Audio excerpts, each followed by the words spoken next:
Ladies and gentlemen, dear participants, please take your places.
Ladies and gentlemen, we believe it's to welcome you in Kazakh Palace Expo Center and on the fifth International Forum for Integration, Cooperation, and Socio-Economic Development, Zaporizhia Region and Modern Challenges. The initiator of this event, Zaporizhia Regional Council, Zaporizhia Chamber of Trade and Commerce. Forum presents wide possibilities of Zaporizhia region and the international area regarding the use of modern tools.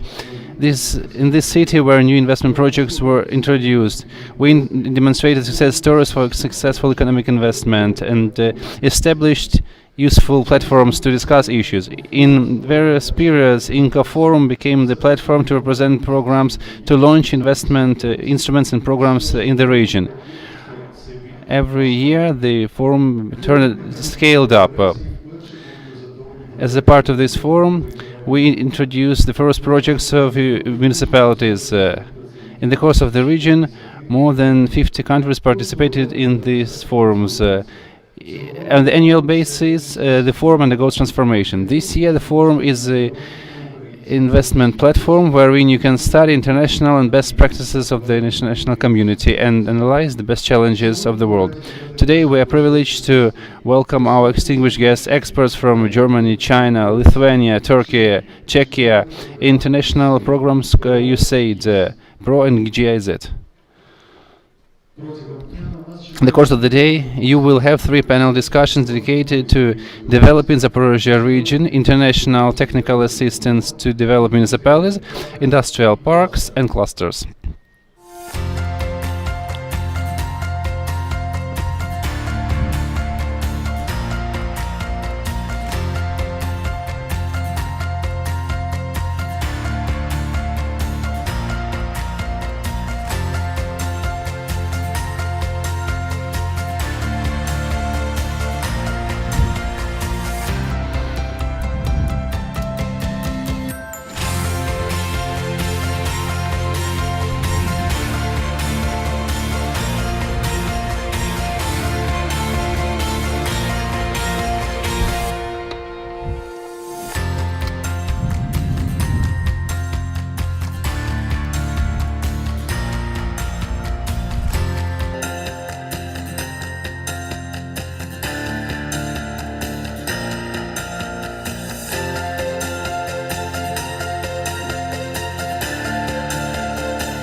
We welcome the head of Zaporizhia Regional State Administration, Mr. Staruk, to yield the floor.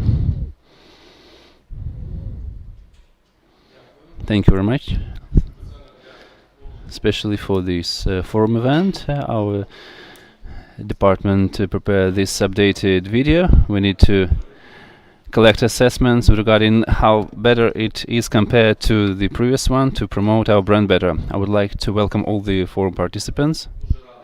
Very much pleased to have an offline meeting, and that we managed to arrange activity, to arrange the offline, with the online participants being much smaller in numbers compared to the previous one. It means that we learned how to work within the quarantine restrictions, and they do not pose barriers for developing this type of events that we are all establishing and building together to develop our region and the nation. This forum is already the 5th in a row directly in this region, and we constructed ended the construction of the first stage of the wind power plant. We have constructed the grain terminal by Nibelung company in the village nearby. Lots of projects were initiated right here in this forum. A successful practice of this kind of activity demonstrates the trust and confidence given to us by our partners. Region became top 6 based on the results of the Q1 and Q2. We have much more funds allocated by 20. We have plus 22% of growth of investments. We have the investments worth of $1,000 per capita. It's quite a good performance. I believe sky is the limit for us. The region already has implemented a number of successful projects, with many projects in the pipeline. The city is characterized with enormous economic and other types of potential. This year we have positive results based on all the economic parameters. We have economic development demonstrated growth 6% year on year. We rank top 4 in Ukraine among regions. The volume of products exported estimated to $1,334 million. In the first 9 months, the goods turnover became $6.2 billion, with export estimating up to 63%. This region is characterized by positive trade balance. It means that we earn more than we spent. It means that our budget is always positive. The positive trade balance demonstrated growth by 1.7%. We are the 3rd largest Ukrainian region in terms of industry. We are the region with positive dynamics. An important role of our regional economy is high tech and energy consuming, energy extensive and engineering manufacturing. We're talking about the Zaporizhia Transformer company, which is globally known brand, consumed globally.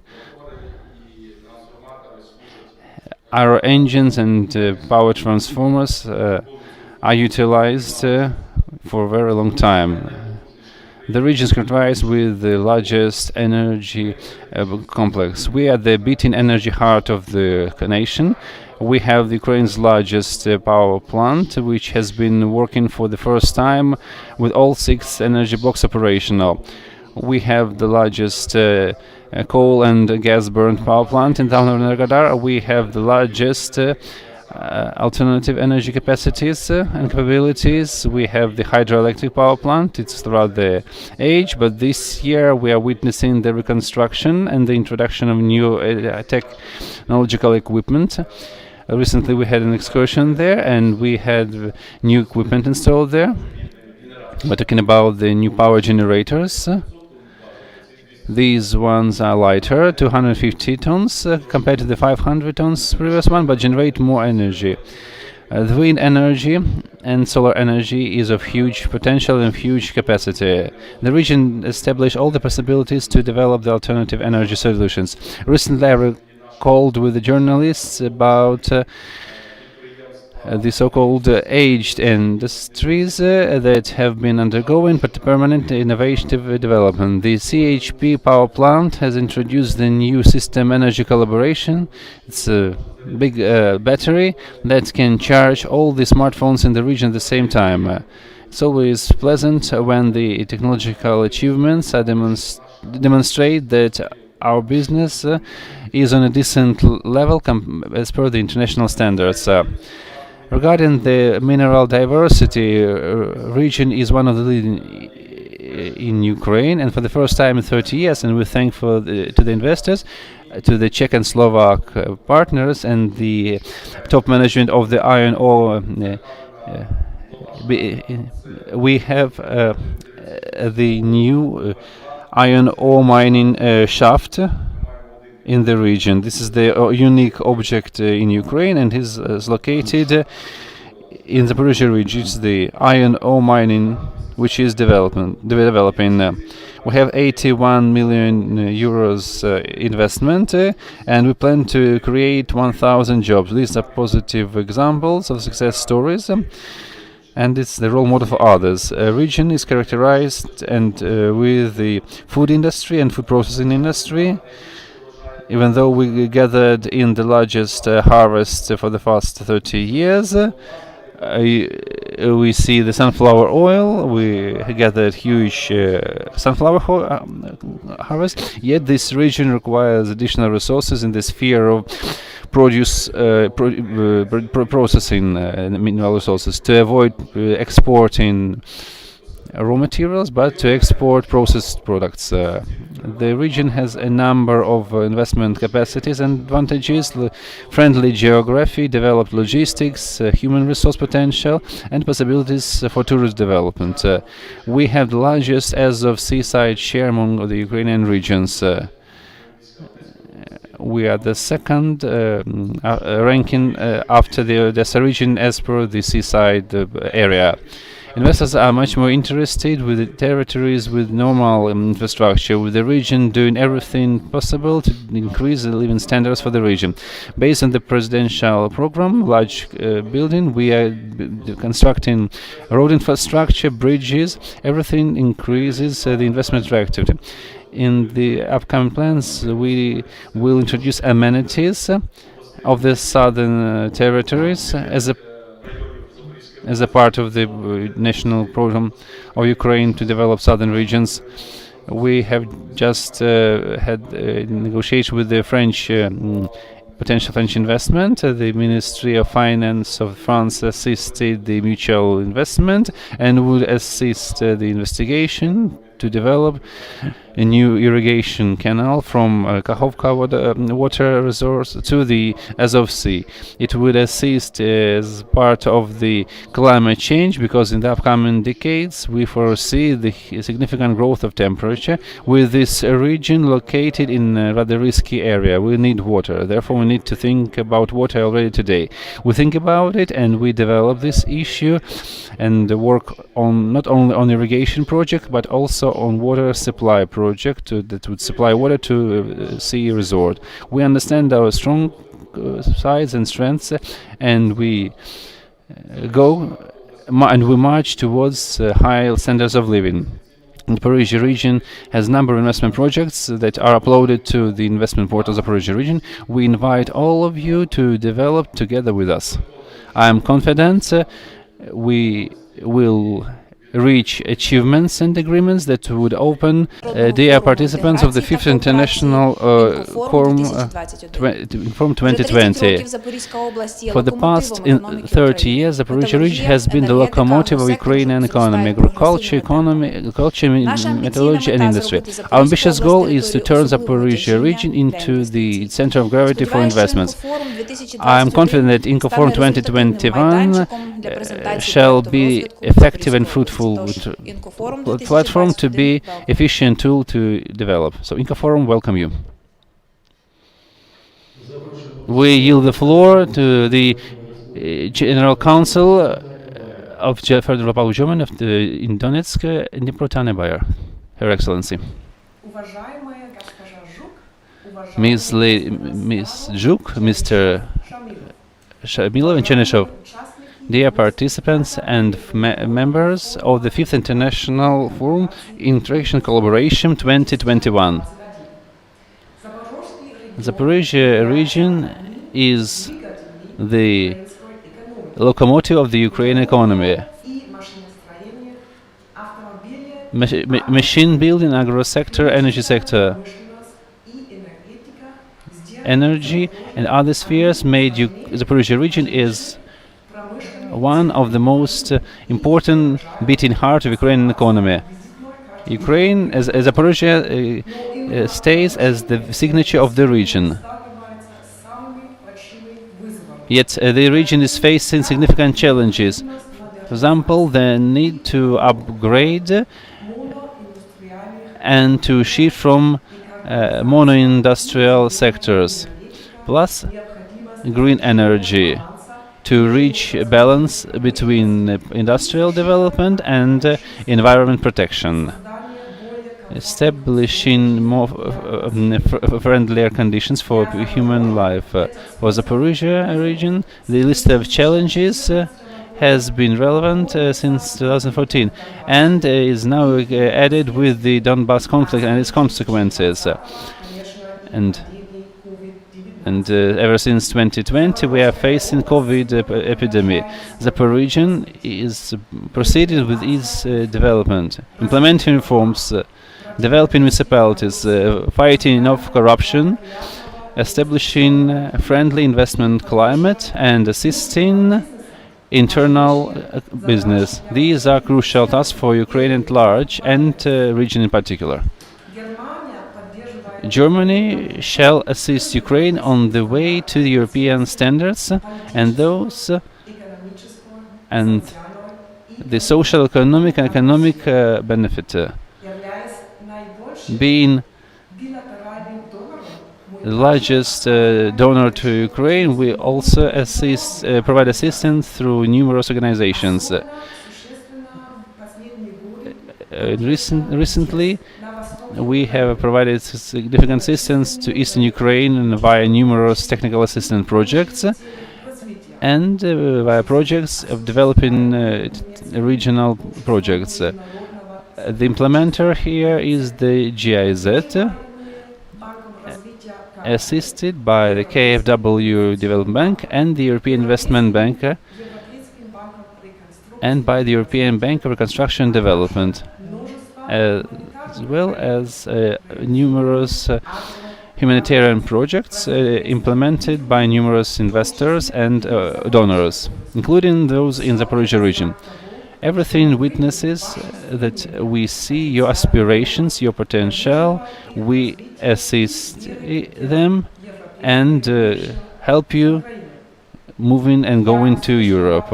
For a successful development of the region, you need close collaboration between the government, decision makers, business circles, and activists. Establishing investment climate, friendly climate, which will require international best practices.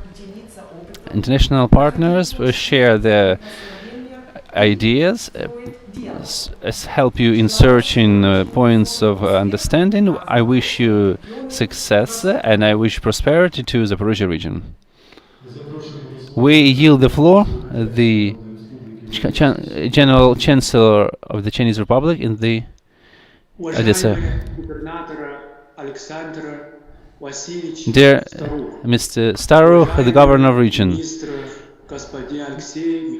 dear Mr. Chernyshov, dear Ms. Helen Zhuk, dear friends, I'm very much honored to participate in the 5th International Forum for Integration and Cooperation of your region. Allow me, on behalf of the Consulate General of the People's Republic of China in Odessa. The role is Zaporizhia and in light industries, agriculture, pharmaceutical production demonstrates success for the past 30 years of the independence of Ukraine. It attracted the attention of the Chinese business circles. According to the statistics, Chinese ranks first among trade partners of Ukraine. This year, in the first 10 months, the turnover exceeded the total volume of turnover for 2020 by establishing a new historic record. In the course of the first 9 months, the turnover between China and Zaporizhia region estimated $332 million US. Chinese ranks fourth among trade partners of the region. For the first 9 months, Chinese import to Zaporizhia region exceeded by 30.7% compared to the corresponding values of the 2020. In the context of pandemics, this result can be assessed proudly and with dignity. The results demonstrates a huge potential of market demand between China and Zaporizhia. The year 2021 is a significant year in developing bilateral relations of China and Ukraine. On the 13th of July, the heads of China and Ukraine held telephone conference. The two leaders underlined the 10th anniversary marked the 10th anniversary of the strategic establishment of strategic relations between the two countries and underlined the importance of further strengthening and developing the bilateral collaboration, which in turn brought new breathing and new life in the development of bilateral relations and to business collaborations between the two countries. Soon we will enter the year 2022. 2022 will witness the 30th anniversary of establishing diplomatic relations between People's Republic of China and Ukraine, which in turn will bring new fruits of developing and building new bilateral and fruitful relations between the countries.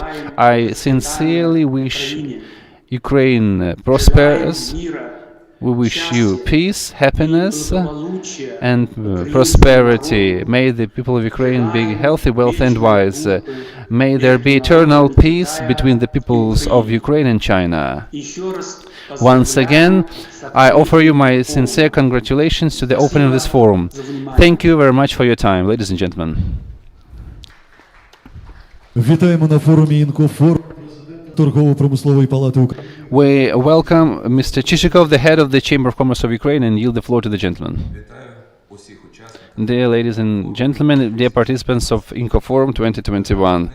Unfortunately, I didn't have a possibility to participate offline, but therefore I will be with you in online mode.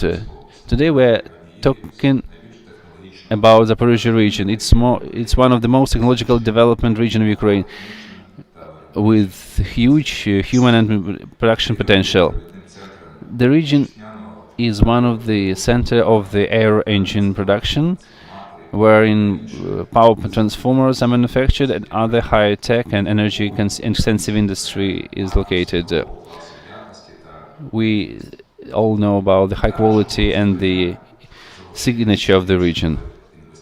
We plan to attract new investments and focus on redeveloping and upgrading industry. Yet trust is the key issue. We will demonstrate, and I'm confident the Zaporizhia region in the near future will feel new investments and new projects developed. Today, I expect my colleagues to present best practices of the Zaporizhia region cluster's activity, which were established at the initiative of Zaporizhia Trade and Industry and Commerce and Zaporizhia National Technical University, and with the assistance of the group of Zaporizhia entrepreneurs. This forum is very important for all of us. Since 3 years ago, we demonstrated investment passports for the Zaporizhia region, and it also took place as a part of InCoForum. We managed to sign first agreements with the first municipalities, between municipalities and first European investments, and today we have fruits of those agreements. These are success stories that have been operating as part of Ukraine economy. I am confident today's meeting would be fruitful as well. I wish all the participants have fruitful and efficient meetings and results. See you offline. We yield the floor to Deputy Executive Ігор Шепетько. Dear forum participants, dear organizing committee, I welcome you. First of all, I'm very much pleased to participate in this event. Unfortunately, Ukraine Invest Mr. Tsipka failed to join us today due to his business leave. Yet, I am privileged to represent Ukrainian Invest to welcome you and wish you fruitful activity on this forum. I would like to voice several moments from Ukrainian Invest, which works on attracting investments. Establishing, developing, and upgrading investment potential Ukrainian regions is the key priority for us. Collaborating between regions and municipalities to develop investment projects is what we're engaged to support investment and to inject investments. Of significant focus, this work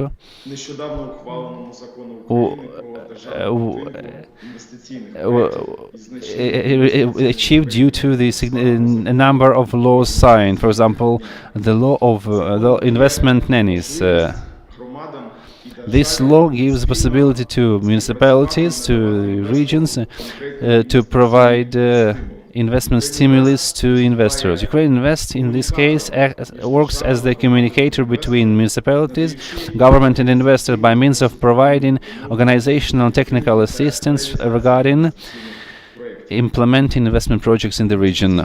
Investment stimuli I earlier mentioned are given by means of providing tax breaks, by means of allocating land plots, and by means of constructing infrastructure. The total volume of this kind of assistance may exceed 30% of the investment funds injected.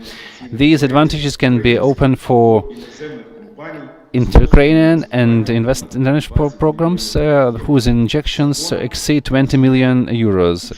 The law has been operational, and we already received the first application of investor to work in the sphere of processing industry.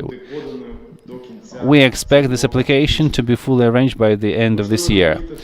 It's important to underline that this law provides communities to act as the party of a special investment agreement and to give special stimulus to investors.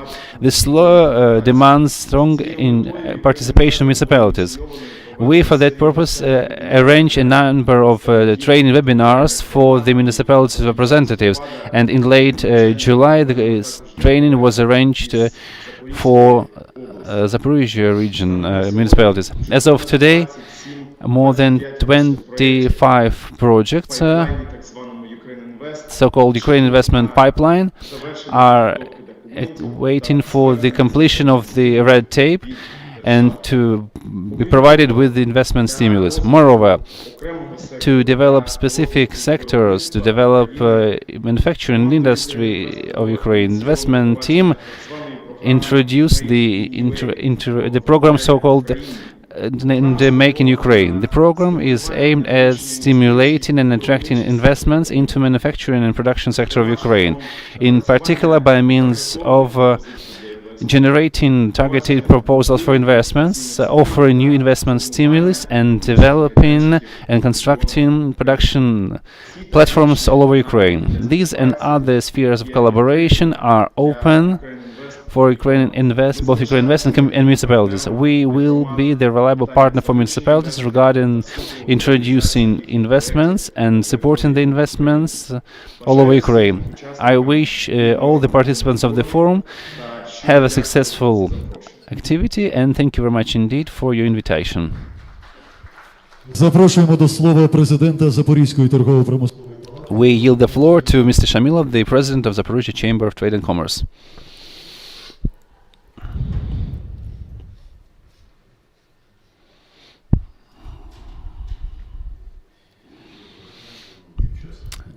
Good morning, ladies and gentlemen, forum participants. Please accept my hearty gratitude for your visit to Zaporizhzhia, for your interest in developing Zaporizhzhia region. For the fifth year, this platform has been gathering experts by means of demonstrating global trends and new vectors for development.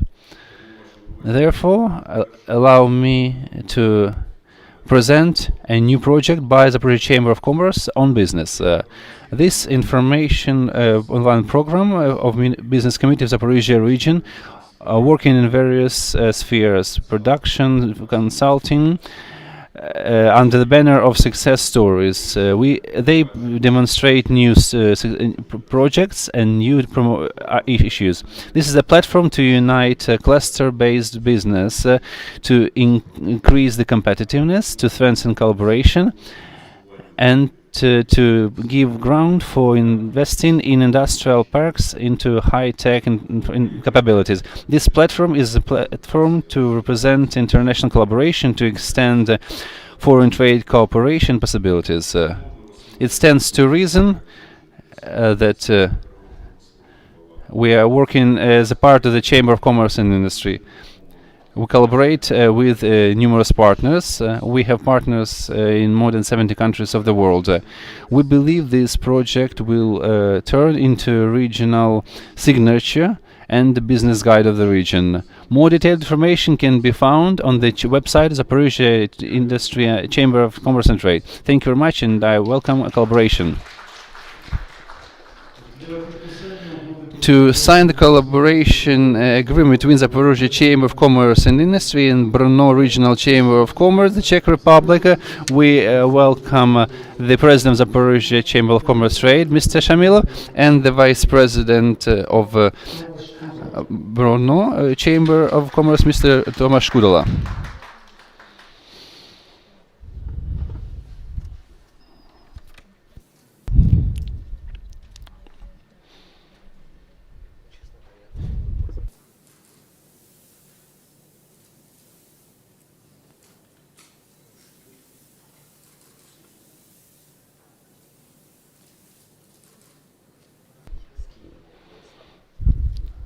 Один.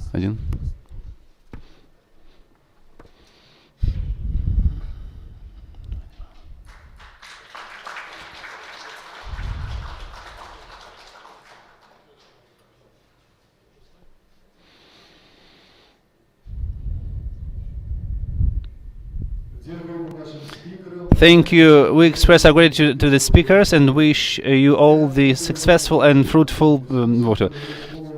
To model the panel one, I give the floor to Andrei Farisey, Deputy Editor-in-Chief of Class News Outlet.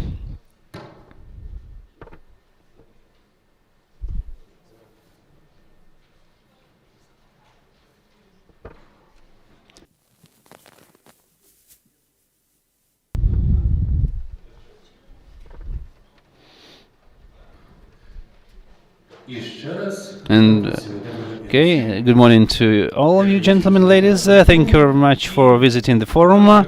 Now we speak less officially, but would be not as important as we had. I suggest we have a friendly and convenient and casual forum.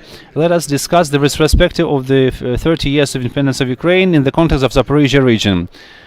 And last but not least, let us focus on the future visions. Because if we speak about investment attractiveness, the key issue is where we will be going to. So I welcome our first speakers, the first four speakers. I invite you here. Mr. Ale Haluch, the head of the road service Zaporizhia region. Please greet the gentleman. Mr. Horishny, regional director of joint venture Nibelon Limited Liability Company. Mikhail Chilkov, the CEO of Eurocape Ukraine 1 LLC. And I will welcome Mr. Maxim Shevtsov, acting director of DTEC Zaporizhia coal and gas burn power plant. Once again, ladies and gentlemen, thank you very much. I will inform you about the format of our discussion. Unfortunately, time is the most precious thing that we have, and the time flies fast. Therefore, each and every one of you will have 15 minutes to make your report, to talk to the audience, and to answer the questions. Moreover, let me remind you that we have online guests online who can put questions via Telegram channel. You can find link on the picture behind me. So let us start the show. Mr. Oleg Haluch, you take the floor.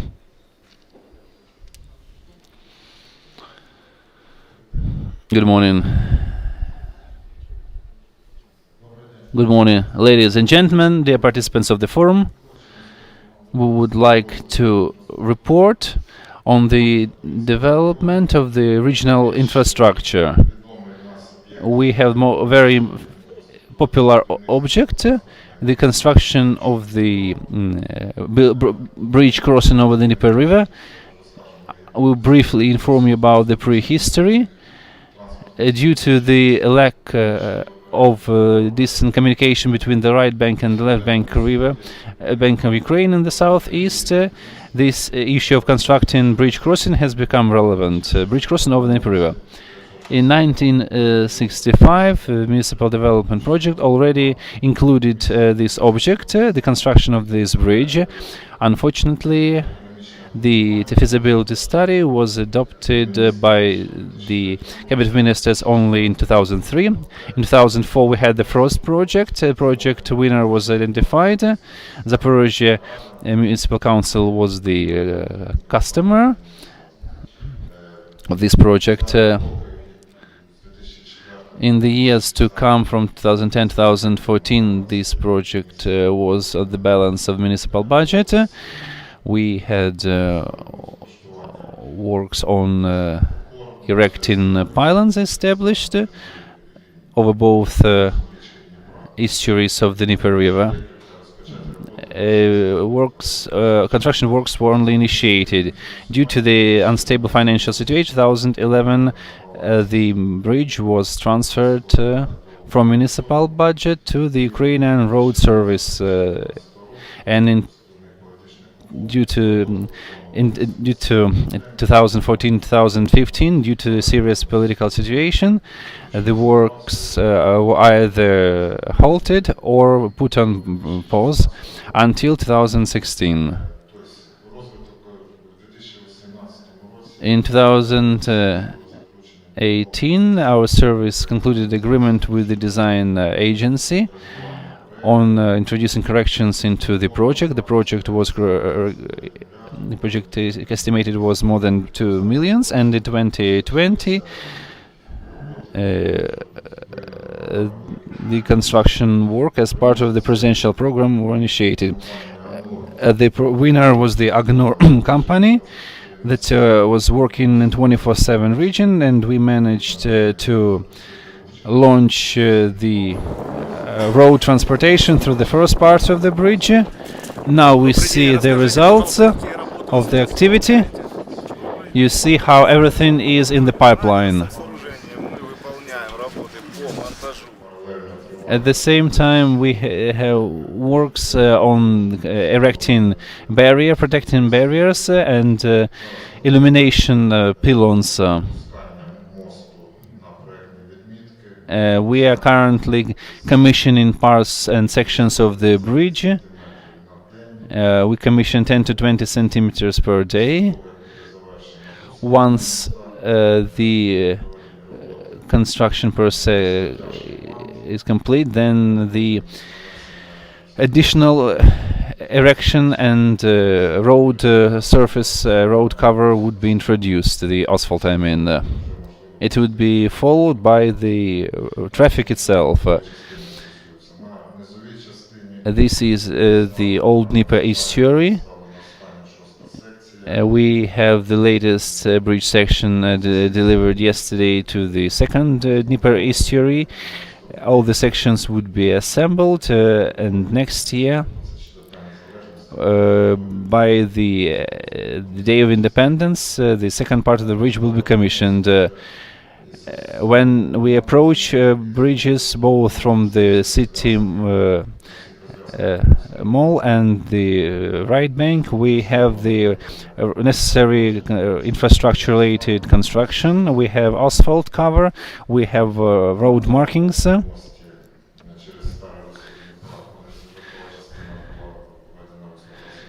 Last year we had the commission. We commissioned one of the parts. We have concrete works commissioned on other sections.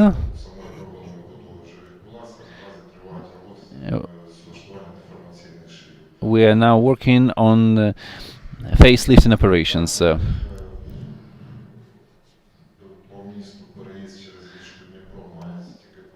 Since we have only 2 bridge crossings over Dnieper River in the city, Preobrazhensky Bridge, one of the bridge crossings, is not designed to accept the traffic it has to deal with. The same concerns the power plant dam.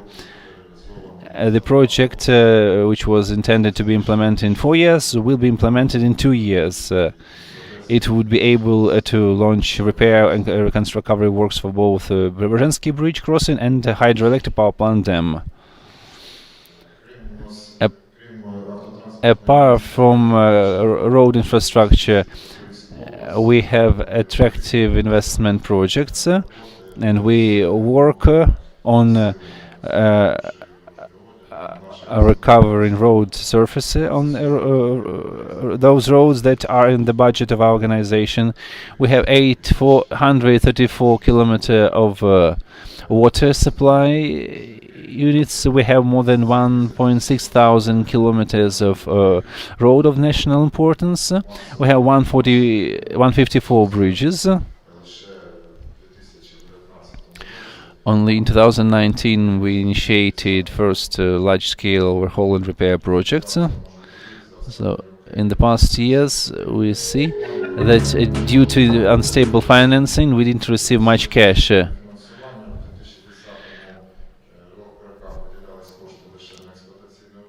We had in the previous years funds only for maintenance operations due to Euro 2012 program, and due to the fact that we have fans traveling to Donetsk and Kharkov, where they participated in football matches. We were provided with funds to recover the road infrastructure.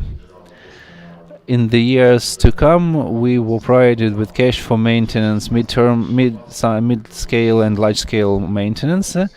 We managed to repair 17 kilometers of road near the town of Tokmak. In 2018, we had the first large-scale construction object, the Zaporozhye-Mariupol road, which, as per the order of the president, we managed to recover more than 120 kilometers of road.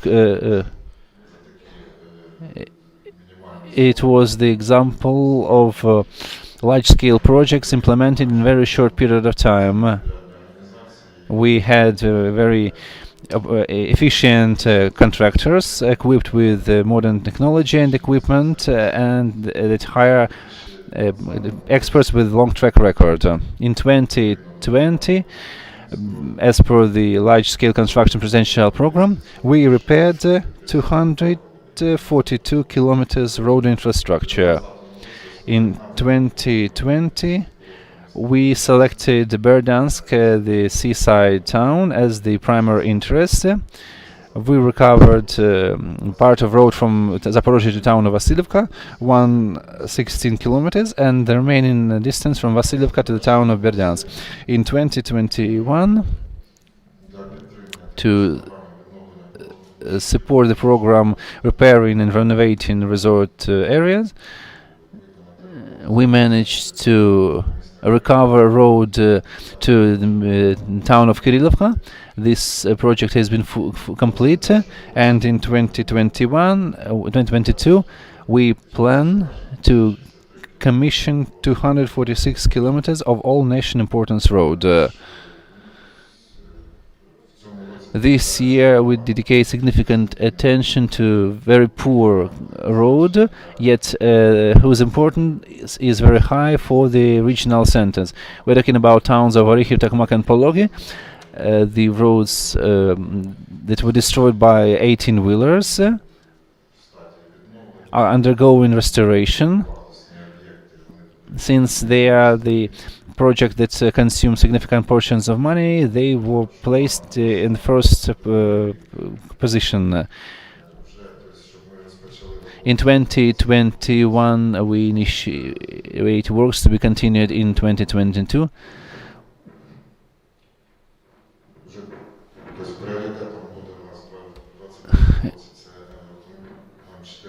We plan to recover M14 road from Melitopol to Berdansk, which is 125 kilometers. This would be the priority for the brownfield projects that we have at the moment. Tokmak, Pologa, Nova Nikolaevka, Orikhiv, Zaporizhzhia, Donetsk. This would be the section to be complete in 2022. To ensure early start, we announced 17 tenders with total length of 441 kilometers. We also remember the artificial objects, reconstructing artificial objects.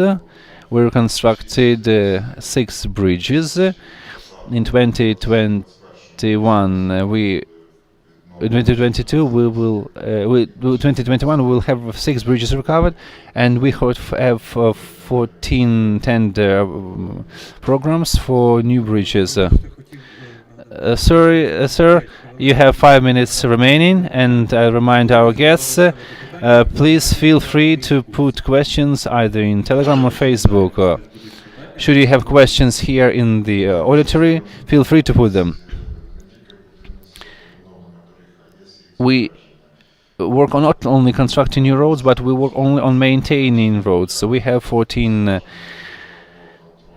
places where we wait heavy weight 18-wheelers that pass through the nation importance roads. We have 2 waiting complexes on the road from Dnipropetrovsk to Mariupol.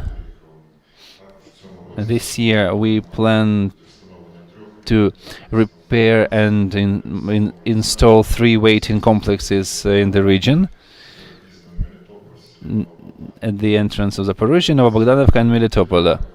These road sections for which we announced bids will be included into the project. So each and every road to be reconstructed will be equipped with a heavy 18-wheeler waiting complex. Thank you very much, Mr. Oleg. Maybe some of you in the hall have questions. Maybe the panel speakers have some questions. Then I will put the question. If you ask a professional bureaucrat in any country regarding the most corrupt story in the country will hear the answer: road infrastructure. How to fight off this corruption case? What you do in this direction, and how you punish those who are the crooked. Since 2019, we have been attracting independent observation and control. These agencies are certified, have their own teams. They are independent from us. They have their own independent technical maintenance. Plus, we have Austrian company which exercises independent monitoring. The company conducts international independent technical maintenance and assesses the operations of Zaporizhia region. Moreover, we have annual checks carried out by the control revisioning body. We submit all the necessary documents for these checks, and we didn't have serious commentaries from this agency. One more question. In the course of your presentation, you managed that some of the some projects, for example, bridge crossing, the project that was planned for 4 years can be commissioned 2 years. What about the quality? Will you have the negative repercussions on the quality because you squeeze the project? Now the project foresees 8-hour working day. The company, the contractor, has been working 24/7. There will be no repercussions on the quality whatsoever. Thank you very much. I contact the audience. I have a question.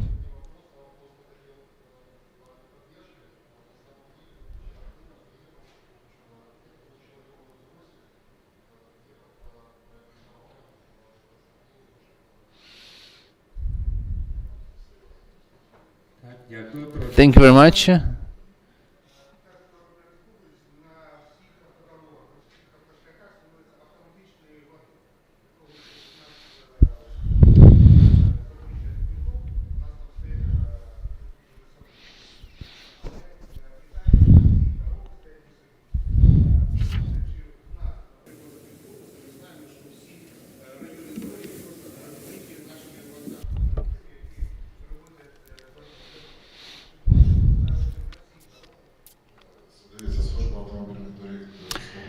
We have new service, road infrastructure assistance and surveillance.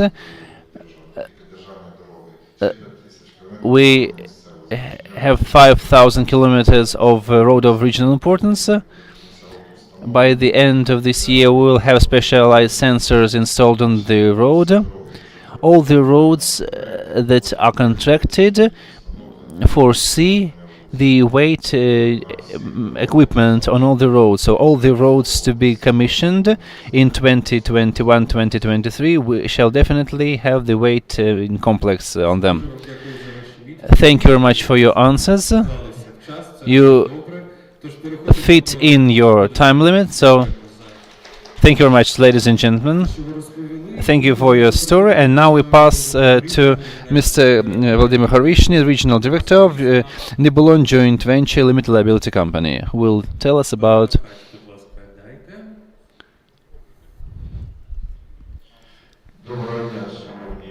Good morning, ladies and gentlemen, dear participants. We are very much pleased to participate at the 5th InCoForum and to inform you about our achievements and success stories and about our contribution into the regional economy and contribution into the economy of the nation at large.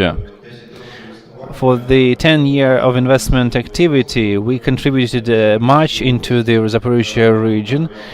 I will now demonstrate you slides of our previous activity and the results of our activity.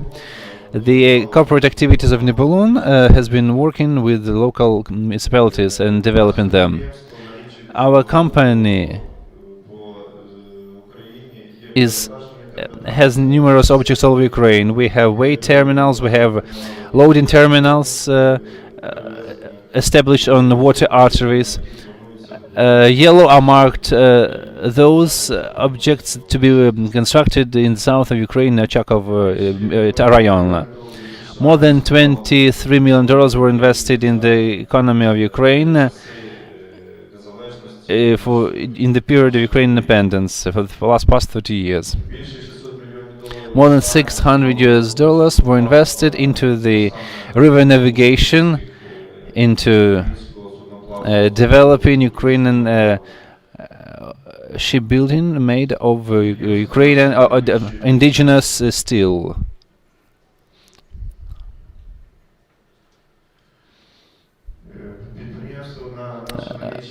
This company is equipped with 82 vessel fleet. In 2021, our fleet transported 4.2 million worth of cargo the past year. It reduced impact of road infrastructure by 100,000 18-wheelers. We constructed the largest ship by a Ukrainian company. This is an indigenous ship made of indigenous materials, and it is now under the flag of Ukraine. It's it's the river max ever built within the period of Ukraine. The results of implementing investment projects in the region of Zaporizhzhia. We constructed 3 objects in Kamenka-Dniprovka, in the former Kamenka-Dniprovska region in the Rayon, in Vilnyansk Rayon, this is now Zaporizhzhia region, and a grain terminal in Zaporizhzhia Rayon. Kamenka-Dniprovka grain terminal is one of the first regions to be implemented since 2019. On the picture you see Mr. Staruch. This is the first construction capsule.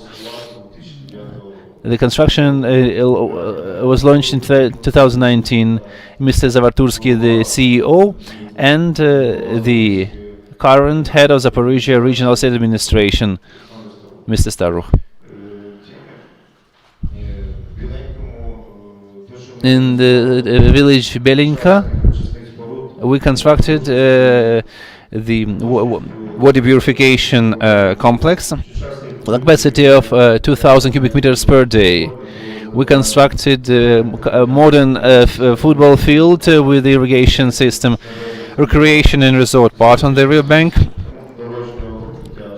We also introduced street lights and injected tens and hundreds of millions of dollars into the municipality economy. This is the way this investment object looks now.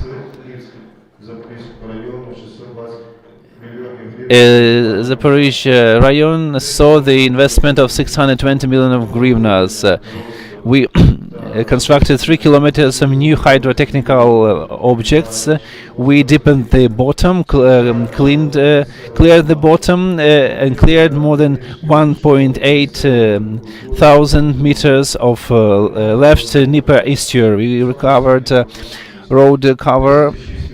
We introduced 10.6 millions of worth of salaries and wages, and contributed to the taxes and duties to Zaporizhzhia region budget. This is a village of Ternivka. We constructed a complex for young experts employed in the village. They will develop the municipality. They will live in this municipality.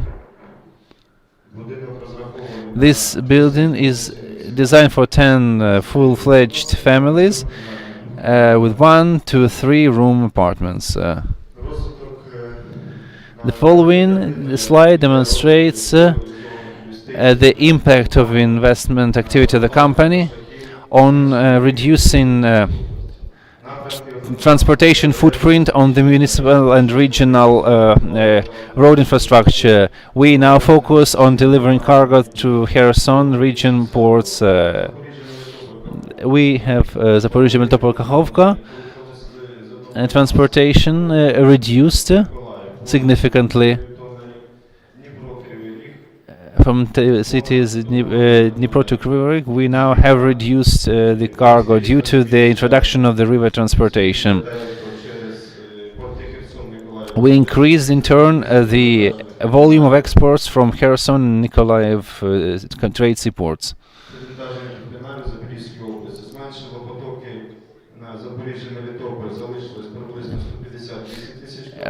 We preserved the traffic from Zaporizhzhia to Melitopol. We preserved some of the traffic, yet the introduction and commissioning new trade objects reduced the grain flow by 1.7 million tons. This estimates 70,000 of truck missions. You see how trucks are now following the river Dnieper. The reduction of the delivery leverage is significant.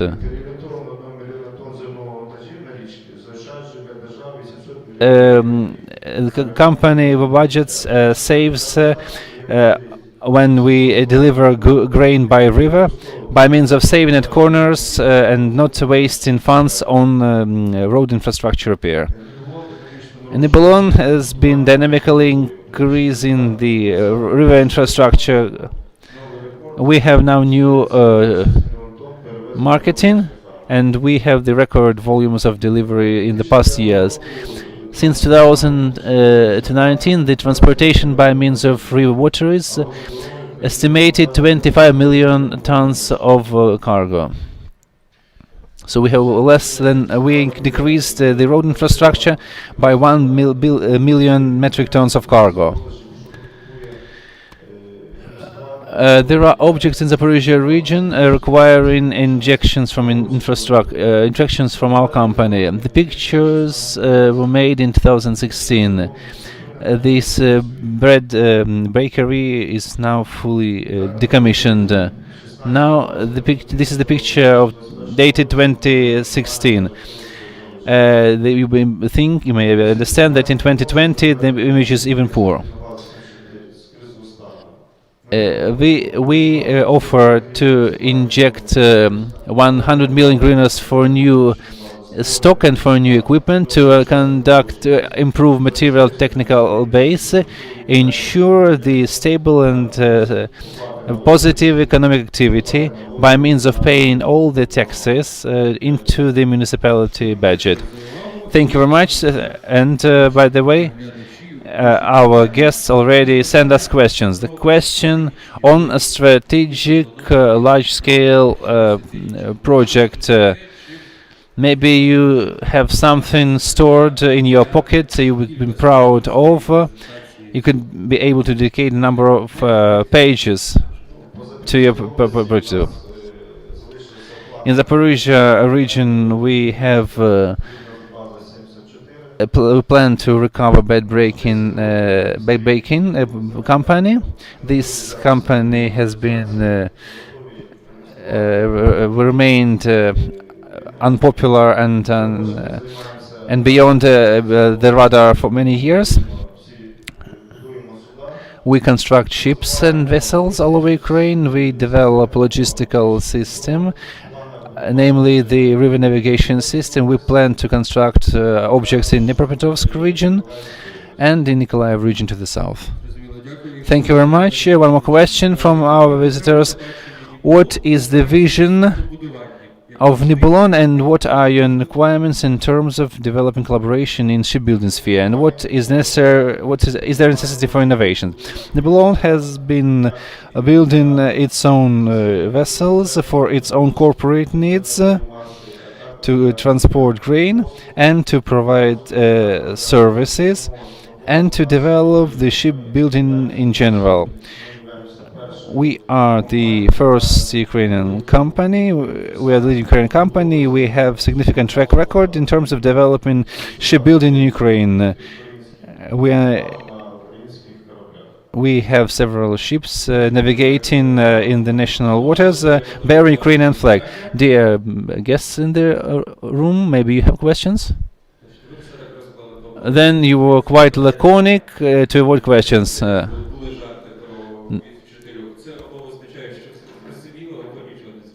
like in school. If you have no questions, it means you understand everything or you understand nothing. You have 3 minutes remaining. You may tell us something about the corporate activity in Ukraine and in the Zaporizhia region in particular. We have a question. We have a question, please.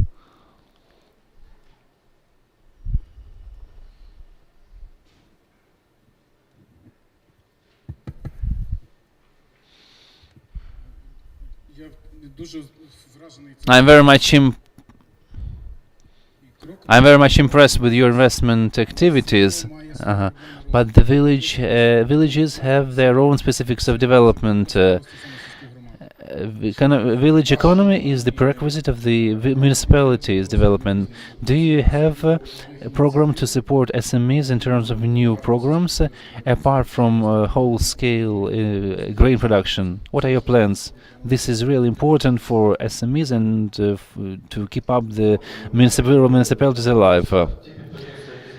Those enterprises located in rural municipalities is the latest investment. Others investments, for example, we worked with Ternika village. We constructed an object, and we give possibility to grain producers and SMEs to reduce transportation leverage and work directly with us in the close proximity to us.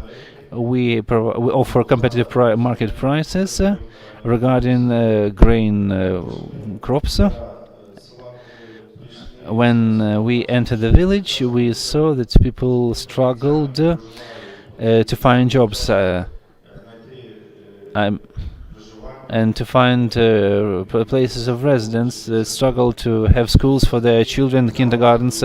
So we assumed liability and we constructed, especially for young specialists, the family house, wherein young specialists may have their families. We recovered school.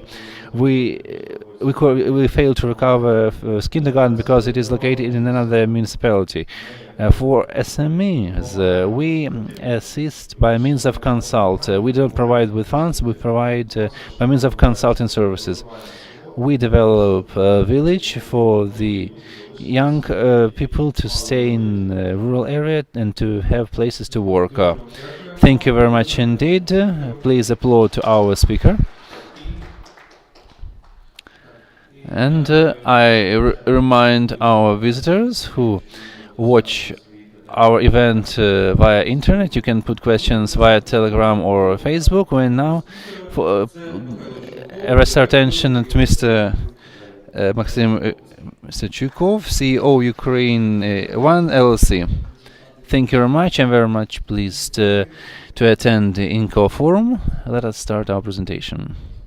Please. Запорізька ВЕС, гроші. The Zaporizhia wind power plant, money not wasted on wind. A brief history. The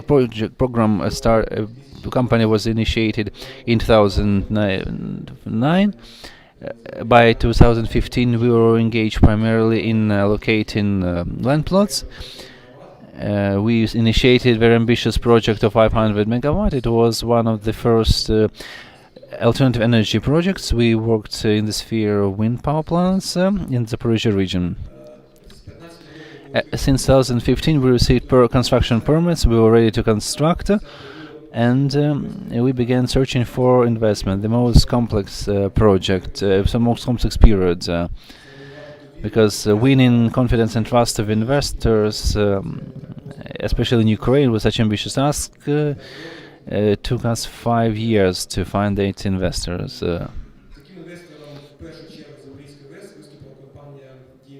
GFC, the American Financial Corporation, became our investors.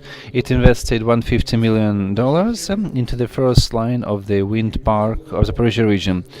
We managed to construct 27 wind turbines. The grid 35 kilovolt. We have a power boosting transformer and the electric power lines. On the 1st of May, we officially commissioned the wind power plant and we began supplying electricity. They would like to arrest your attention.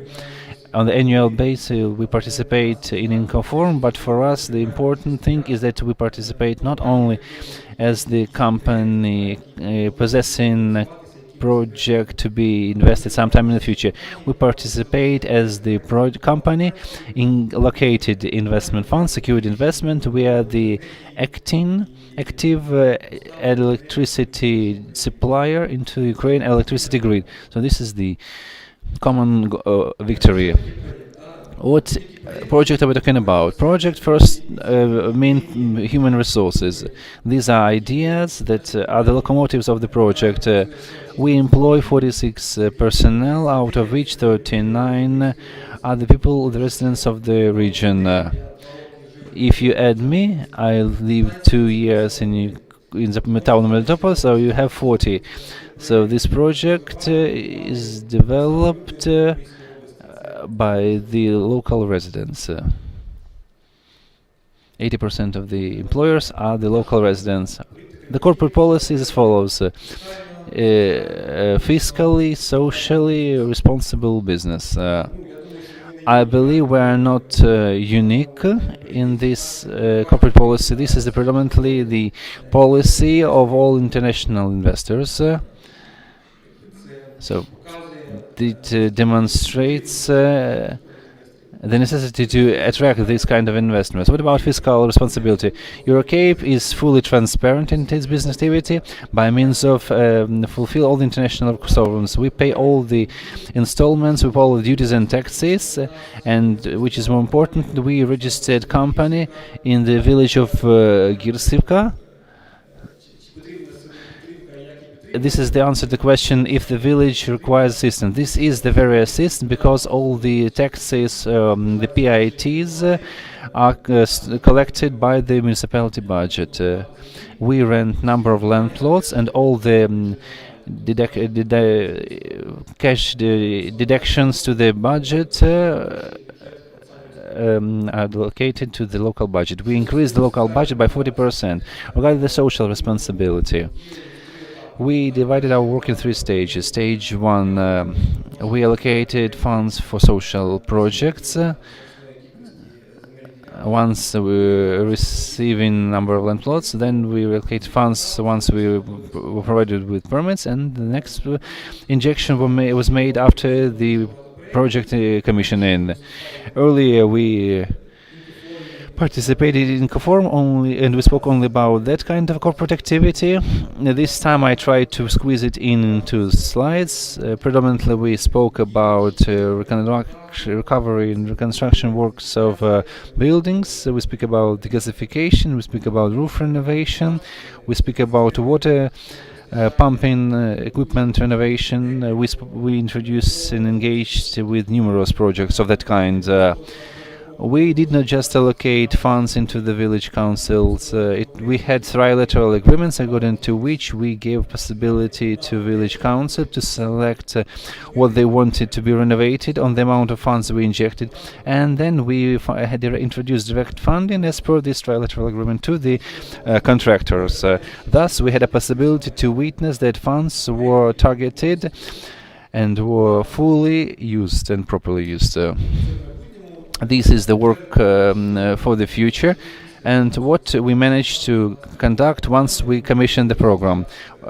When everything was agreed with the regional administration, we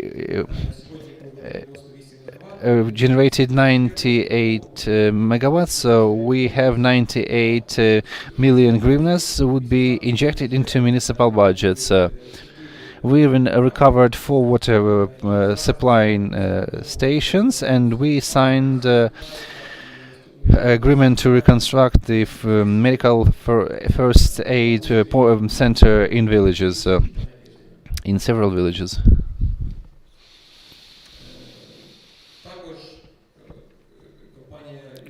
We also are very active as a company. We have so very active social activity. We run webinars and seminars for schools. We arrange excursions. We participate in numerous competitions. For example, cyclist parades.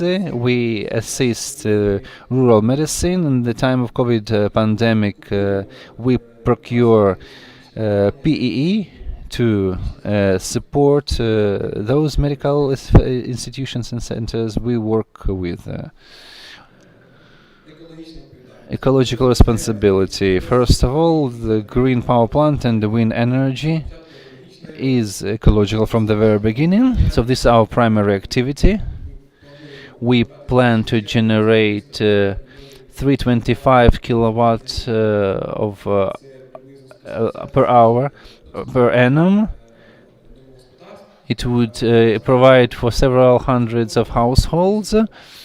Once fully commissioned, we will cover the needs of 850,000 households. The location of our wind power plant was selected based on the research work and recommendation from the green organizations to mitigate the ecological footprint. And we were given recommendations how to build this object without harming either bats or birds. When prior to constructing and upon commissioning, we run permanent monitor operations. On the picture you see there is a search for carcasses, a specialized methodology. Once in a certain period, the team studies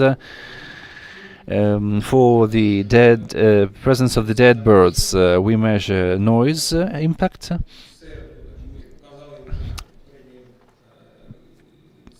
We have preliminary prepared reports. All the reports were positive. We provide no negative footprint on the ecology.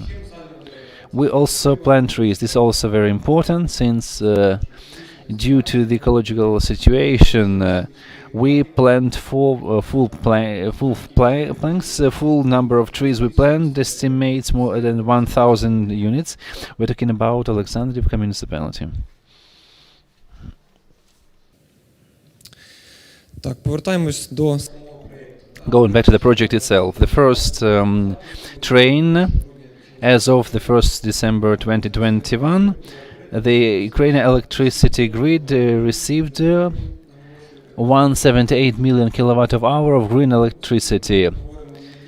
Since we speak about challenges, not only about achievements, I can tell you we receive only 78% of electricity we generate. Funds for 78% to generate. It somehow reduces the investment climate. This is the problem to deal with by means of combining forces. Sorry for interrupting you, sir. How can you address the problem? This is the question raised twice in the room. We have this problem. How can you address it? How develop the dialogue with the state to avoid the problems in the future? Yes, this should be addressed on the legal basis. We all know about the memorandum signed. We all know about further legal initiatives. I believe we can address that by means of negotiations. We are active participant of associations that are very active, and we run negotiations with the guaranteed procurer of the electricity and with branches of power regarding this issue. We engage international experts, we engage community, because this is not the problem of some organization. This is the climate-related problem. For now, we hope that we will be able to address the problem. Your forecast, when you are able to address this issue, when you manage to convince the government. Let's have a look at this issue.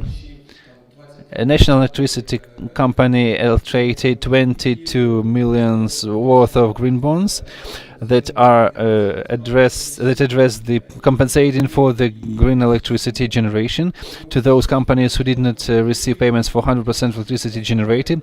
This is important for the National Electrical Company of Ukraine. As you know, we are integrated into the European grid system in CE, and it would represent the positive balance and positive story for the company itself.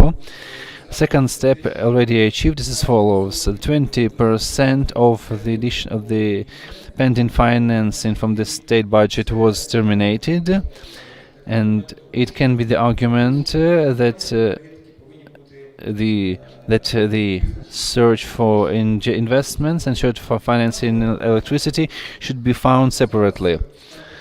At the moment, we are currently considering reconsidering the tariffs for the upcoming year. The tariff should be the one to cover the green electricity generators. We believe that in Q1 2022 we will have no more debt whatsoever. You have 3 minutes remaining, please. Let's go on. Let's proceed. Regarding the trends, Zaporizhzhia region, as you see, it has the best wind parameter, the wind velocity at the height of 100 meters. So we see huge potential in Zaporizhzhia region, and we keep on developing in this region. This is our battle plan. We create friendly investment climate. We attract investors to participate in constructing a remaining 400 megawatts, and we start new projects designed for new market models. This will allow us to finance social programs. This will allow to finance Zaporizhzhia region. This will allow us to make contribution to Ukraine electricity independence. This will allow us to contribute into fighting global climate problem. So we will not be wasting money on wind. Thank you for your time.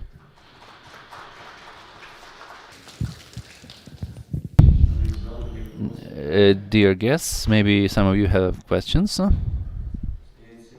I believe no. There will be one more question from me, please. What is your vision of the future configuration of Ukraine electrical network, combination of conventional and alternative energy? We all understand where we are going in this global ecological situation. We know that the gas burn, coal burn power plants are the main CO2 contributors. We need to gather in momentum regarding building potential capacity of wind power plants and alternative. I know there are plans to have an alternative energy a share of 25% in the national energy mix by 2025.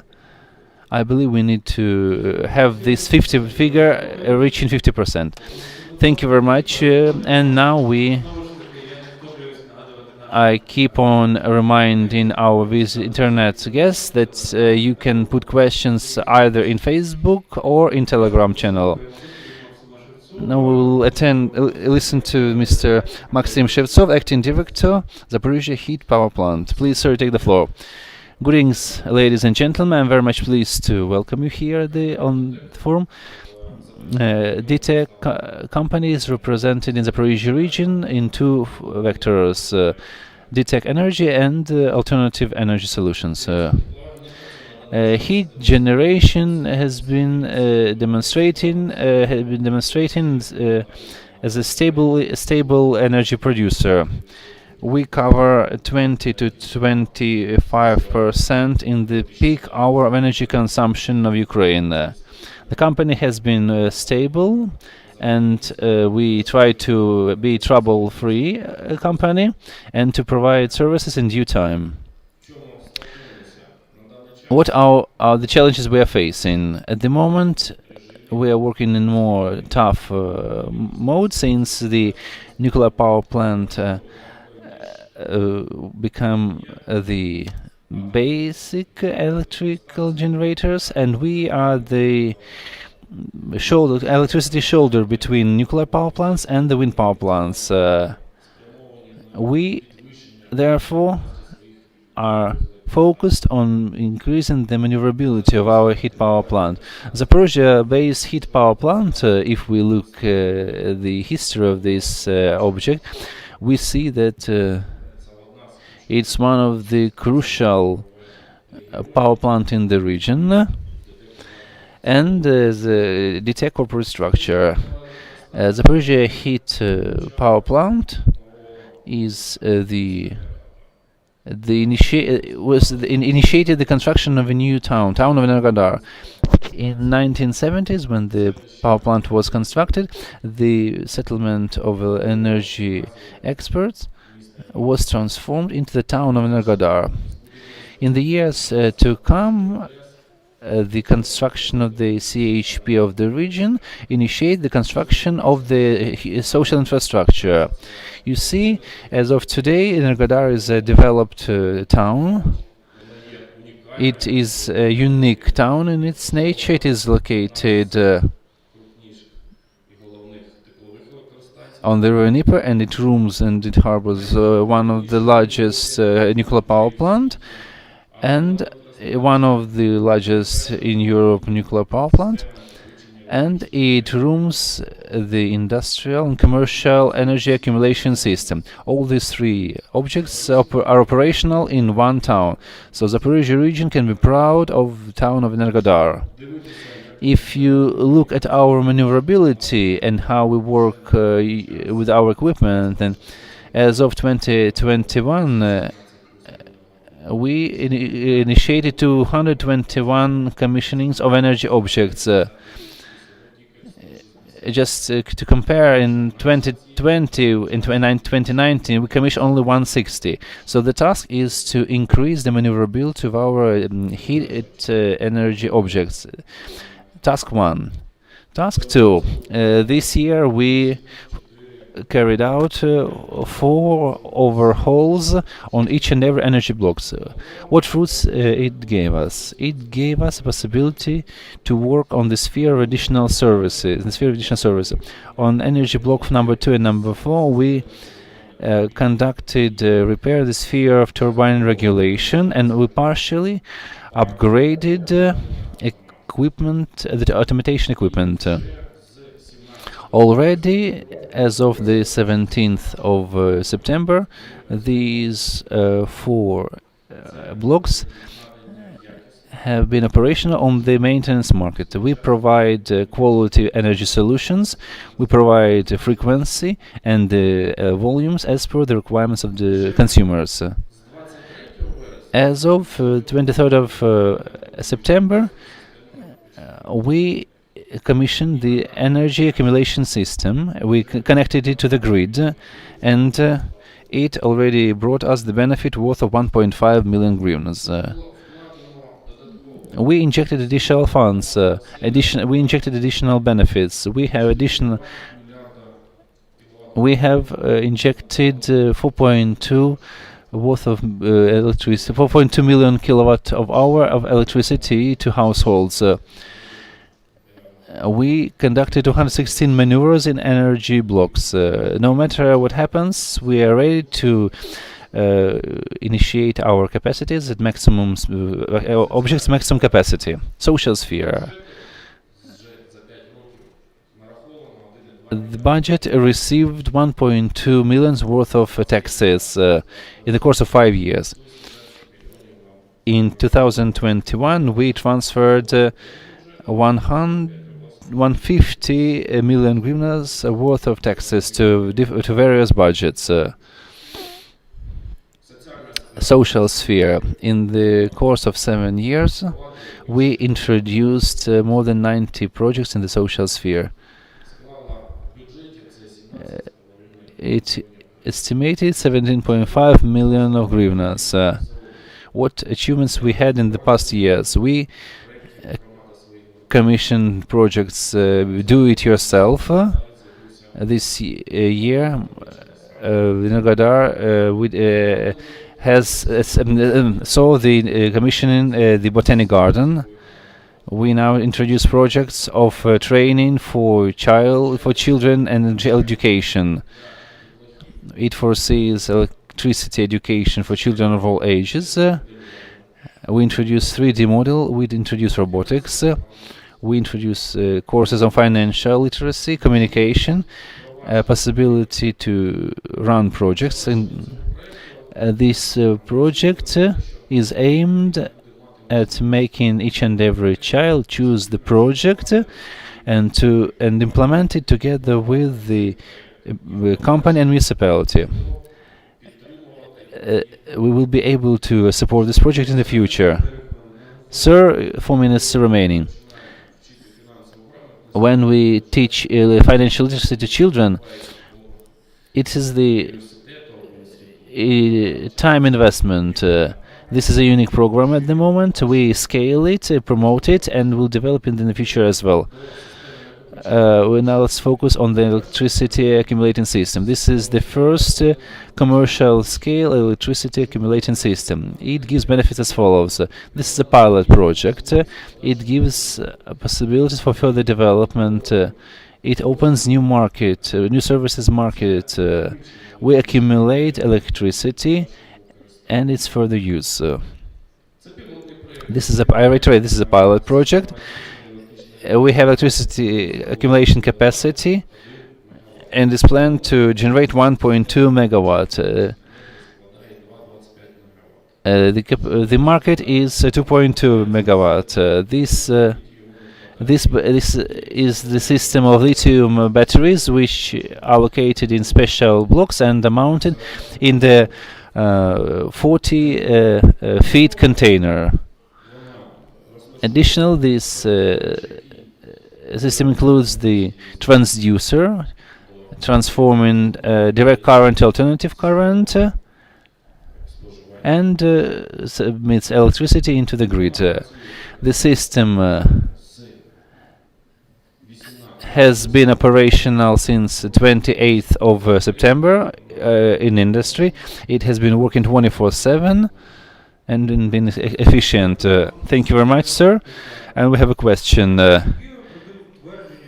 Is it ground-based that using alternative electricity is impossible without conventional electricity? And how the introduction of how the principle of introducing batteries change the conventional energy picture? Well, classical or conventional energy means that we have the permanent generation of electricity, but we have blackouts due to some failures. The electricity accumulating system allows us to maintain the frequency in the volume and on the level at the moment of the blackout. Thank you very much, it's clear. And one more question from me. I believe everyone present here understand. In media we have a hype, as we always have prior to winter. In winter, in February, we will all be frozen. I understand this is more politically motivated statements. Could you please comment on these statements? I believe everyone understands and everyone is aware. Yes, everyone spent 3.5 hours of our life. Yes, we won't get frozen, because as of today we have been working stable and efficiently. Regarding the coal supply, we have the supply of Ukrainian coal from Pavlograd mines in the Dnipropetrovsk region. We maintain the efficiency of 4 electricity blocks, and we accumulate coal stores for future operations. Thank you very much, sir. Please greet our speakers with the applauses, and let us express gratitude to our 4 speakers for their reports and for the contribution you do for the economy of Ukraine and for the region in particular. Thank you very much, gentlemen. I now invite the next speakers to deliver their reports. We're talking about Andriy Zhurov, Acting Chief Operating Officer of DTEC VDE. He will be with us via online instruments. I also invite Serhiy Dmitriev, Head of Marketing Department of Yushchenko Progress Design Bureau, State Enterprise.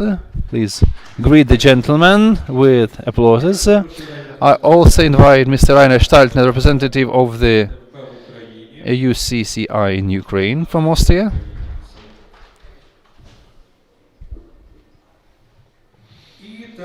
And I also invite Vladislava Panasenko, the Head of Administration of exercise of authority in Zaporizhzhia region, the regional branch of the State Property Fund of Ukraine in Dnipropetrovsk, Zaporizhzhia, and Kirovograd regions.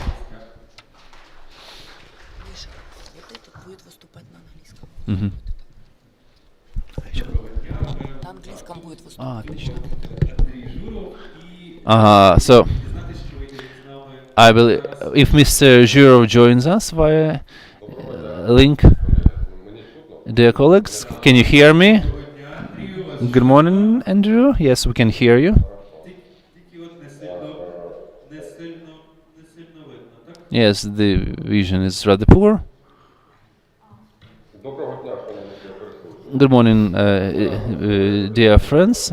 Together with DTEC partners, we represent our DTEC Energy company. Thank you very much for having invited us to this very important forum, and we will be able to talk about the corporate contribution to the regional economy.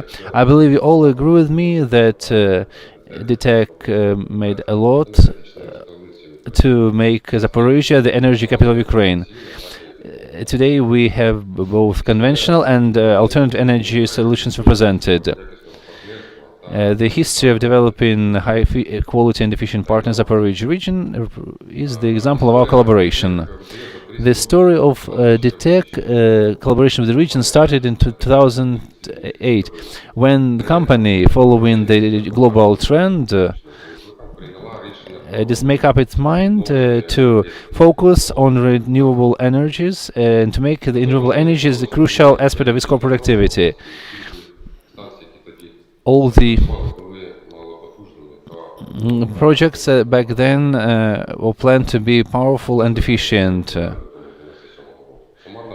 The total capacity of wind power plants estimated approximately 87 megawatts, with Zaporizhzhia region having no wind power plant solution whatsoever.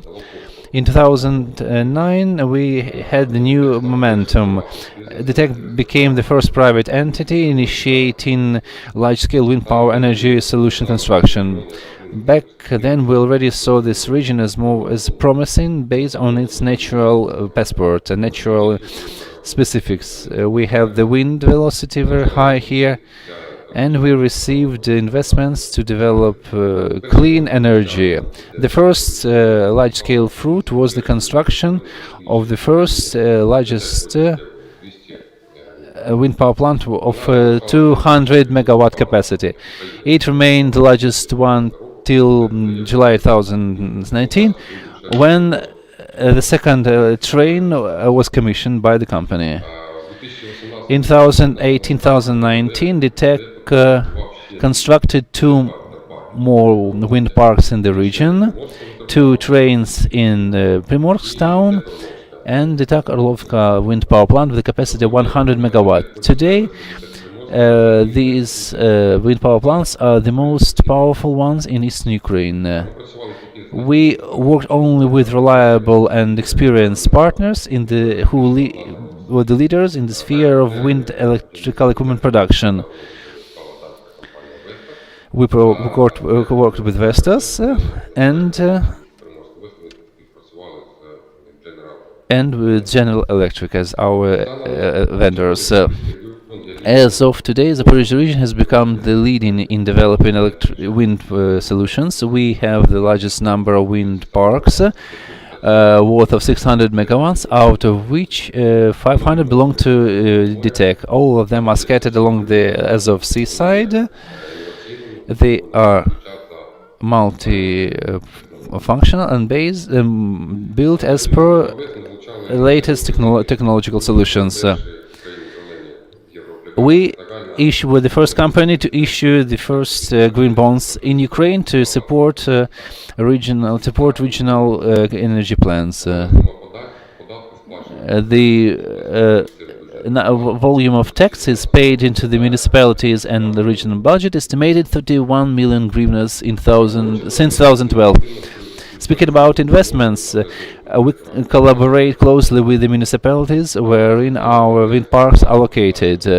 We have been collaborating with municipalities since 2012, and we allocated 37 million hryvnias for 70 projects. Additionally, we arrange humanitarian and aid programs. We funds projects of the people with initiative, with activists. In 2019, the DEC, together with other businesses of the Mr. Akhmetov's corporate structure, proceeded with providing assistance to the municipalities, rural, I mean. The tech in its corporate activity is guided by the ecological support and substantiality. We generate green electricity, and we develop solutions to preserve biodiversity and ecology of the region. In 2020, we reduced CO2 emissions by 1.8 million tons. On the annual basis, we monitor the bird population. We receive funds from the Scottish funds, and we use modern equipment to monitor the bird migration. It's necessary. We receive support from those who believe in wind power plants.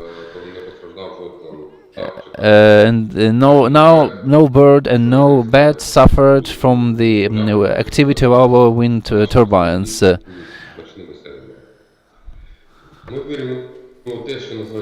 Despite the challenges electricity sphere is facing today, especially the renewable energy, we managed to work, and we hope the investment climate will be improving of the region. I mean, we hope the partnership relations will be developed. We express gratitude for the assistance, and we are open to introduce new projects. We know that we will always be able to find the understanding, and this will allow us to achieve even better results for the benefit of the region and for the benefit of the whole country. Wish you healthy, wealthy, and be healthy and wise, and be successful in implementing your project. May the Zaporizhzhia region be prosperous. Thank you, sir. Dear guests, maybe some of you have questions. Maybe speakers have questions. Yes, please, sir. Let us pass the microphone. Okay, let me pass the microphone.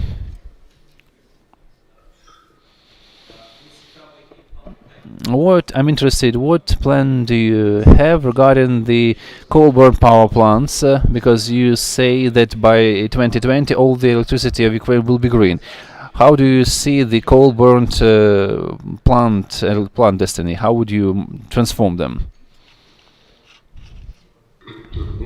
Як казав мій колега Максим, який виступав перед мною, розумієте, я розповідаю про наш сектор зеленої енергетики, який представляю. I speak more about the wind energy sector. Any plans to upgrade coal-burn power plants? Unfortunately, I cannot answer to this question. I fully support my colleague Maxim that in his idea that our stable electrical grid depends a lot on coal and gas burn power plants. Therefore, in the near future, I believe drastic plans to get rid of those plants are not on the table. Unfortunately, I cannot voice clear-cut plans. I lack that necessary information. Thank you, sir. Thank you, Andrew. Thank you for your report. And let us proceed. Please greet our speaker. And I now yield the floor to Mr. Dmitriev, the head of marketing department of Ivchenko Progress and State Enterprise Design Bureau. Please. Okay. Good morning, ladies and gentlemen. Allow me to speak English to you.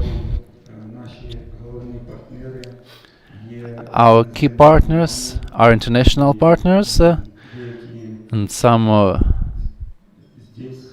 them are here. Доброго дня всім. Я хочу представити нашу компанію, конструкторське бюро державних підприємств Івченко Прогрес.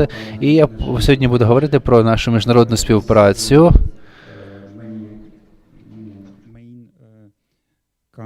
Companies and main countries that our company involved in our activities, and some words about enterprise. In 2020, we celebrated our 75th university, and on next slide you see our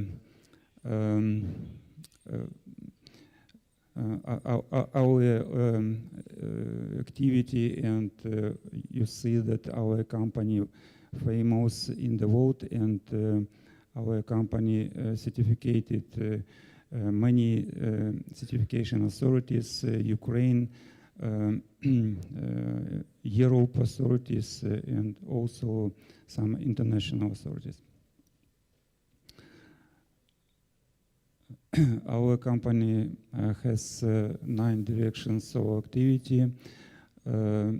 In our pocket, many engines that installed on every types of aircraft, helicopters, UAVs, and we have more than 65 types and modification of aero engine, and also more than 20 types industrial type of engines.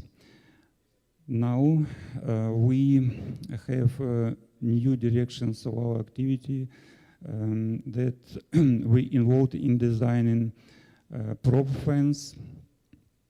We design ramjets for supersonic and for supersonic speed aircraft or flying vehicles, and also engines for special missions. Our company has very big experience in international cooperation with Europe companies. We involved more than 15 years in Europe program, and among them Horizon 2020. We involved in the biggest aviation scientific program, Clean Sky 2, with budget 4 billion euros. And our main coordinator of this project is Safran company from France. On this slide, you see that our company, our activity of our company started from design engines. We also produce some parts of engines.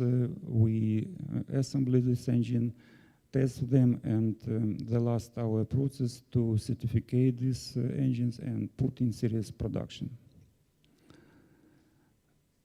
Our scientific research complex, the biggest in Europe, and consists of 15 test benches and more than 90 test laboratories for every parts of engines. In 2007, we established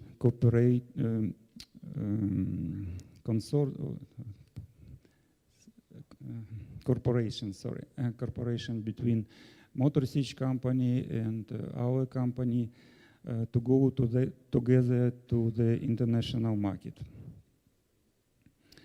Motorsic company has 17,000 employees. Our company has 2,700 employees.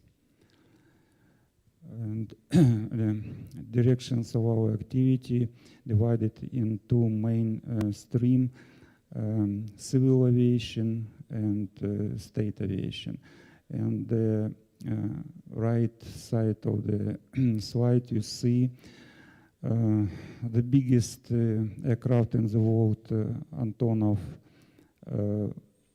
225 Mriya, and the biggest, the heaviest helicopter in the world, Mil-26. These aircraft and helicopters use our engine.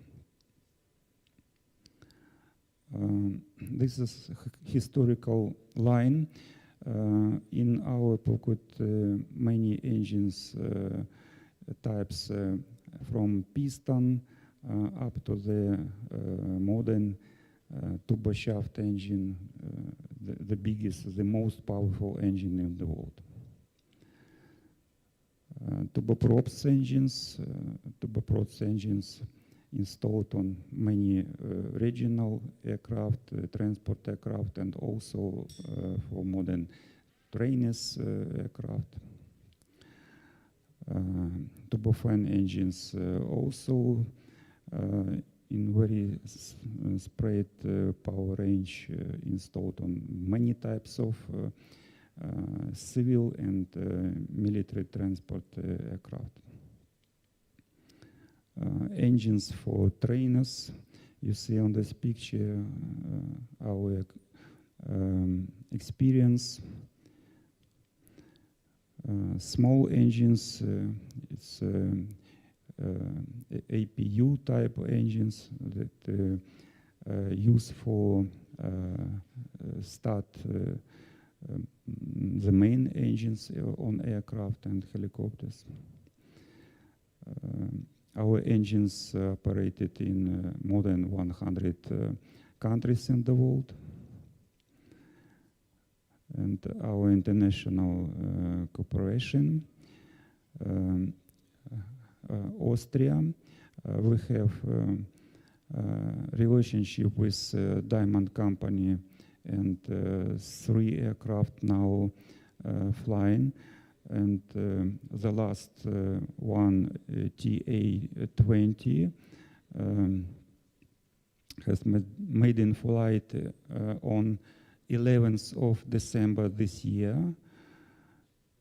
And we have many plans with this company to go further to the international market.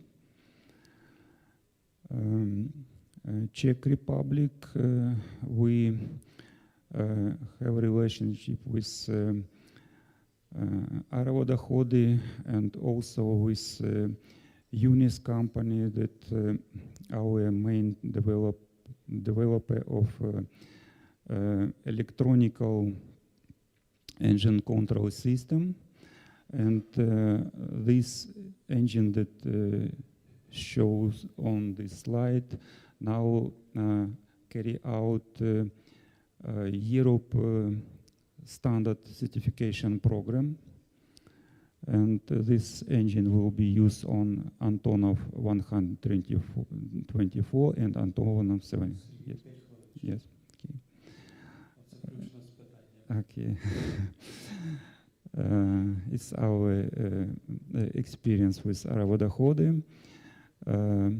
We also have many relationships with Chinese companies, and some of them use our engines on UAVs and on general aviation aircraft. Engines for trainers, for supersonic trainers, Handu company. Now we are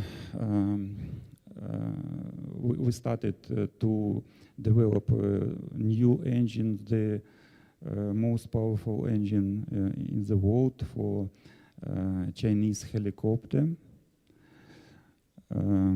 We also cooperated with many companies from Turkey, and the very famous company Baykar Makina use our engine on UAV, Akinci, and we have many relationship with this company.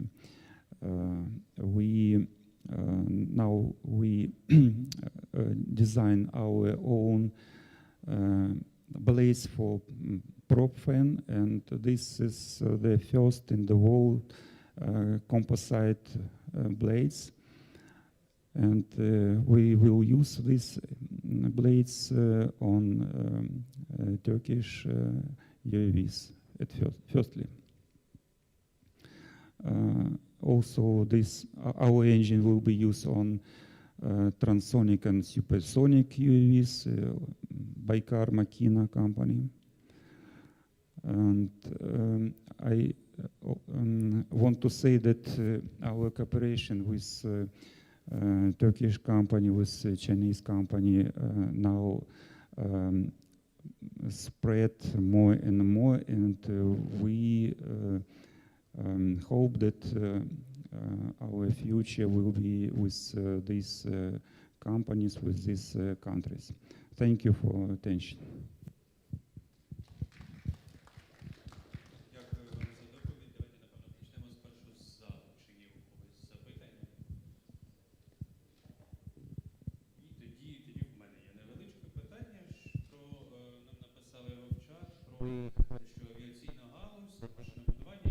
In machine building, it depends a lot on recruiting and maintaining personnel. We have the brain drain into either IT or somewhere else. What is your corporate policy of preserving people and protecting company from brain drain? How do you manufacture products that are interested in? I understand that it's a question from Ukrainian auditory.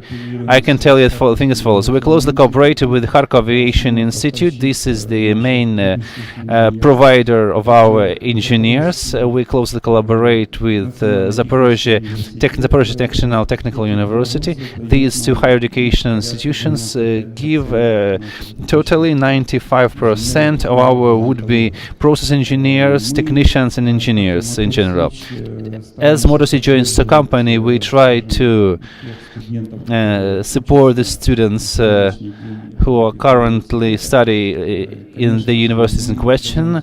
We give a green lane to the alumni of these universities. We support and assist our aviation college in the city. Simply put, all the educational institutions that in Ukraine as of today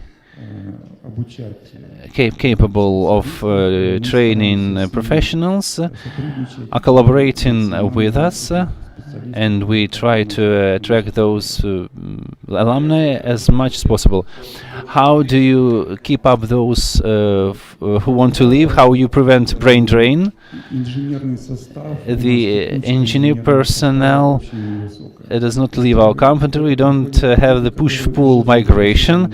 We have those people working in the company who have motivations, who are the taskmasters. Yes, we have a percentage of those who leave, but it's relatively slow compared to other companies. Most probably, apart from interest in challenging operation, we provide decent salaries and wages.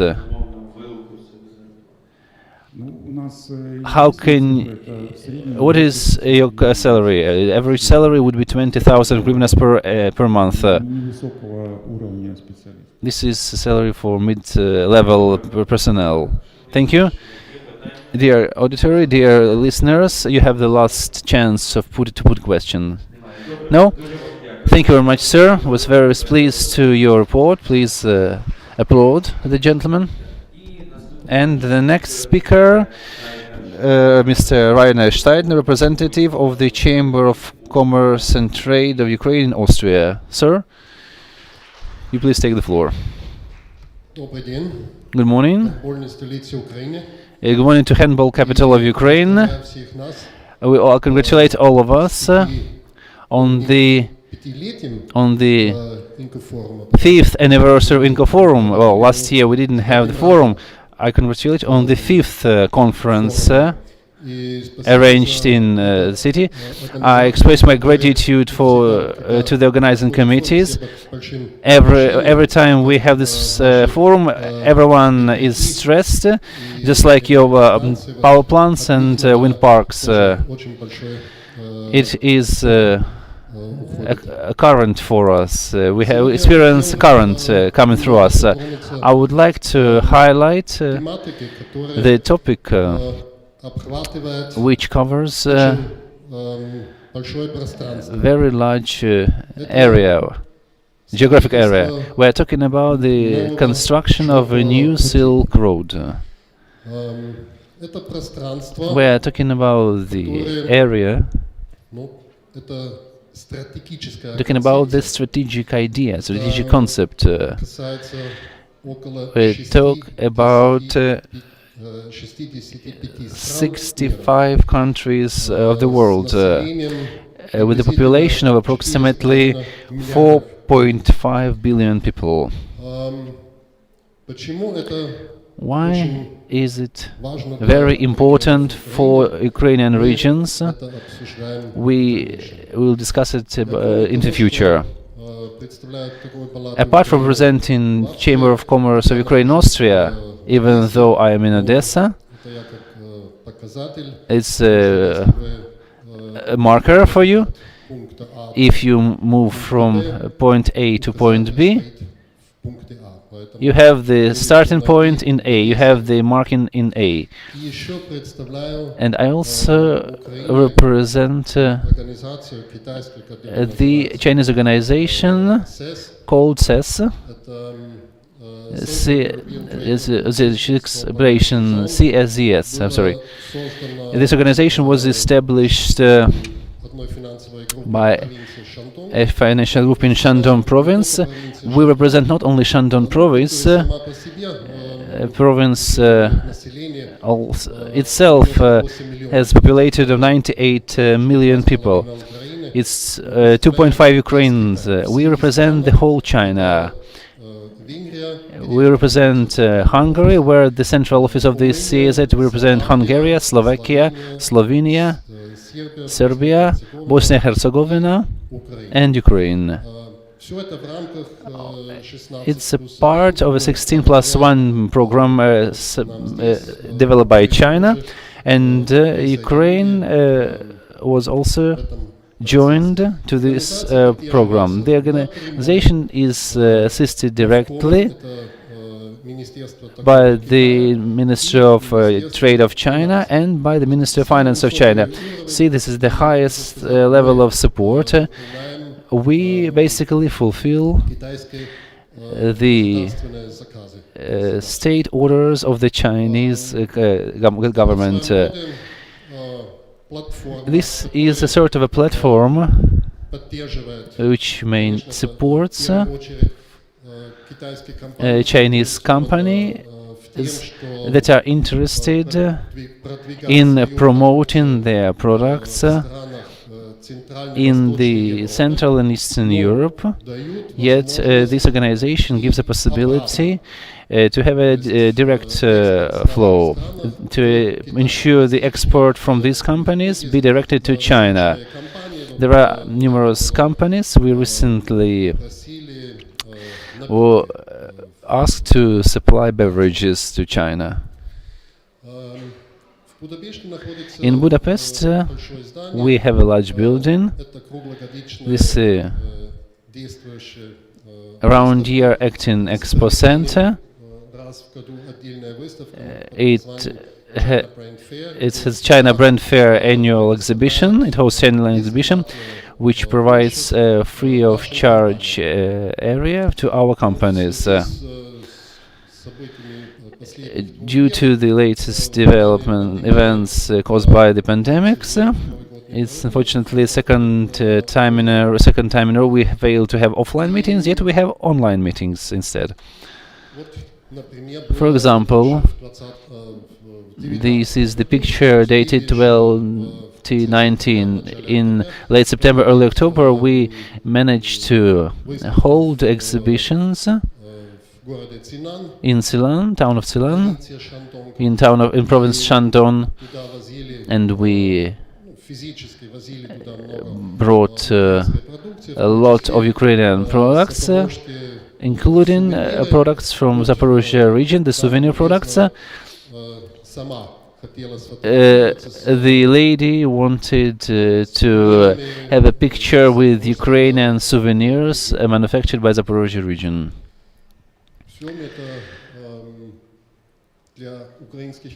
It was arranged for the Ukrainian companies, and it was fully free of charge. All the costs were covered by the Chinese government. In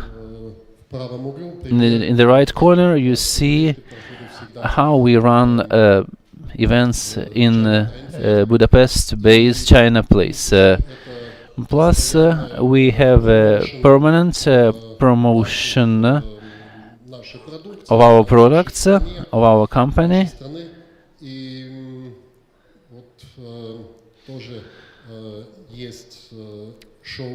We have special design showrooms. It's a new direction called digital showroom. We have several of them arranged. I am always ready to facilitate you in establishing your products in the showroom. We all know what the Chinese companies offer as of today. What can we count on the future without globalization and future without China? I believe each and everyone should decide for him or herself. I believe we need to live together, and it would be mutually beneficial. Some facts for you to... Yes, we can speak for hours, but unfortunately we are running out of your time. Yes. Yes, we know that the Chinese have been doing proper things for the past 30 years, and you can take that to the bank. Minding the scarcity of time, I would like to arrest your attention on this very slide. Recently, we have been running approximately 20 conferences per annum. We invite you, your colleagues, to participate in these conferences. This is a full-scale product. We can offer you everything from the highest technological product solution to the simplest goods like purses, bicycles, etc. The following, recently, we greeted first container training from China to the port of Yuzhny. The advantage is that it's slightly cheaper, and the second thing is that it takes 17 days for the train to cover, compared to 35 days voyage by sea. Plus, you need to add time of delivery from port to place destination. And train would cut this time would hasten this time. I will also provide you possibilities to consider possibility. Budapest is a city is in nearby proximity, and we have cargo planes flying from China to Budapest, which is rather in proximity to Ukraine. And last but not least, we are reaching the very end. The system I represent is as follows.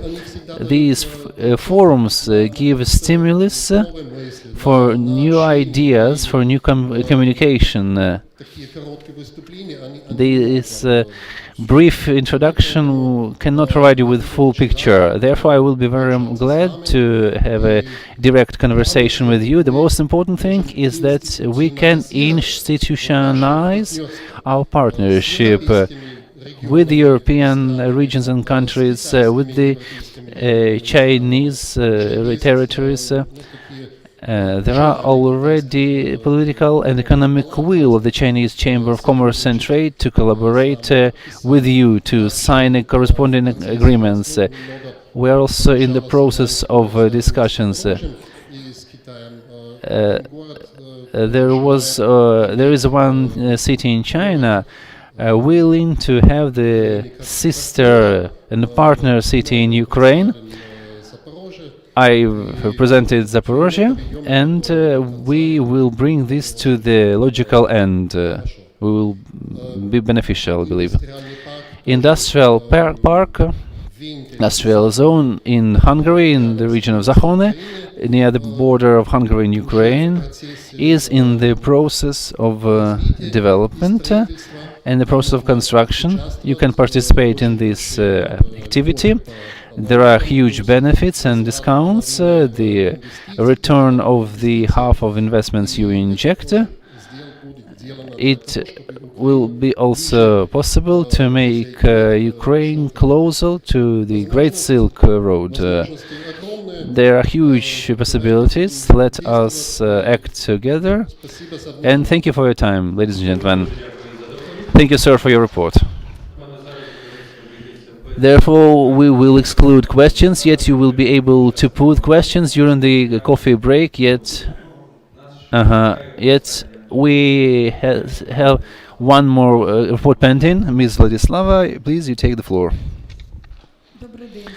Good morning, ladies and gentlemen. I'm very much pleased to participate in this forum. I'm very much grateful to the organizing committee for possibility to present you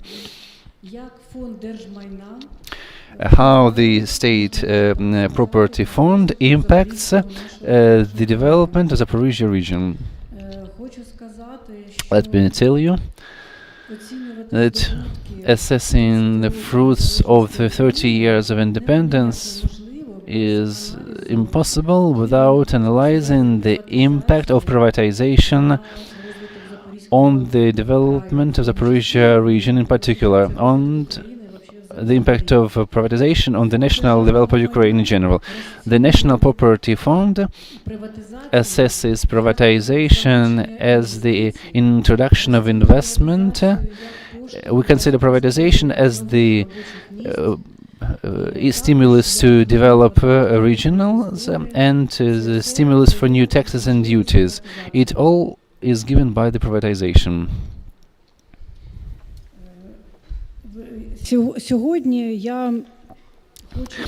Today, I would like to inform you about success stories of privatization. We have lots of success stories scattered over the country, yet for this presentation we selected some of them, some of these privatized objects to demonstrate to you that privatization was held in various years, that we have privatization now in the process in various spheres and branches. We're talking about both agrarian sector and industry, also have privatization projects in social sphere. So these are different projects in their nature. And it would eventually give us a possibility to develop this region. I would like to tell you that we as the State Property Fund, and you would join me in my understanding of the situation, that the state shall not be engaged in business activity. State shall create conditions for business development. Please, the following is the case in point. This is the object that was recently privatized in 2018. Exactly when we adopted the new privatization law, we're talking about the state-owned property, the state R&D on designing industrial businesses. So this was a state-owned research and development center. As of today, we're talking about joint stock company called Hyperprom. This entity was put on auction in 2018. We had two participants, they bidded, and this entity, whose starting price was 10.8 million hryvnias, was sold at the price of 13.4 million hryvnias. Nowadays, as the representative of the State Property Fund, I am very much pleased to inform you that this joint stock company, the privatized entity, has not just been operational, has been prosperous and developing. It provides jobs to more than 100 personnel. The fact that the company is efficient is demonstrated by recently concluded contracts both with foreign and local state counter agents.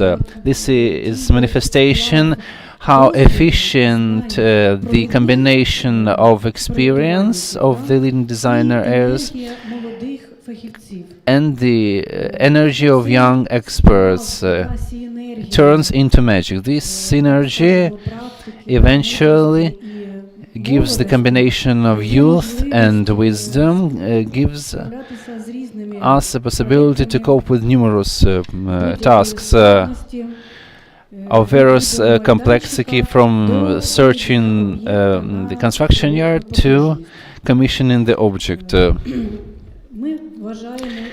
We believe this entity the prime jewel in our crown among those objects and entities to be privatized. And the next entity is the agricultural private company called Sunny 2007. At the moment, we're talking about the agro producer. It's a successful agro-industrial company. In 2013, its privatization process was complete. This entity, in fact, is the object of our pride. In this case, this is the manifestation of the efficient and good management. Today, this combination of factors allowed this company to demonstrate stable growth, stable, sustainable development. This is a bright example how a company passes away from losses to benefits, because after 2018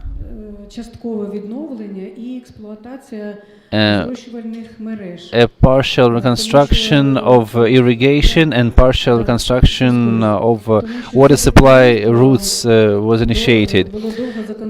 This company was preserved and was preserved for many years, and in 2020 it already received its profit worth of 7.5 million hryvnias. As I mentioned, this is the example of the sustainable growth. And let me tell you that this company employs 60 personnel. They receive decent remuneration, paid in due time, and it also provides social package to its employees. The company participates regularly in social projects and forums, so this is a very actively developing company. This slide represents one more agricultural entity. Maybe you're familiar with this company. This is a farm called Step Farm. The company product line is various. It's a closed cycle production. It's closely monitored. All the guests also all the state standards are maintained. Everything is strictly according to the standards. It's also the object of our pride. This is the agricultural entity we are very much proud of. The next slide would show you a completely different entity.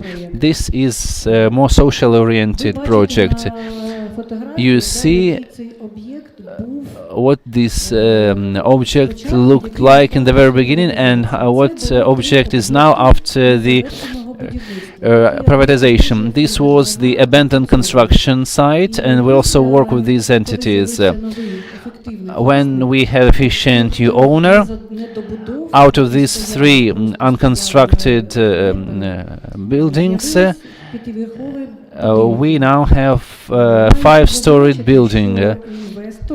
Let me tell you that investor participated in the programs, in the state programs that allowed us to provide the apartments to military servicemen and women and people with children. We also provided amenities for the territories nearby, so this was a social-oriented project. And I do love this project. This is the not forest. This is the example of recreation, family recreation area on the Azov Sea side. This used to be the not forest, which was established in 1989. Yet this object was abandoned for more than 20 years, and since no repair operations took place, the building was forsaken. And in 2017, this object was put on auction. We have 3 competitors participating in the bid. The object underwent reconstruction, and now we see a very friendly, attractive place for family recreation and rest. Summarizing, making my long story short, I wanted to show briefly these objects, and making my long story short, everything that mentioned, I want to reiterate. Successful privatization means investments, allowing territories to develop. We talk about new jobs, we talk about budget revenues, and we talk about the economic development of the region. I would like to arrest your attention on the fact that on this slide we have references that you can use to contact us, because the National Property, State Property Fund is becoming more transparent. We turn into modern and up-to-date organization. We have social media accounts. We demonstrate objects in the process, what entities are included into the shortlist, what entities would be included into the shortlist. We always count on your support and assistance, and with your assistance we would be able to promote it even more. And please join us, combine forces with us, make this picture, put down the corresponding note. We are ready for communication. We are open. I reiterate that the State Property Fund is the state-run agent that can be customer-oriented. Please, I understand that time is running. Should you have a specific question, I will be at this forum till the very end. I will be able to respond to questions. Thank you very much for your report. The panel is over. Should you have any questions to our speakers, you feel free to put them in the course of the coffee break. We are about to start the coffee break. The next discussion panel will start at 12:15. Thank you for your time. I wish you all the best.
Yes, yes, I can hear you. I can hear you well.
Шано-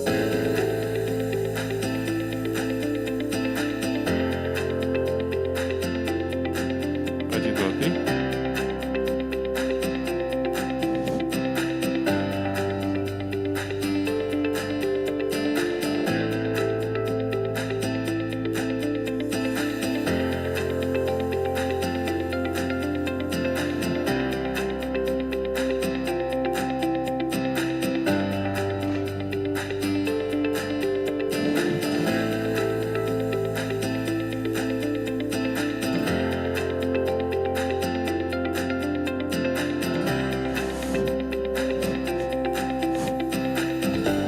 Шановні колеги,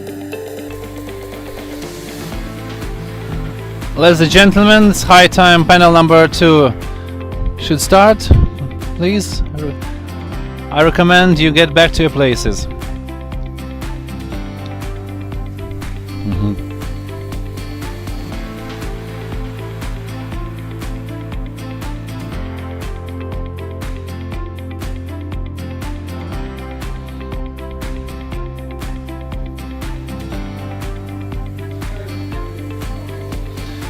Please take your seat, don't wait for, as they say, for the third call.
While we all take places, I invite here Mr. Vasil Burtnik,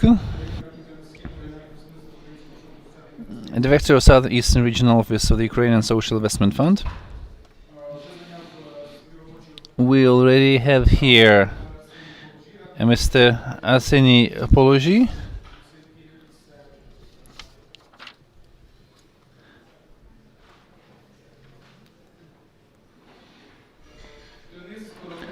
invite Mr. Denis Korotenko, head of Shirokivka municipality.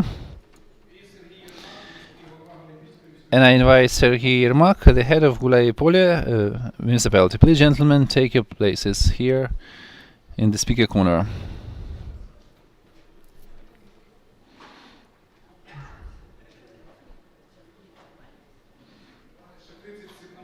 Okay, ladies and gentlemen, we have ETA 30 seconds. Please take your places.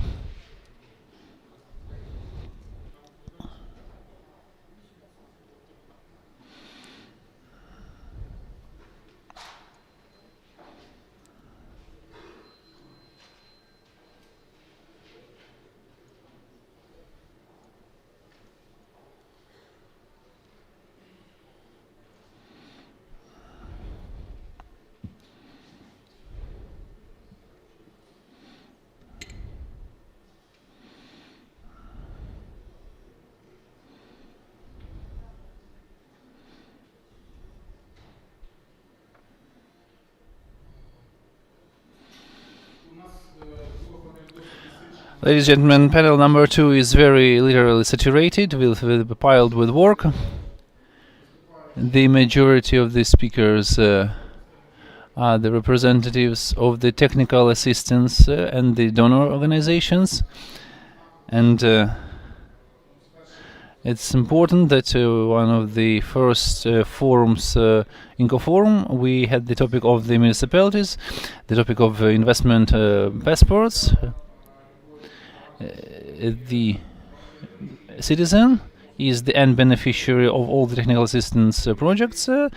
The technical assistance is developed in the course of numerous collaborations. We have representatives of those municipalities who manage to implement part of those benefits, part of their activity. And let me tell you that for Zaporozhye, lots of doors are open. Doors mean opportunities. And the issues on the agenda, I mean the crucial ones, I would ask you to focus on these issues. We're talking about the level of readiness and the necessity to integrate technical assistance programs and the residents' need and the requirements to address to the large businesses, big businesses. In the first panel, we heard a lot about interesting projects. These projects are very interesting. They are progressive. I would tell this is a significant resource base. Yes, we do have energy, we have electricity, but we have lots of intellectual potential. Everything is concentrated here. You have the tourist potential, which is very high, minding the conditions we have at the moment related to the Crimea. We have the overflow of tourists, and we have advantages. We have possibilities, and I believe these products need approaches and solutions. The projects and products need a brand new approach and vision regarding transformation of what we know, transformation of the economy as it is, and the successful implementation of competitive resources.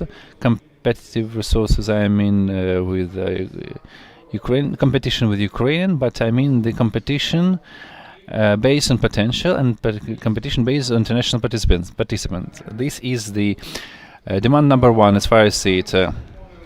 Technical assistance programs are aimed at the social component.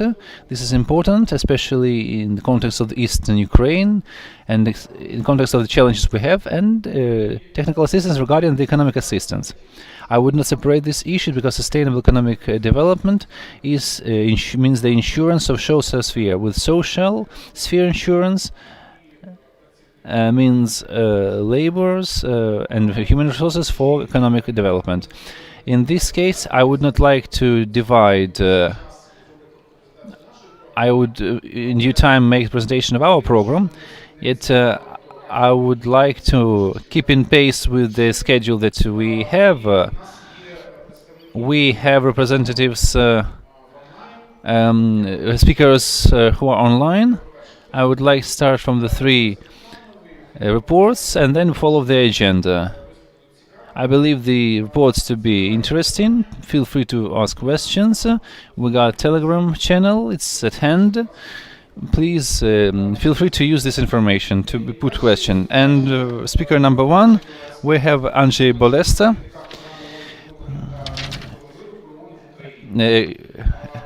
Recovery Peace Building Program Manager in United Nations in Ukraine. The peace building in Ukraine and peace building in Zaporozhye region. Sir? Доброго дня, колеги. Чи мене чутно? Якщо мене чутно, то я не почуваю відповіді. Я думаю, що можна починати з презентації. Від імені програми розвитку ООН та програми відновлення та розбудови миру я дуже щасливий відвідати ваш форум. Думаю, назва цього форуму дуже актуальна – інтеграція і кооперація, тому що моя презентація буде стосуватися самого питання підтримки сектору економічного розвитку. І інтеграція і кооперація є ключовими елементами забезпечення that the private sector is expanding and is growing and is accessing new markets. We all know that the success of economic development of the whole Ukraine and also on different oblasts, different provinces, including Zaporizhia Oblast, will depend on how good, robust, competitive and modern the private business sector is. Private business sector composed of predominantly local companies and composed predominantly from micro, small, medium enterprises who can generate knowledge, who can generate products, who can generate working places and new employment opportunities. This is why part of the UN Recovery and Peacebuilding Program is focused on the support for the MSMEs development, and that includes geographically Zaporizhia Oblast. Let me go to my next slide. I'm not sure whether you can see it, maybe not. I can see not. When I was last time trying whether the presentation worked, it did. But this time I somehow, okay, yes, it does from time to time. So what was our approach before to Zaporizhia Oblast? Well, before 2021, we have mostly focused on the Azov Sea coastal region, cities like Berdyansk and Melitopol. However, starting from now, our attention in terms of our activities and our program concerns the entire area of the Zaporizhia Oblast.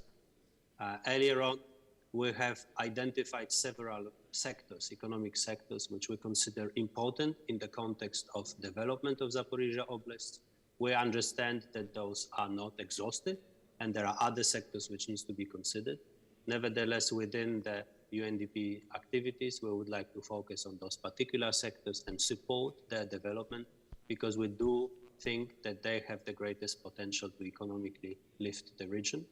And those sectors include industry and engineering services, textiles and clothing, hospitality, tourism has been earlier mentioned, and there were some presentation earlier during the forum today on industry and engineering, food processing, grain and oilseeds, dairy and beef, and fruits and vegetables are for us also some sectors which needs attention and which are important in the context of sustainable development of the region. And of course, our activities are broad, but we focus on several policy focuses, and those include capacity building. This capacity is necessary not only for the businesses themselves, for entrepreneurs, but also all the stakeholders who support business development. We focus on resilience. COVID-19 pandemics, fluctuation of commodity prices and other occurrences in the world and other occurrences show us that building resilience among entrepreneurs, among business sector and other stakeholders is very important. Financing is another area of policy focus which we would like to focus on, simply because we do realize that very often financing is the main, lack of financing is the main obstacle for sustainable development of the business sector. Digitalization, enhancing digitalization is obviously understood by itself. Companies these days cannot thrive, cannot expand, cannot develop if they're not fluent in digital services, if they have no internet presence and do not conduct their business also online. Internationalization is another element which we are paying close attention to, because we understand that the success of the business sector also in Zaporizhia Oblast will be determined how successful the businesses are in cooperating with their international partners, how successful they are in accessing international markets.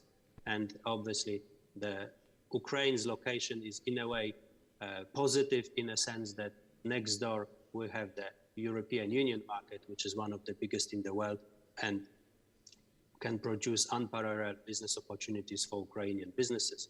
Clustering is another element we're working on. This is important in the context of enhancing competitiveness of the local MSMEs, because if they get together, work together, they can achieve more in terms of expansion and internationalization. And ultimately, obviously, we're looking at the broader process of structural transformation of the entire sector, making it more innovative and more competitive. In terms of implementation, we do number of all those policies, we do number of activities. We, of course, build capacity, as I mentioned before. We provide some financing for certain targeted businesses in the form of business grants, but we also conduct analytical studies to estimate what is really needed in the market and how we can apply our resources, our activities to ensure that the sustainable development and the private sector development in the region is as successful as possible. In terms of support for MSMEs in Zaporizhia Oblast through the Recovery and Peacebuilding Program, we have so far helped 157 business projects representing the priority sectors which I just mentioned. We have also conducted a series of webinars on business development in the framework of anti-crisis platform. And this is, I would like to thank here the Zaporizhia Chamber of Commerce and Industry, because we have done that in partnership with them.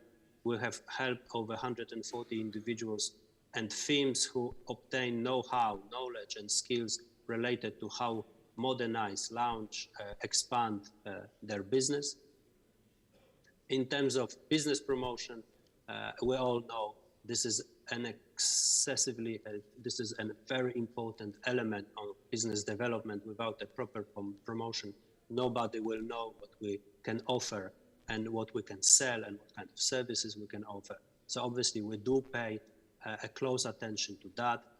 This year we held another session of the East Expo exhibition, East Expo 2021. It was again held in Kiev. A number of companies participated, and representatives of Zaporizhia Oblast and Zaporizhia Oblast businesses were invited. 8 MSMEs participated in the event. 16 video presentations of the companies from the oblasts were created on the online version of the East Expo. 4 online stores were developed for local MSMEs, addressing also the negative impact of COVID-19 pandemic, and the regional marketplace was created for local MSMEs to help companies from Zaporizhia Oblast to advertise and sell their products and services online throughout Ukraine. Naturally, the economic success of the oblasts will not only depend on the strategy of development of the private sector, but will also depend on the quality of the labor force. And obviously we do pay attention to that the labor force tightly matches the needs of the market, of the labor market on the field. Consequently, we have been supporting the state employment services centers and vocational educational and training institutions with various means. We conducted a comprehensive analysis of the Sea of Azov area of the Oblast's VET system, regional labor market and state employment services. We supported development of investment plans for 3 VET institutions, 2 VET public-private partnerships initiatives in Melitopol were supported with grants. 3 VET supervisory boards have been established, 2 are underway. We of course also support capacity building of VET institutions in terms of basic of entrepreneurship study course, which was developed and taken for implementation by more than 20 VET institutions. VET institutions in Berdiansk and other places in the Zaporizhia Oblast Employment Center received various IT equipment, software and furniture. So we also understand that not only the capacity building and the support and the judging of the situation or estimating or analytical studies are important, but also the physical support in terms of equipment, of software, furniture. This is why also we focused on the renovation work to the premises of VET institutions in Berdiansk and Melitopol. If we look at our plans, those coming in the year 2022 and beyond, as I said earlier, this time from now on, the entire oblast is the target of our support. So obviously we will try to strengthen the capacity of entrepreneurs, public and private sector organization and other stakeholders who participate in the process of economic development. We will continue to support MSMEs in their trying to improve their access to new markets and strengthen the trade links, because we do understand that internationalization of companies are of key importance for the further development and creating the new jobs. We will continue the support for digitalization of commercial activities, because this is the future, and without the digital presence of companies, little can be achieved. And in order to even better match the needs of the labor market, we will support the vocational education and training institution and state employment services institution to improve the quality of education and services to match the needs of the local market, which then will facilitate the process of development of the private sector. These are rather general topics which I just talked about. The details obviously will follow, and we are looking forward to closer cooperation with the Zaporizhia Oblast on the ground in the coming year and the years afterwards. Thank you very much. Якщо у вас будуть запитання, відкройте чат, ми попробуємо передати нашим виступаючим і поділитися цими відповідями, які є. Але рухаємося далі. Я недавно, зовсім неповних півроку працюю при Азові. Я бачу величезний потенціал, його дуже багато в різних сферах. На мою точку зору, сторонньої strangers see it the way as follows. These products that Azov region offers are not integrated in various spheres across the spectrum. The topic of the next topic is this report. I can hear you, but as loud as the speaker. So I yield the floor to Nicholas Rufer, component in sphere of trade, EU for business. I got acquainted with several people in here. I got acquainted with several activists saying that clusters are high on demand. I believe the presentation by Nicholas Rufer would be very challenging and interesting. Please, sir, you take the floor.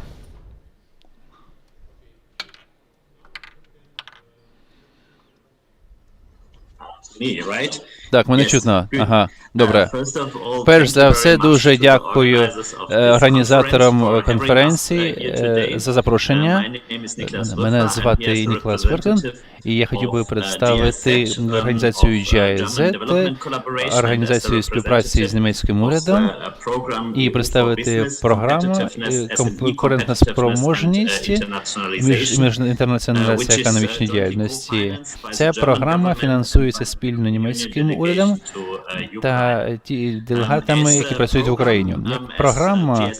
Як програма організації GIZ, наша мета підтримка малого і середнього бізнесу в Україні з метою створення можливостей для виходу на міжнародний ринок та перетворення їх у інновативні компанії. Для відкриття нових ринків ми робимо це з використанням декількох компонентів. Перш ніж ми перейти безпосередньо до цих питань, ми розглянемо відповідно, що ми використовуємо холістичний комплексний підхід у нашій економічній політиці. Повинні все ж таки враховувати регіональну специфіку і знання про регіон та регіональний розвиток області у минулому. Економічна політика не може бути лише сфокусуватися на майбутньому, але повинна залучати досвід попередньої. Ми повинні підходити до цього питання комплексно, пакетним принципом.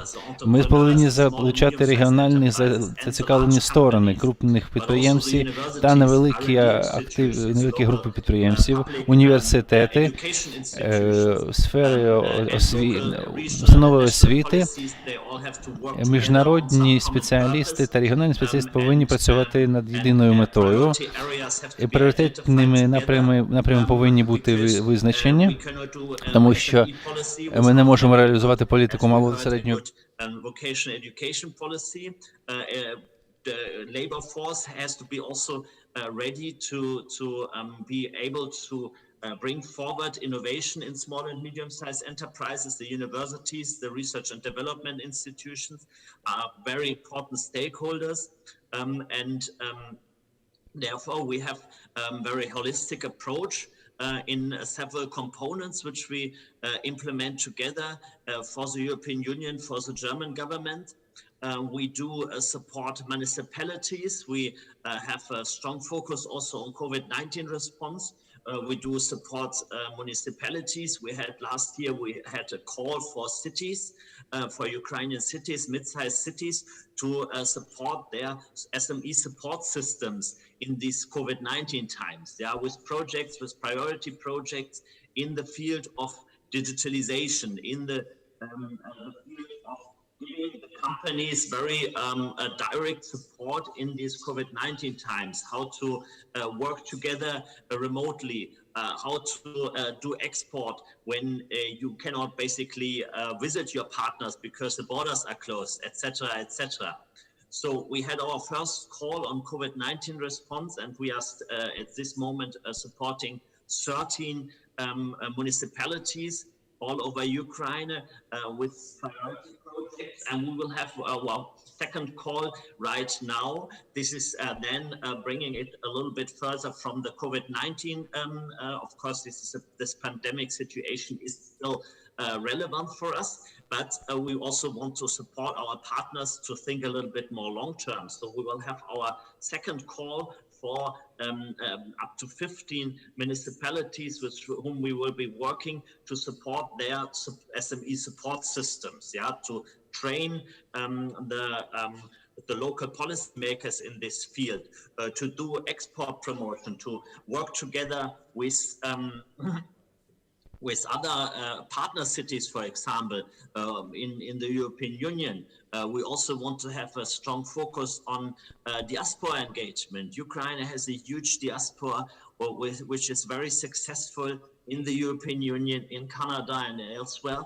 And we want to work together with with Ukrainian municipalities, with Ukrainian cities on how to engage this diaspora in investing in the small and medium-sized enterprise sector in Ukraine.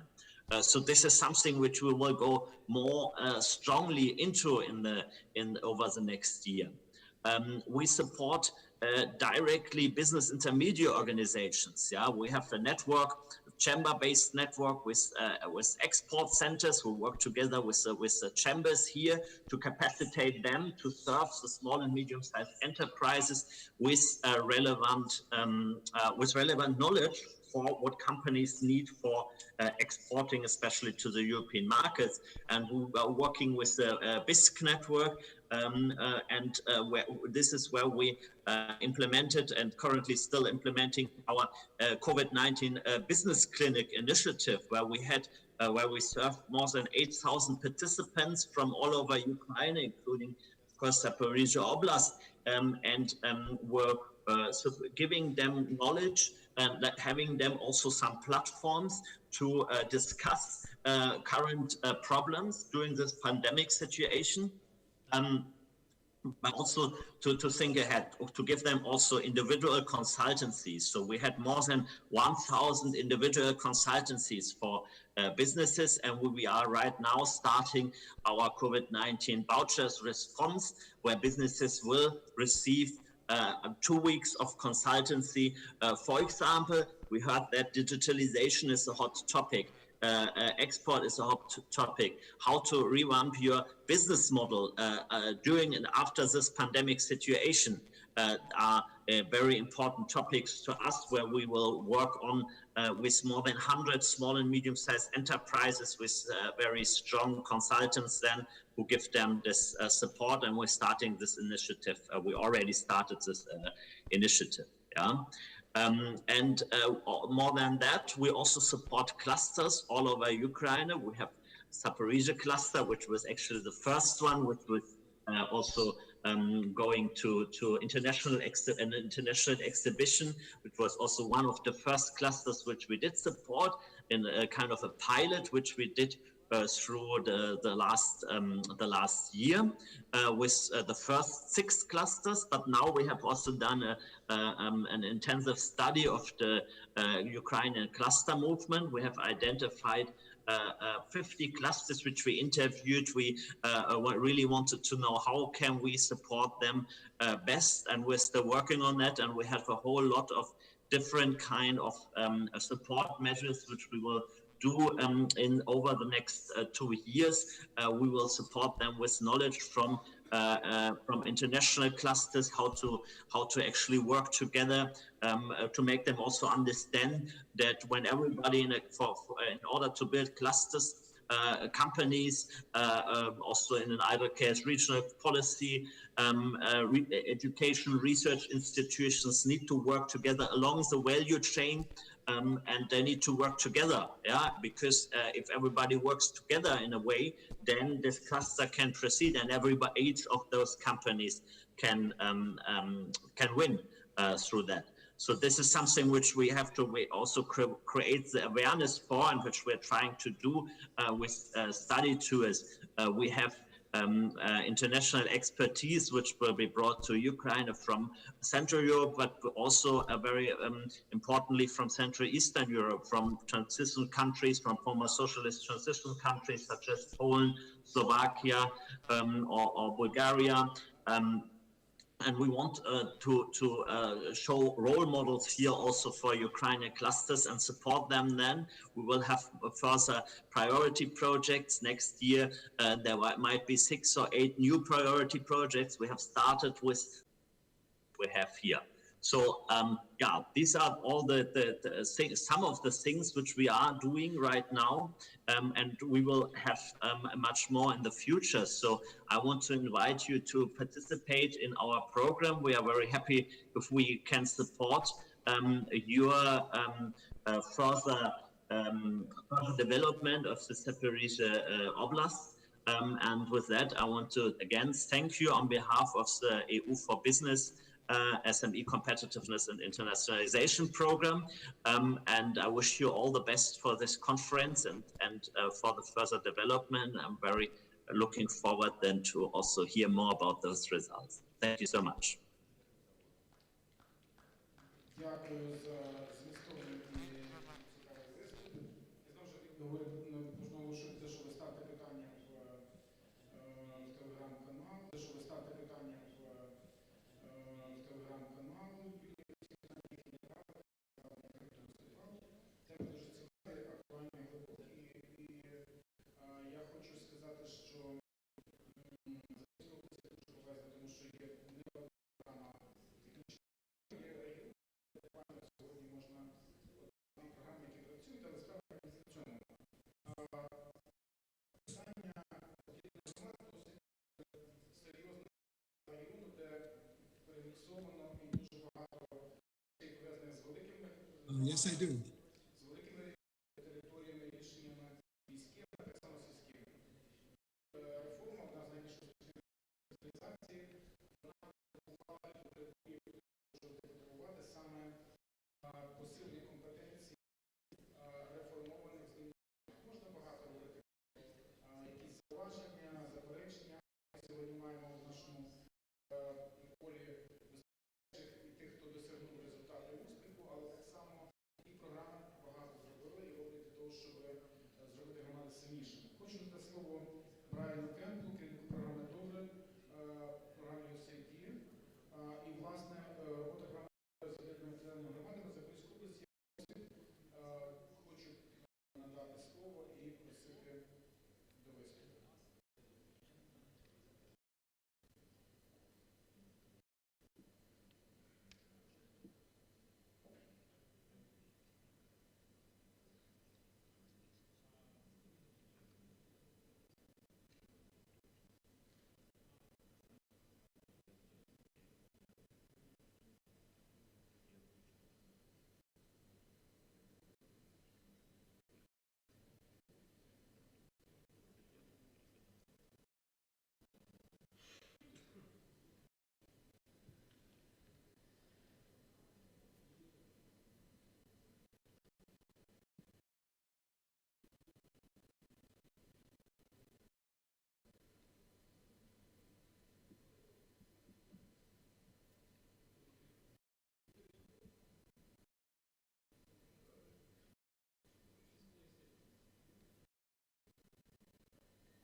Здравствуйте все.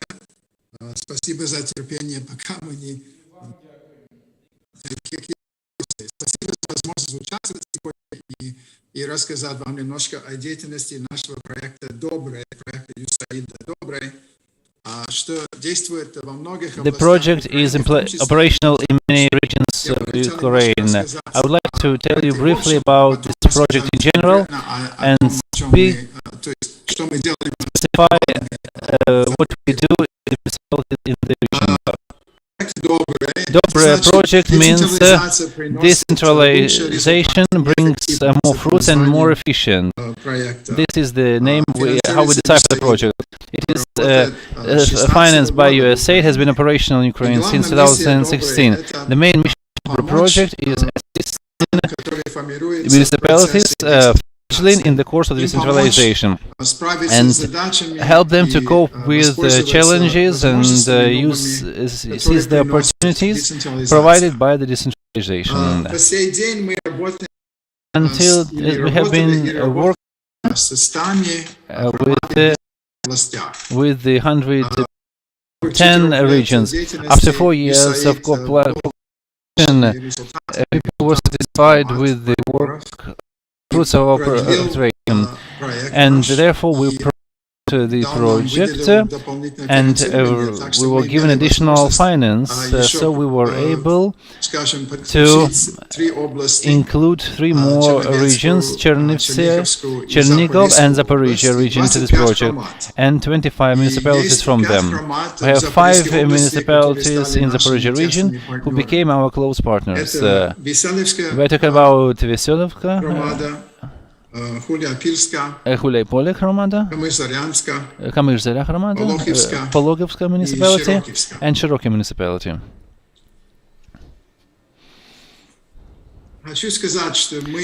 I would like to tell you we underline crucial principles of collaboration. First of all, we provide material and technical assistance across the broad spectrum. This is what we struggle to. Yet we have principles follows for municipality to have a systematic approach to addressing its issues and questions, to identify and addressing questions, to be able to participate on the level of people and activists. Third, participating is not mentioned here is that we let municipalities to identify their priorities. We promote the process, yet it is the municipality that would eventually reach their level of needs, and we would simply promote and facilitate the implementation. Going back to this slide, it shows the vectors of activity in which we assist. Our project is very broad. Unfortunately, I cannot give you full information since it will be time-consuming and involve too many slides. I will briefly inform about the vectors.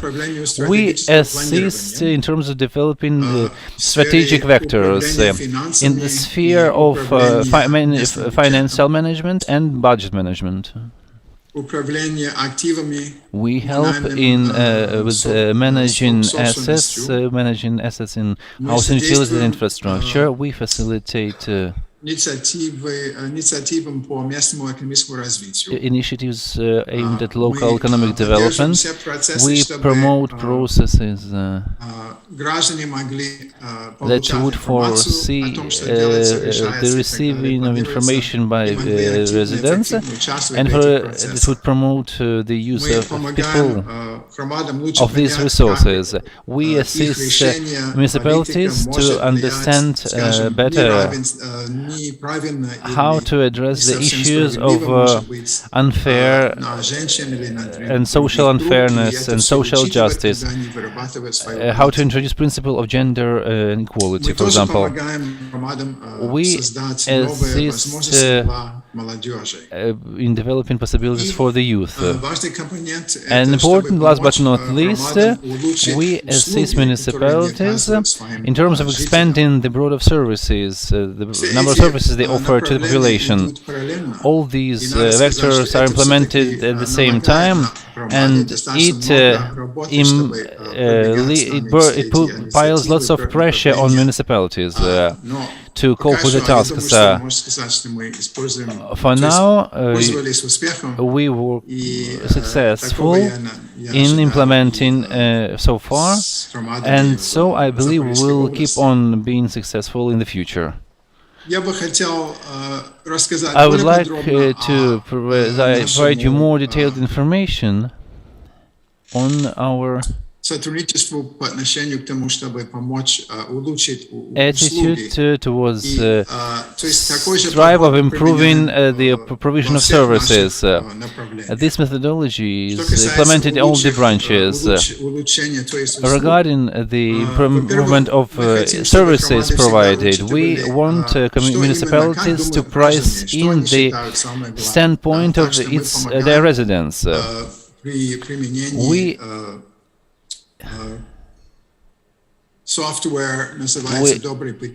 We apply Dobre software, and we help municipalities run questionnaires among their residents to find the issues of consent and to find the issues that are not satisfied with.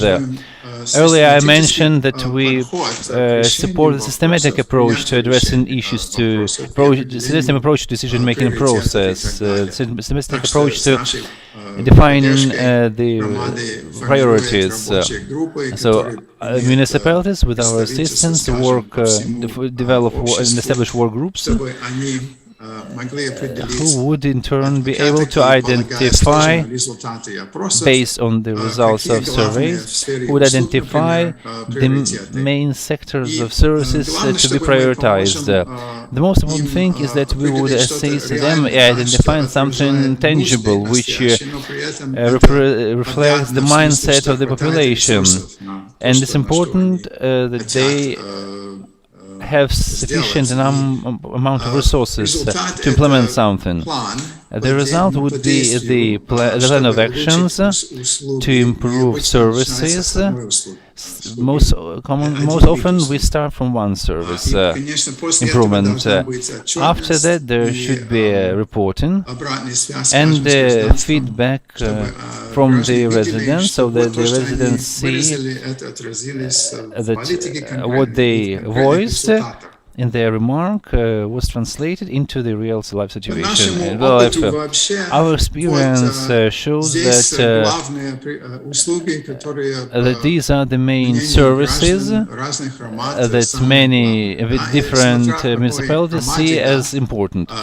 Different municipalities see them differently. But road infrastructure repair, providing medical services, ensuring water supply and wastewater process, ensuring the elimination of territories, which is also maybe a priority, and most common is the requirement to cope with the solid waste disposal, the disposal of solid waste, and the extension of disposal of solid waste, and scaling this service on the entire municipality. There are other priorities in some municipalities. The following are the results that represent our work with previous cases. There is a lot of positive feedback, and the fact that people see tangible results of this reform and tangible results of this new approach to governance. I mean the governance of the municipalities.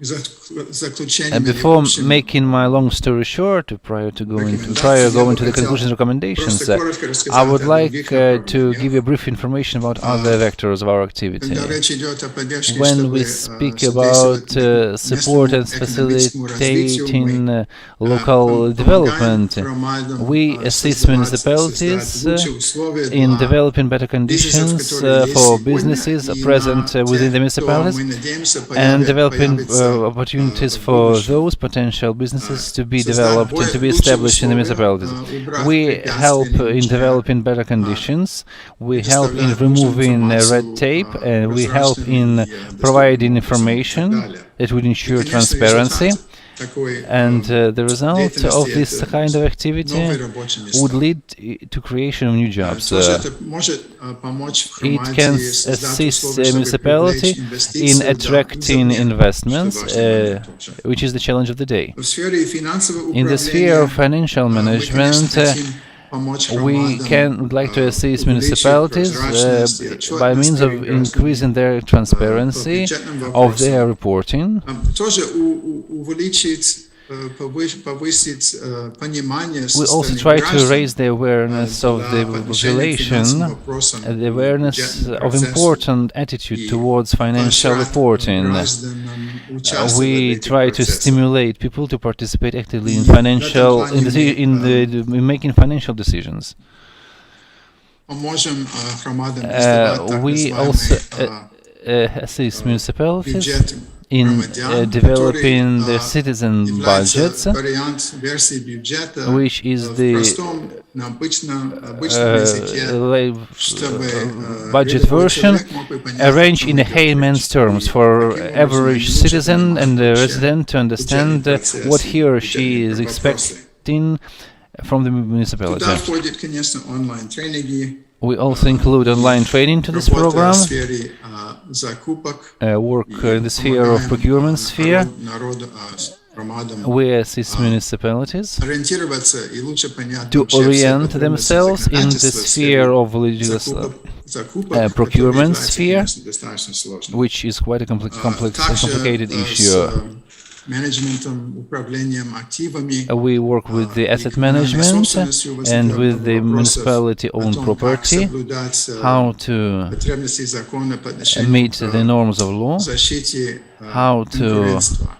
protect Мы работаем с the вами competition. комитет, чтобы We выявлять have our own вопросы, committee отвечать на вопросы, точнее, to чтобы respond to понимать questions команды по отношению how к этой сфере. on how people see this topic.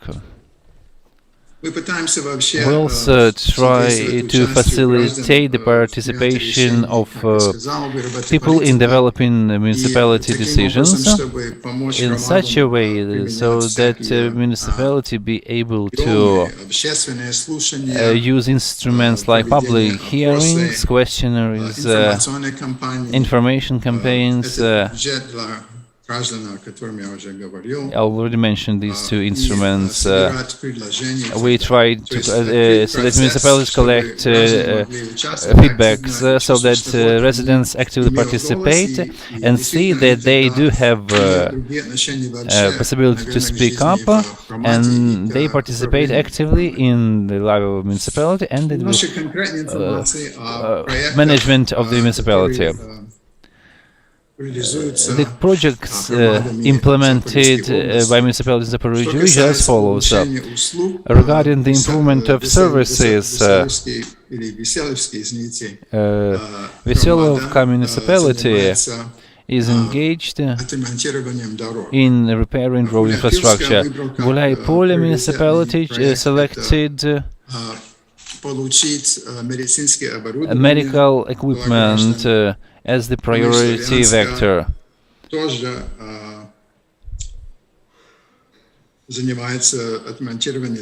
Another municipality is also engaged in repairing road infrastructure.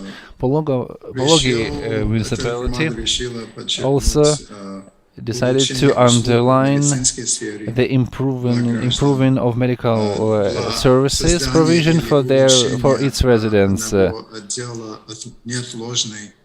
and they identified another priority as establishing the ambulance and emergency healthcare center.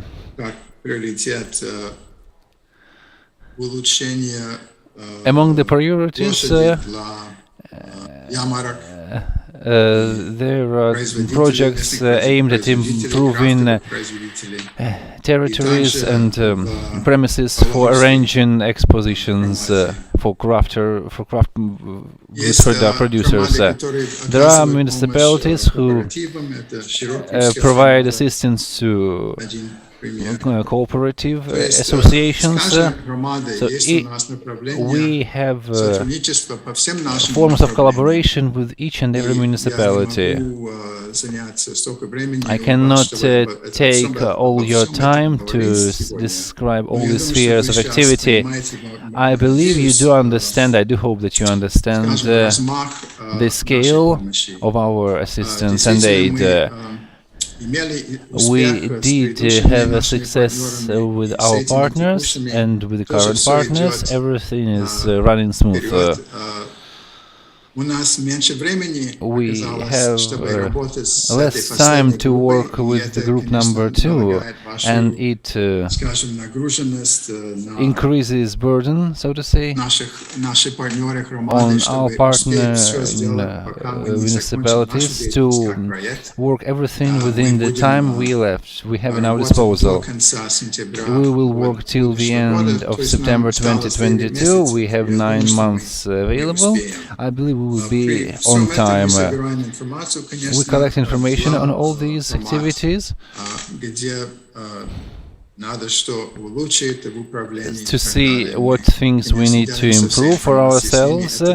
It's a feedback for us and feedback for them as well. We found out that municipalities are different, but they all are faced with common problems. So it's very useful if they can share their experience of coping with problems. We have mentor programs that foresee the share of experience of those municipalities who can cover certain areas, who cope with several issues, and who can share with fledgling municipalities. We facilitate the collaboration of municipalities to develop joint projects. For example, it has to deal with the removal of consumer solid waste. There are plethora of efficient and fruitful examples of fruitful collaboration. I would like to reiterate my gratitude for the possibility to offer my speech. We have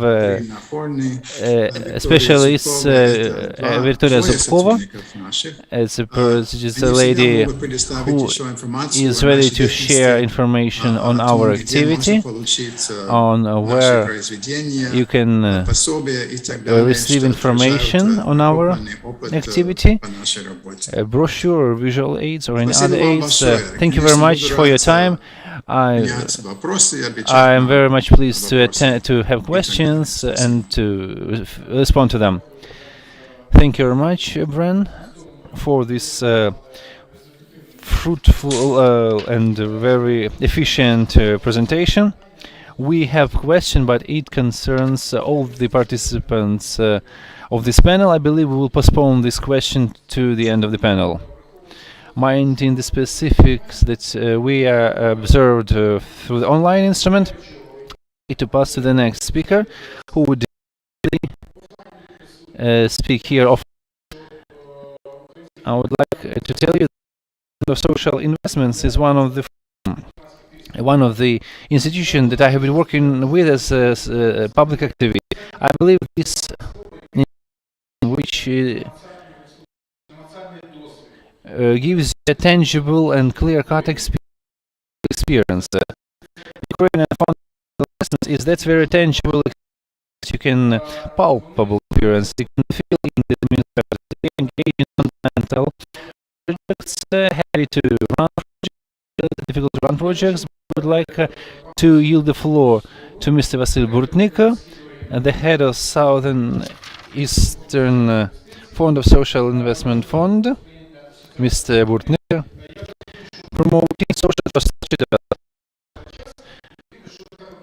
I would ask you to optimize our activity in such a way to be able to squeeze your report within 10 minutes, please. I would very much appreciate if you follow my advice. Good afternoon.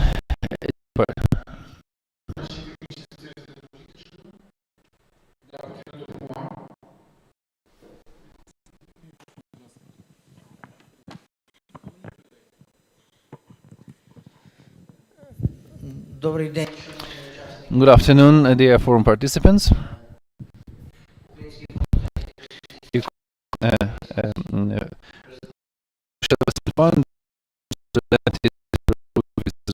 Activities. Fund was founded in 2020 as a non-profit organization. We are 21 years old. The mission of the fund developing municipalities.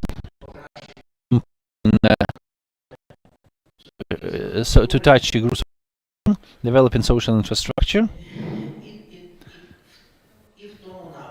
and so on and so forth, as they say. 16 municipalities, simply put. The reason that the fund doesn't work alone, the fund is assisted by donors. We had numerous donors. Talk about the UK government, the world Swiss government, the Canadian International Development Agency. The fund has been working with. First of all, we are talking the Federal Republic of Germany, its federal government, via the AFM financial institution,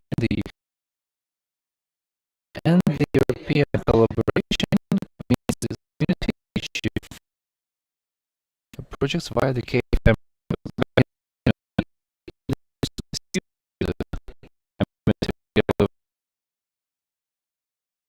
Approximately 1,300 worth of $82 and €1 million. Beneficiaries are 654,000 people. The began collaborating with the fund in 2015 as a part of the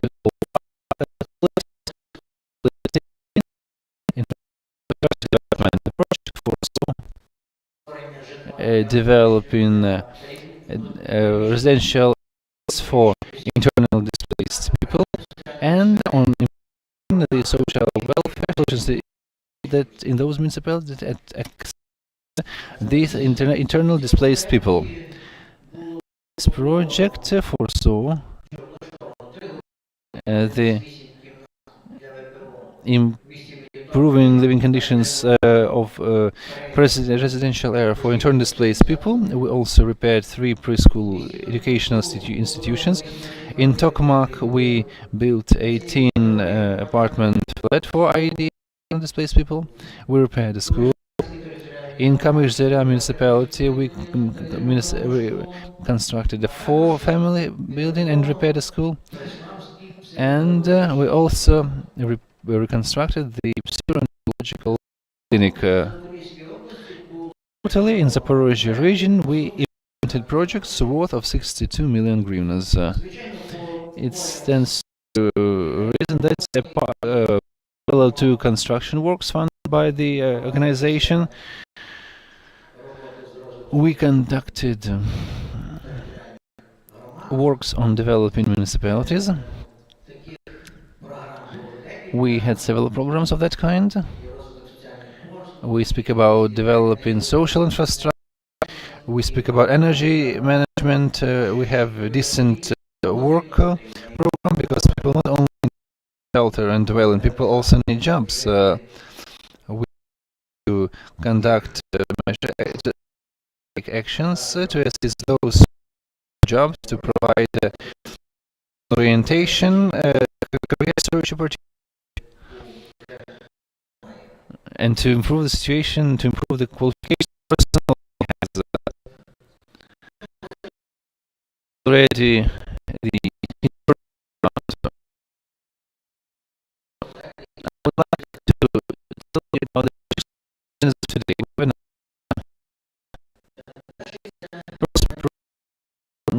Providing social stimulus to municipalities. This is a project funded by the government of Japan, and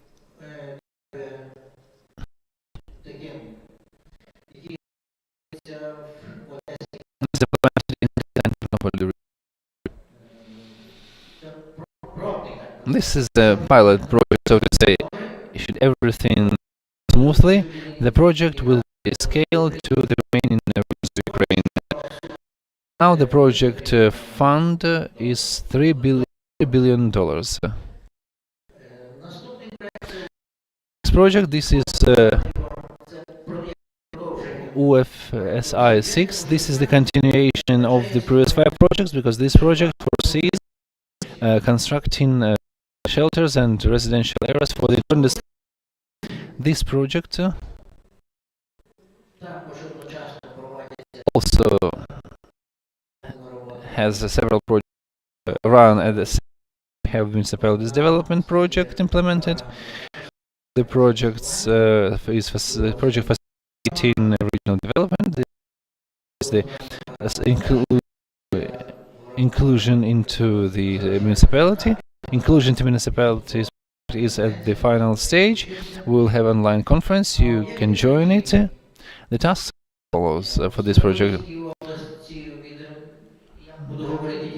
I will speak about the Zaporizhzhia region only, since the original office works on 2 regions. Today we speak about the Zaporizhzhia region alone. We have already repaired 4 apartments in town and the general education school, also in town of Melitopol. We changed the roofings and we substituted windows into energy efficient ones. At the end, we also renovated the 36 flats for internal displaced people. And in town of Gulepole, we are in 4 apartments and the preschool education institution. In Kamezhera, we are approaching the end. We are for restoration of a 12 apartment, and we are running the renovation of a general education school. The works are at the final. The project is called UFCI 7. Due to COVID-19 pandemic, so we decided to finance purely medical project. The project for repairing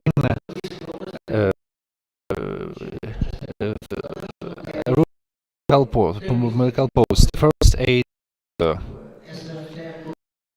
We speak about the first aid post in the municipality.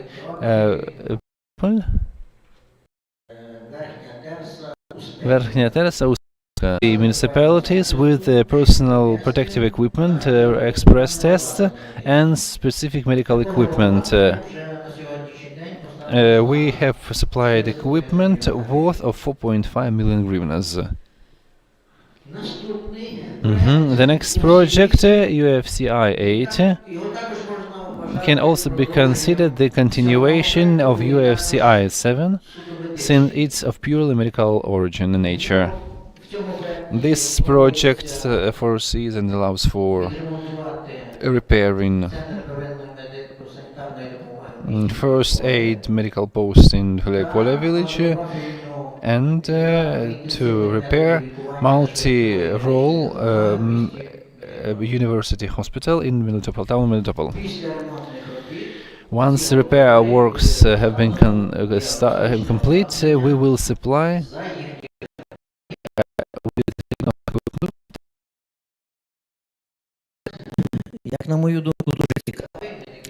Project is very very interesting as far as I see. It is unique for our organization. We talk about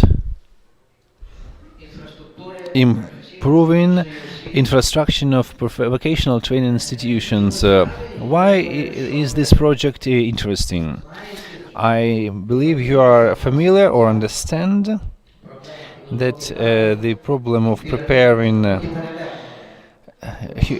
professionals is somehow upside down, because in the world 80% of youth in all over the world get professional training education, and 20% go to higher education establishment. In Ukraine, it's vice versa. 80% receive higher education certificates, and only 20% receive vocational training education. To make vocational training more attractive, to raise the level of providing services in this sphere, we implement this kind of project in Ukraine. The 7 regions of Ukraine participate in it. In Zaporizhia region, 2 vocational training schools participate in it. Melitopol, professional training school, wherein we repair the building block, and we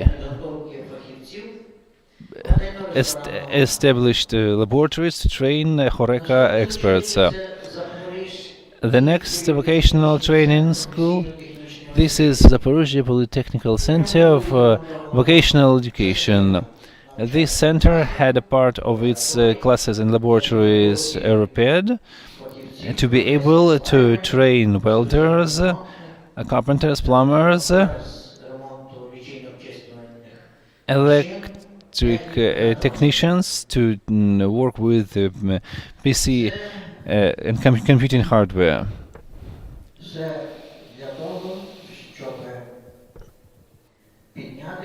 These measures were implemented to raise the profile of the vocational training education and to improve the prestige. If I reveal plans for the future, our donors plan to work in these 2 directions. I mean, medical sphere and vocational training education. We plan to establish centers of professional perfection, wherein young generation can get education, and where adults can raise their capacities and improve their competition. Thank you for your time, ladies and gentlemen. Це приклад такого інтегрованого. UFCI is the role model of working with donors. Personally, I earlier mentioned that this organization is very innovative, yet solid investment practices should have specific premises. Yet, apart from bricks and mortar, we need to perfect our products. We need to perfect our. And speaking about my project, I can tell you, my colleague Arsène Palogi, the counselor on increasing competitiveness of the rural areas, will provide information on assisting SMEs. This is what you need to keep in mind if you want to preserve sustainability of the region for years to come. You need to think about the energy and the capacity of SMEs. Of importance for us is the municipality in Lvov region. It was the municipality that decided to construct a very important to have the business, the offshoot of a business school. They told us if we have no business school in this premise, in this municipality, we will not be able to develop non-commodity economic entities.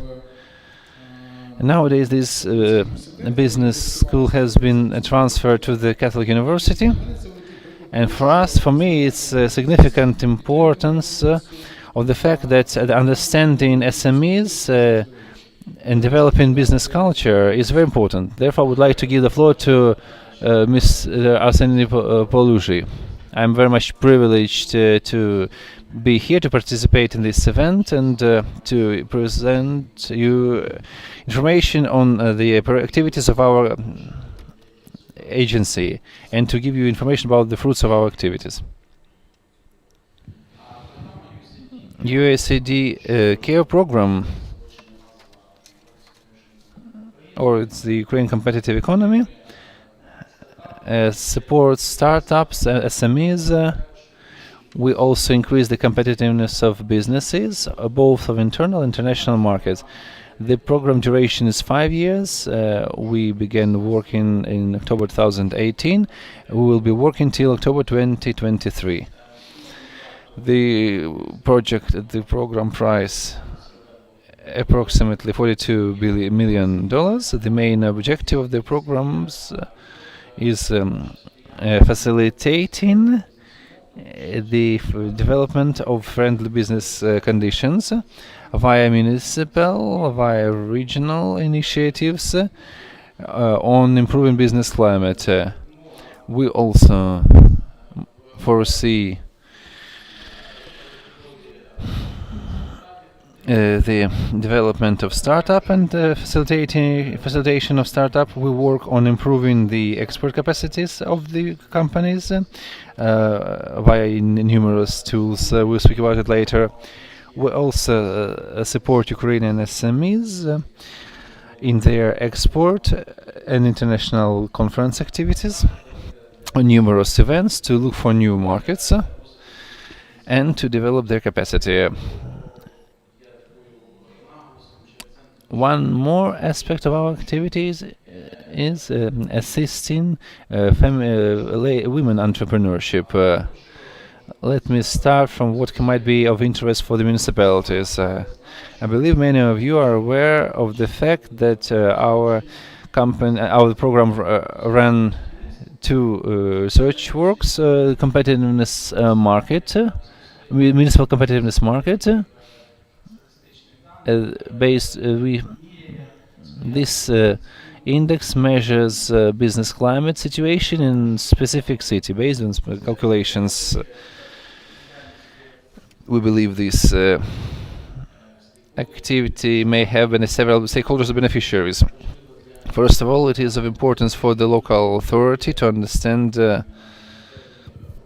where certain problems are, which strengths the municipality has, how to correlate the policy, and how to develop friendlier conditions for business. For business, it's the possibility to voice its standpoint. For Ukraine, it may be the road mark, the navigation point, how to work on the national level, and how to introduce corrections into the applicable law. It can also be a kind of a milestone to identify spheres wherein municipalities and cities are much more competitive.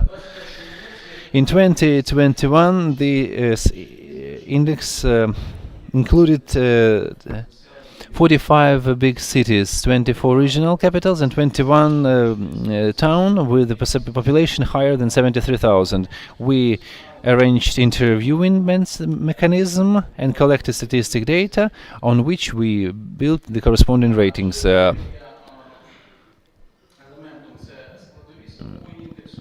key elements is for the following index components.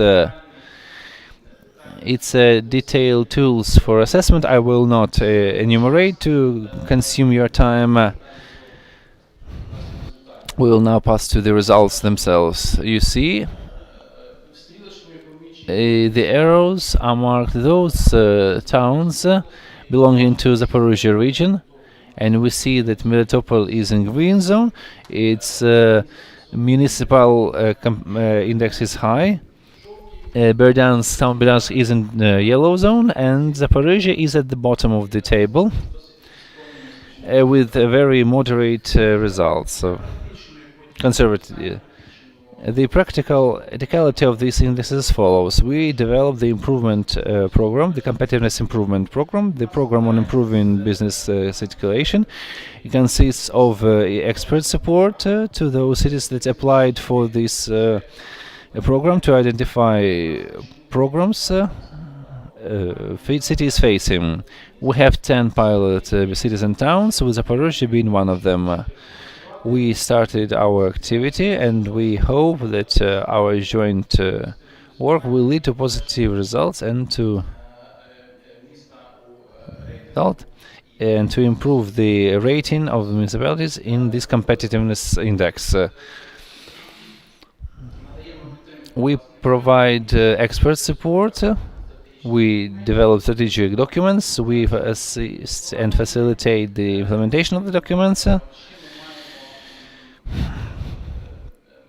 We have a permanent consulting platform as a program element called Intermunicipality Working Group on Improving Business Dialogue, and facilitate this dialogue with with all tools possible. This slide shows you the front page of our Intermunicipality Work Group. We have introduced 16 best practices, and the Yuzhny Design Bureau, to save at corners and to generate funds. It also allowed company to extend its presence on other markets, to enter the markets of Kazakhstan and Uzbekistan. The company is also very much active in supporting education and attracts students from the Zaporizhzhia Technical University and students from vocational training schools to participate, to become their employments, to be on the payroll, and to be experts in welding. Another case, we talk about equipping new labor places. We're talking about individual entrepreneur Fedir Tsab by name. The program allowed him to procure new machine tools for furniture production. Log processing is a part of this target assistance program, and we thereby assisted in scaling the market of this company and increase its sales. Case number 3. We talk about farmer household, wherein the program assisted in procuring cooling switcheries, which eventually increased the shelf life of the produce and improved conditions of storing, thus ensuring better planning for logistics. So we also facilitate and promote a possibility to extend the market. You spoke about food products. I'm now going directly to the food products. The KO product assists a Ukrainian youth university. It's a very powerful and potential initiative. It is implemented. It is a product of the Ministry of Digitalization. The task is to develop entrepreneurial spirit in youth. We are now collaborating with 85 universities all over Ukraine. 4 of them are located in Zaporizhzhia and the region. We have more than 4,000 students participating in this program, and 150 academic staff. You see the number of people referring to the region. The program was developed with experts on best practices on universities' activities. And these students undergo this training and become motivated future entrepreneurs.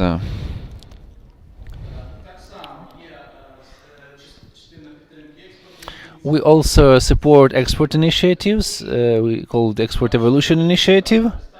They follow the results. We have 336 results. You can follow the QR code to look at the opportunities. And the results achieved are also possible for you. You can see what markets and what opportunities are open to you. We also have Export Evolution IT instrument aimed predominantly at the sector supported by the program. We're talking about IT sector. This program is developed for SMEs from this sphere and allows for entering new markets, tapping new markets. You can follow the QR code should you be interested in this information.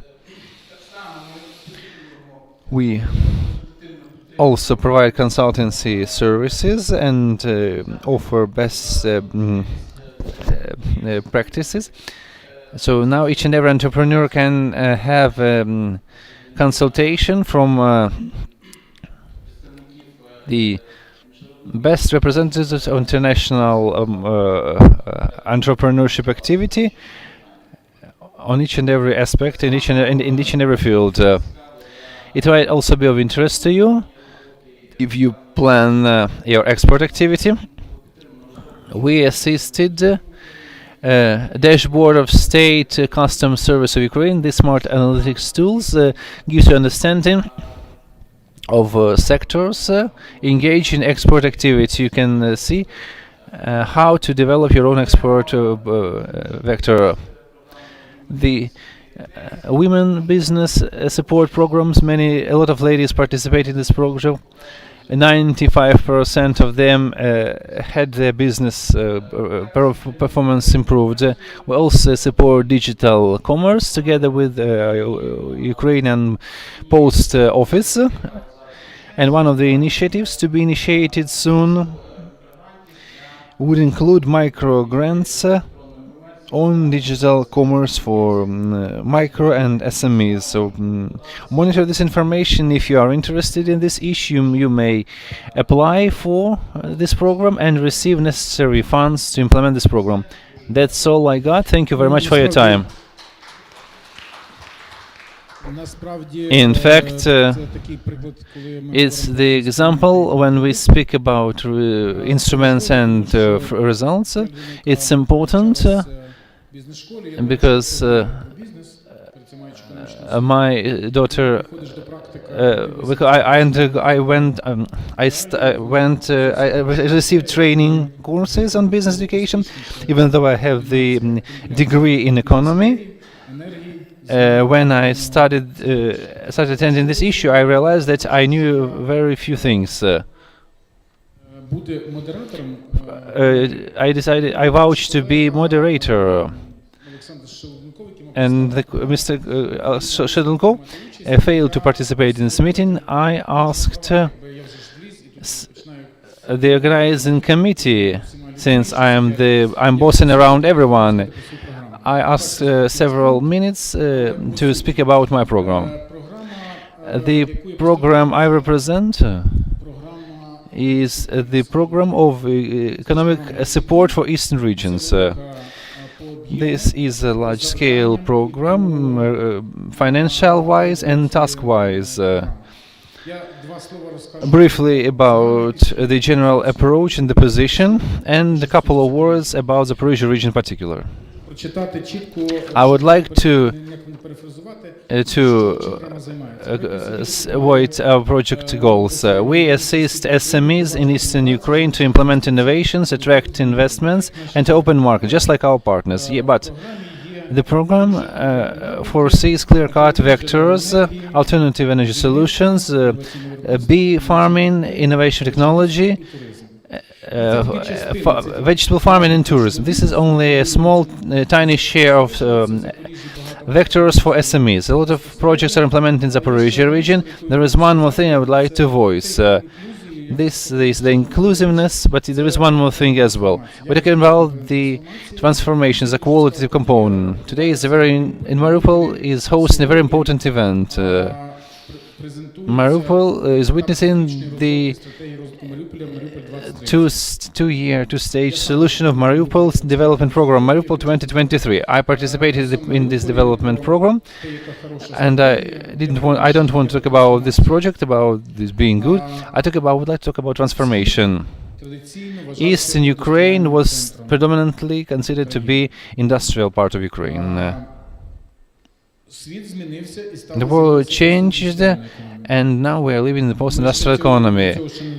We have not felt that yet. It turns out that the world has passed away to transformation economy. It's brand new shoes and it's completely new, different view. If we speak about competition, about development, we speak about products and tools.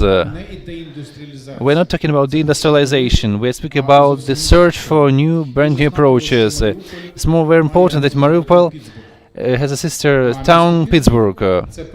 Pittsburgh is the unique example of transformation. How steel mill town with dirty suburban area, piled with dust from coal mines, a destroyed area. How the city turned into upgraded, up-to-date city of modern economy. Steel mills cease to be the running players. What do you think? The driving force of economy? We talk about medical centers that generate billions of dollars. Why is it important? Because on the 1st of April, this is not a Fool's Day. This is not April's Fool's Day. President Biden presented the transformation program of U.S. economic program of transforming U.S. Worth of $2.3 billion as investment. It's important that in Eastern Ukraine we have cases of transformation. There are lots of cases to that. I don't want you to consider my words as like provocation. I want Melitopol, Mariupol and other cities of the region feel the beat, feel the hype. It can happen in Berdansk, in other towns and cities. All I mean that our program will be operational till 2024 and it has capacity not only providing grants and infrastructural projects.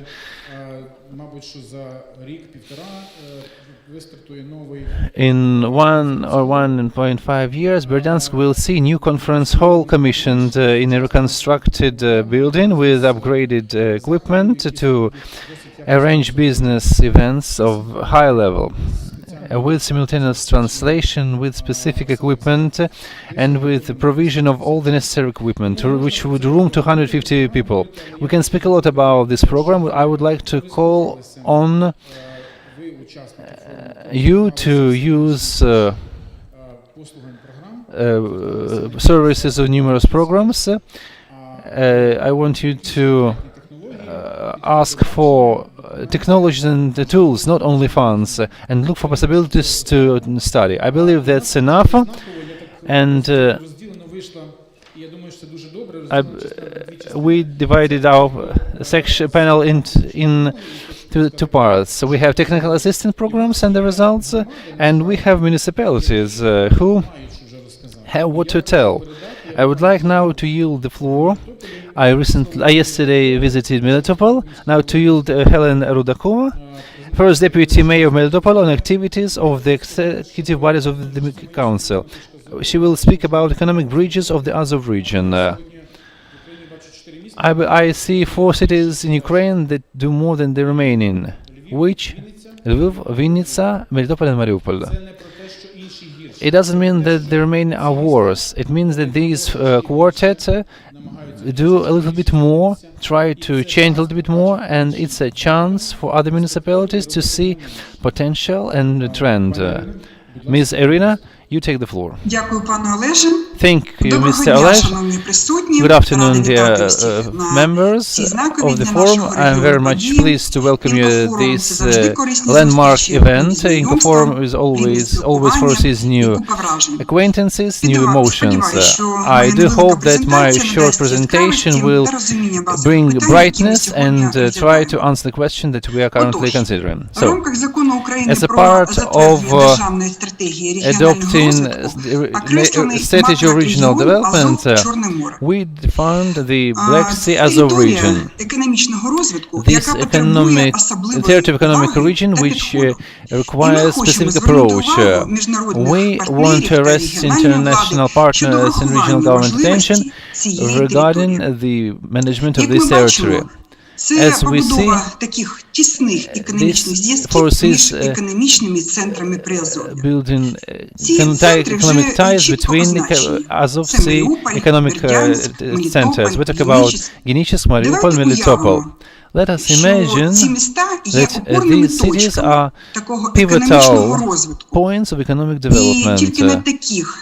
And only on these pivots, these are the rocks on which you can build economic development. Melitopol introduces initiative to build bridges between Azov region. As of today, 70% of Azov region is within limited economic activity and foreign challenges. We clearly understand it will not facilitate sustainable economic development in the near future. But the wisdom says, when the wind of change blows, someone builds protective walls, someone builds wind parks. We do not propose either mill or wind park or wall. If you look at the map, then eastern Ukraine rests on the Azov Sea region. Why this bridge is important? Because this bridge means economic security. Successful economic changes demonstrate that this territory is capable for sustainable development. What do we count on? We count on quality support, competence transfer, and establishing success stories. Today, our territories witness collaboration with international partners. We are grateful to them, yet they work separately. Our idea of economic bridge is a project that can unite forces of partners. Melitopol demonstrates significant progress. We have a number of infrastructure projects implemented. We have potential powerful investment instruments. We have investment agency, municipal investment agency, and we have a potential of supporting other territories. Yet we need a general plan to demonstrate that good decisions are workable. For that purpose, you need to establish a project office that would be the center of competencies for regional development and start rolling ball. We need new project decisions, we need economic approaches, we need training, investments. Yet on this stage, when we speak about funds, we speak about qualitative economic changes. They are necessary not only for Melitopol and Azov region, but for the whole Black Sea Azov Sea macro region. Therefore, we call on each and every one of you to participate in developing these joint solutions and implementing pilot projects. We have lots of common goals and common possibilities, starting from agrarian sector. This is green energy, metallurgy, machine building. The main goal is to develop a set of cases, solutions, expert conclusions, and get the ball rolling. We do need these concrete decisions. It can be a wholesale market for the region, industrial machine building cluster, tourist solution, tourist sector, HoReCa, etc. The most important thing is the commonality, developing ties and links not only the Azov Sea but beyond, with international partners in particular. If we manage to work out 4 or 5 projects on territory Melitopol Rayon, we can scale and promote this region experience into other regions, and to use this bridge as a beam, as a rock on which we build the development.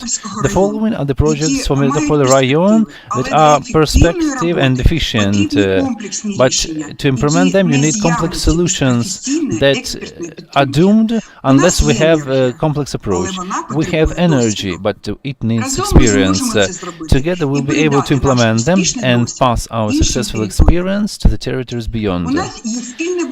We have common understanding, common goal and potential and vision of where to go.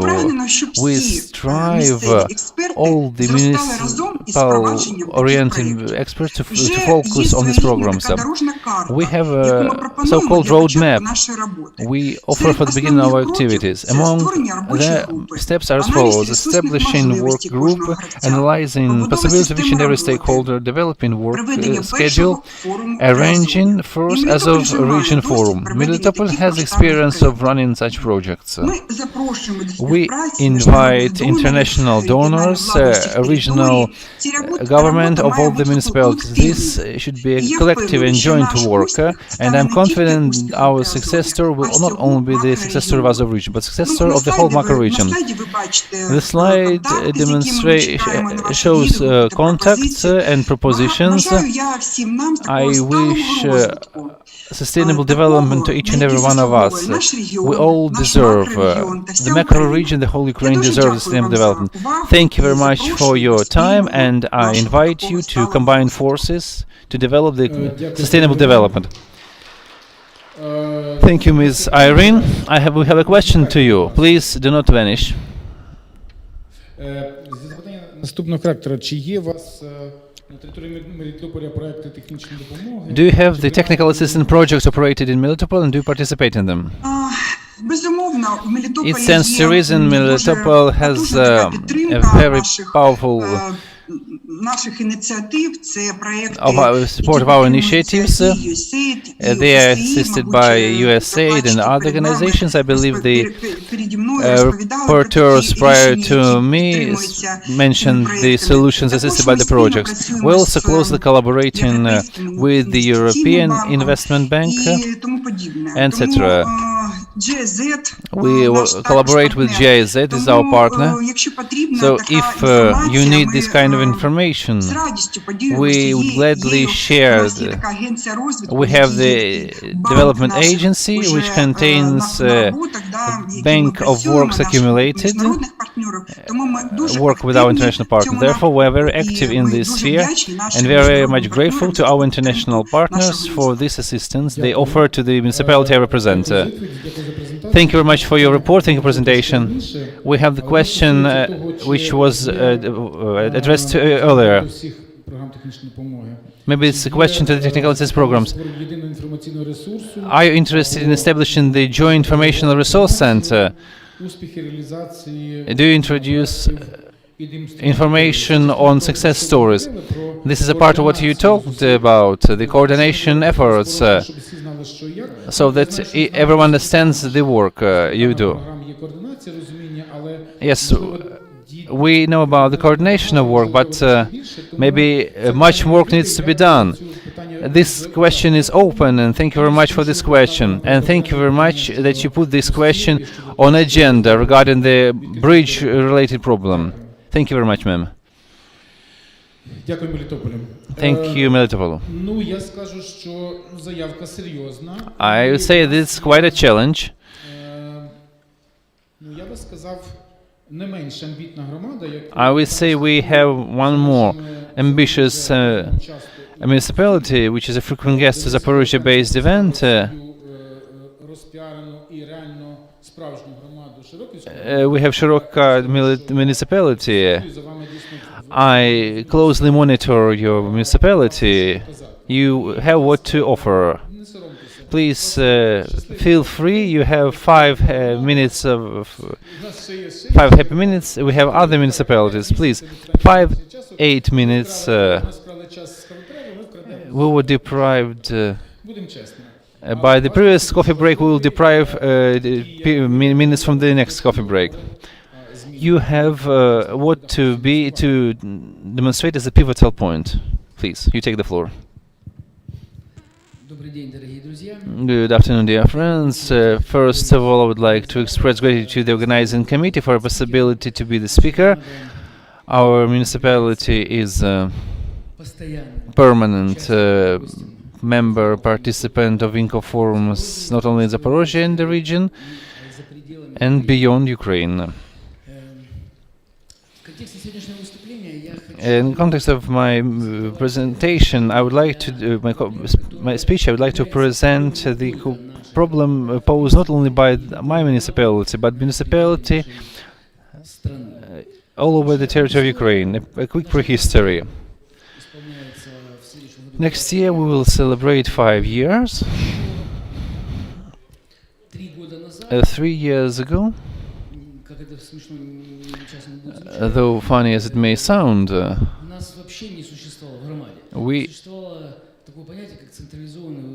we didn't have the centralized disposal solid waste. How did we take care of it? It was either incinerated or litter or brought as a litter into the field. We now procured containers, garbage collecting trucks. This system has been operational. Later on, we faced one more challenge.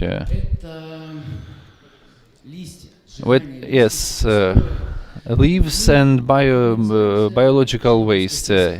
Even though we are called rural municipality, we have lots of things that makes us differ from rural areas. We more municipal type municipality. The problems of leaves and the problem of organic waste is very relevant, and it is as relevant as in case with large and big cities. This slide demonstrates you the challenges that we are faced with: leaves incineration, illegal dump areas of biological waste. This is not just the problem of us. This is the low. We talk about low ecological awareness of population, and unfortunately, what makes Ukraine unique compared to other countries, this is the lack of central decision-making process of processing biological waste. We began studying this issue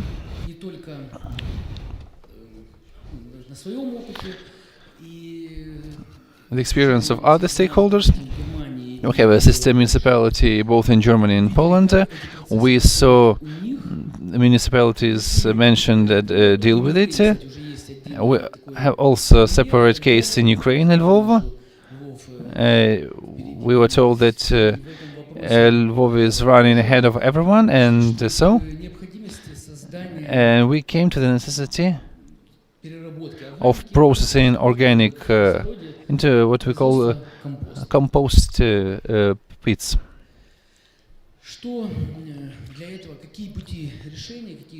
What steps we see to address this action? We have the territory defined for that place. We are currently collecting statement of works in terms of reference, and we will engage in developing this object. We will have this premise in the municipality where we will be engaged in composting. Search for funds, search for investment, search for donor.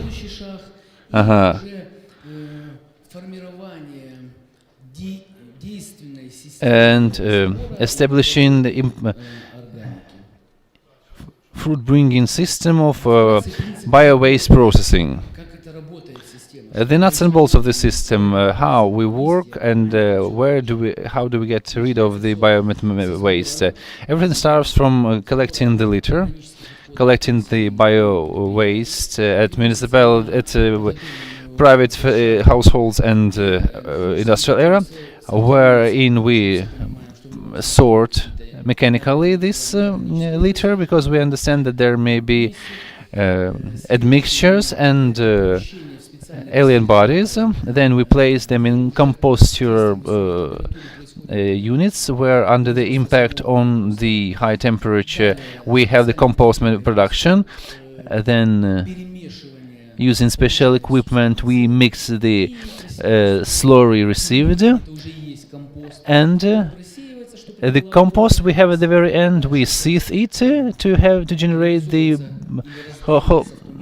holistic homogeneous mass, and then to add the value added, we pack it,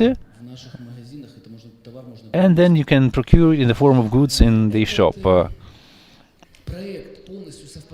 The project fully coincides with the development strategy the municipality has already adopted. We call it 20 to 27. What are the spheres of impact of this project? You see them on the field. We speak about the social sphere. We introduce the cohesiveness of population. We increase the awareness of population. We train students in kindergartens and schools how to sort garbage and litter. And we teach them the necessity to teach. We teach them the necessity to sort garbage. Then it's the reduction of air pollution with the substances caused by this incineration. We know how harmful incineration is. We speak about the infrastructure. Because lots of infrastructure objects are currently idle. And finally, economic component of this project, we speak about new jobs, we speak about marketing compost, and it's one of the source of budget revenues of the municipality. I was yeah. I maybe overheat the situation. In Lviv, in Catholic University, at the entrance you say, take and do. We all speak about compost, but it's this is what we have. This is bioeconomics. This is a new approach. This may be a small-scale project, but this is what we even didn't start to think about. Maybe this is what we implement in a small municipality, but they are more efficient because you don't need to do, but you get down to work.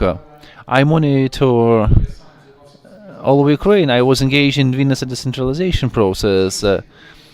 There was an approach of package solutions. This package solution can be scaled and copied in other regions, especially if you know what you are successful in. And it's nice to copy such projects and to scale such projects. And those who engaged in developing such projects might be satisfied, because it's a good example that by means of receiving technical assistance, municipalities became closer to each other. This is an example of inter-municipality collaboration between neighboring municipalities, but not only between municipalities of one region, because this issue is relevant for each and every municipality in this country. We have two more speakers. Mr. Dyachenko, Director of Municipal Institution Development Agency, Vasilivka City Council. The gentleman will introduce his topic. We all speak about economy represented in the form of farms, farmers, vessels, etc. But there is a problem of social cohesiveness based on knowledge and will to live on this territory. This issue is very important, and we speak about Center for Cultural Services. Mr. Alexey, you'll take the floor. Так, доброго дня, дякую. Ви мене чуєте гарно? Can you hear me good? We see you partially, we definitely hear you, and we look forward to hear your presentation. I'm very much pleased to participate in this InCoForum. I'm even more pleasant to continue after very influential speakers, opinion leaders. Later on, I will respond to your questions and provide you detailed information on our project. So I'll speak about Central Cultural Services. Please mind time limitations, because if people fail to have coffee break, the guests shall definitely visit your company, visit your innovation.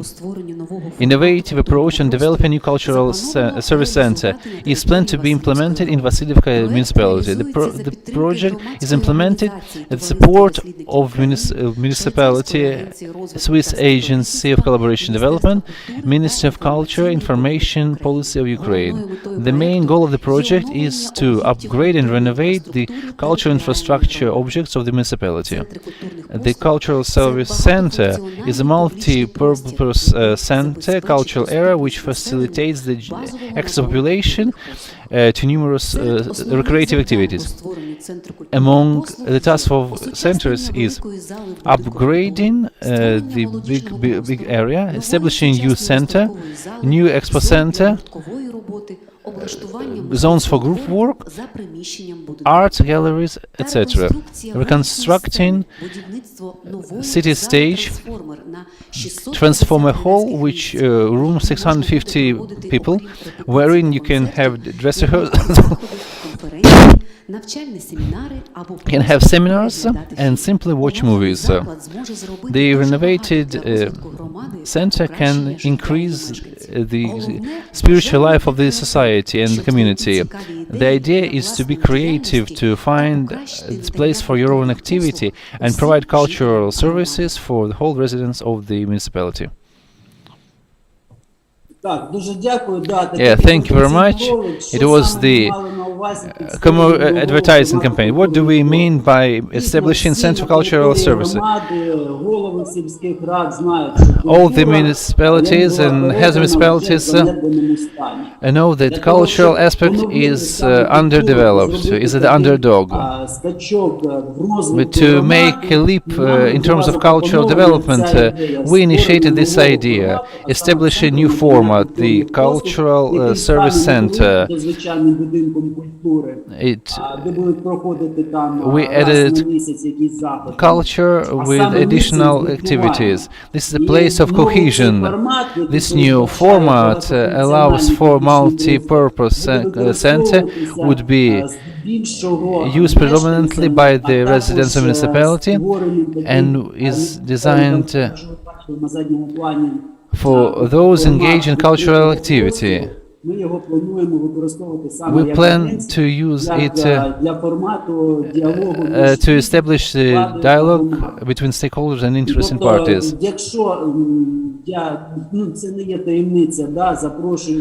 If I plan to invite a kind of international activity, to invite international representative, or they would be able to be roomed in this place. There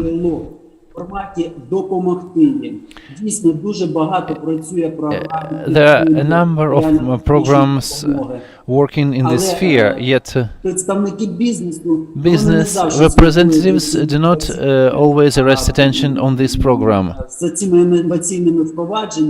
They are not very much engaged into this type of activity. Our agency plans to establish this center wherein we can combine services of business and management of the municipality. Each and every person from the municipality can introduce the startup, and we would assist this person, this entrepreneur, in establishing this project to attract this entrepreneur in the corporate activity of the municipality. Therefore, this new format would serve as the hub of independence for public agency and individual. So this is in a nutshell what I wanted to offer you. Let me tell you one thing. This is the idea you are offering. Because sometimes cultural centers are considered, like dead and cold, and they are considered as like a burden for the budget, on the budget. Maybe I would not agree that the culture was transferred in adequate form, but the assets and the managing of the culture was lost.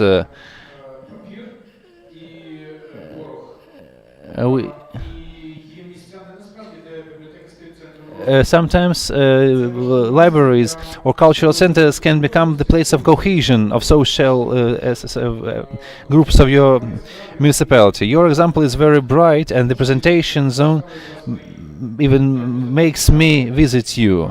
Thank you very much for your presentation. Prior to giving the word to Mr. Yermaka, thank you very much, Alexei. Recently visited Azov region in Berdyansk. There is a cultural center called Sofit. One part is reconstructed to room business conference center. I tell them always, it's not just important to renovate chairs and to introduce new premise, but use your idea. What do you have in here? And the head of this cultural center tells me, we have Nestor Makhno, warlord from the Russian Civil War, who wanted to establish his own republic.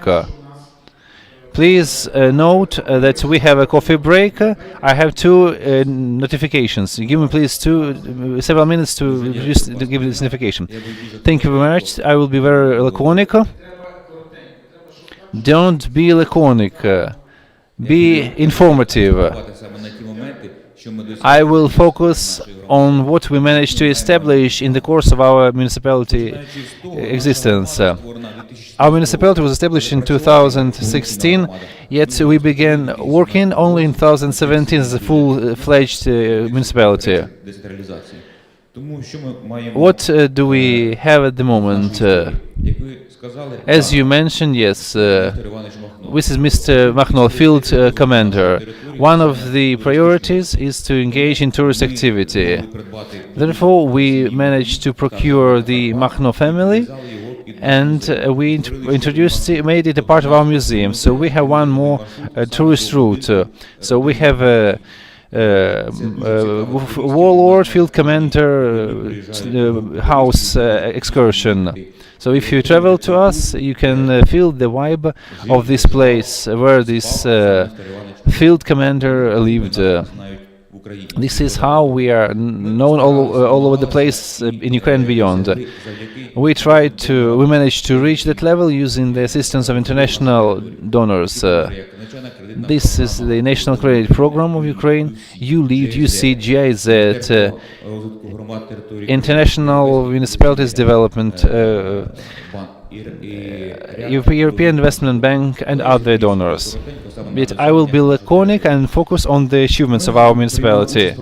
We participated in ULEAD program as a part of improving quality and providing administrative service population. Due to participation in this contest, we managed to receive the mobile first aid medical center. It's unique. This is a car with two full-fledged jobs, workplaces. It's connected to internet, has all the office infrastructure, so that mobile group can receive information. Our municipality is quite scattered, and it's approximately 40 kilometers from center to the remote place. This mobile first aid center drives to each and every location and provides medical services. So you don't need to go to the center of the municipality and get the assistance wherein you stay.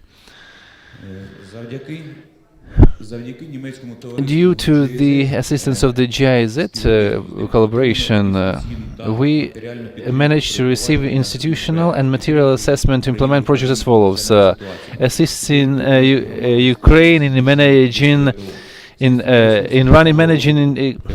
emergency situation. Emergence and maintaining the situation in the east of Ukraine. Energy efficiency in municipalities, part 2. Establishing efficient system of civil protection in municipalities. Integrated area for development, municipalities development. As a part of fourth pool of emergency credit program to renovate Ukraine, I would like to speak about this civil protection. We participated in this program because we have several settlements scattered at the remote place, so that the firefighters cannot be on time to put down the fire. And with the assistance of GIZ, we got additional necessary information, equipment for our firefighters who can be expeditious in putting down fire. As a part of the fourth pool of emergency credit program to renovate Ukraine, we participate in the project and wrapped up the renovation of the entity, which is the kindergarten. Recently, we had a conference in Odessa on this issue, and our kindergarten was highly assessed and considered the best to participate in this program. The construction cost was approximately 20 million hryvnias. For you to understand, it's a completely new project. We have only walls and roofs from the previous version of the kindergarten. Due to participation of this project, we simply eliminated the problem of kindergarten places. Now all the children of the municipality can attend municipal kindergarten without any queues. They will be proud of going to this kindergarten. As a part of this program, we have the reconstruction of a school which is the municipality-owned property. Now you see the facade after the reconstruction, but the reconstruction is in the process. We believe to conclude these renovation activities. Why do we take this school? We plan this school once we adopt the decision on academic lyceum, we plan this school to be transformed into the academic lyceum. And last but not least, we cannot speak about Ukrainian Social Investment Fund to improve conditions of providing primary medical service by means of efficient renovation of premises and supplying medical equipment to two medical objects are currently in the stage of renovation. This is what we earlier heard from our previous speakers. We have also our central first aid regional center medical facility. Is currently in the process of designing. We hope to implement these objects soon. This village is remote from the municipality center, and it would be convenient for the residents to receive medical services in this first aid medical center. We are currently running renovative activities for the internal displaced people. I mean the reconstruction of residential areas. We will have 4 repaired flats in the 5-storied building. As a sub-project, we have the reconstruction of kindergarten. We will also repair and recover the kindergarten for this purpose. Collaboration with global communities. The USAID run assistance, decentralizing, brings more results and efficiency. Dobre. Improving technical and financial assistance to improve performances and qualifications.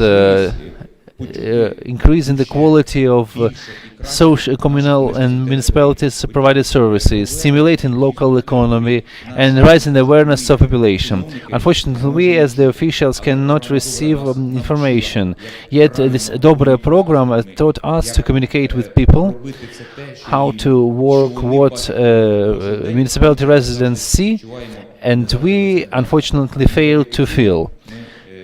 Therefore, using this program, we managed to improve communication with our municipality residents. And to wrap up my story, to wrap up my report, I would like to express my gratitude to all the international donors to take part in developing not only our municipality, but developing Ukraine in particular. Due to your assistance, we shall be able to have a breakthrough of both region and the nation, which will be a part of the history of this country.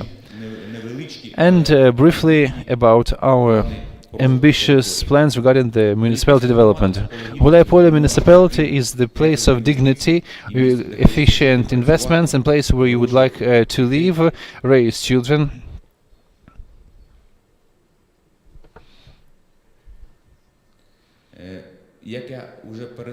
As I earlier mentioned, one of cases would be tourist cluster from Kozak Sich to Makhno city.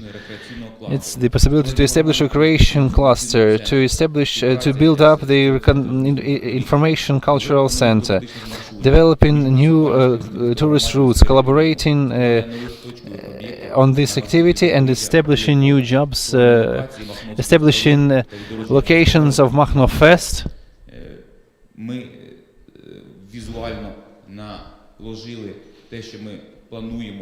This is the visualization of our plans from Zaporizhzhia Sich to Makhno town.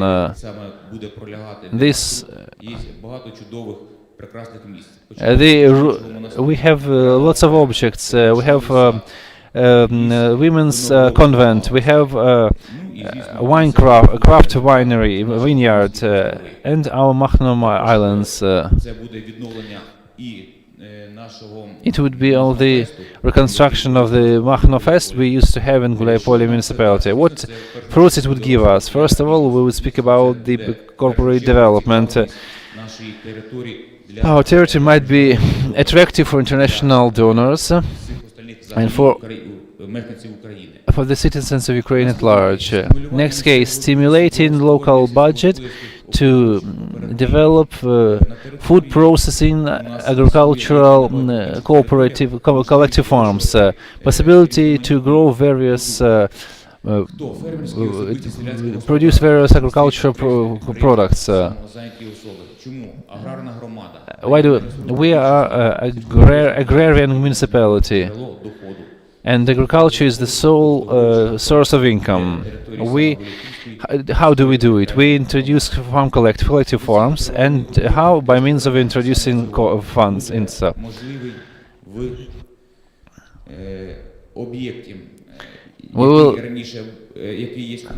We have municipality-owned property to be which can be potentially used. Its attractiveness is caused by its location in the city, its close proximity to the railroad, close proximity to both city of Zaporozhye and Gulaipole municipality.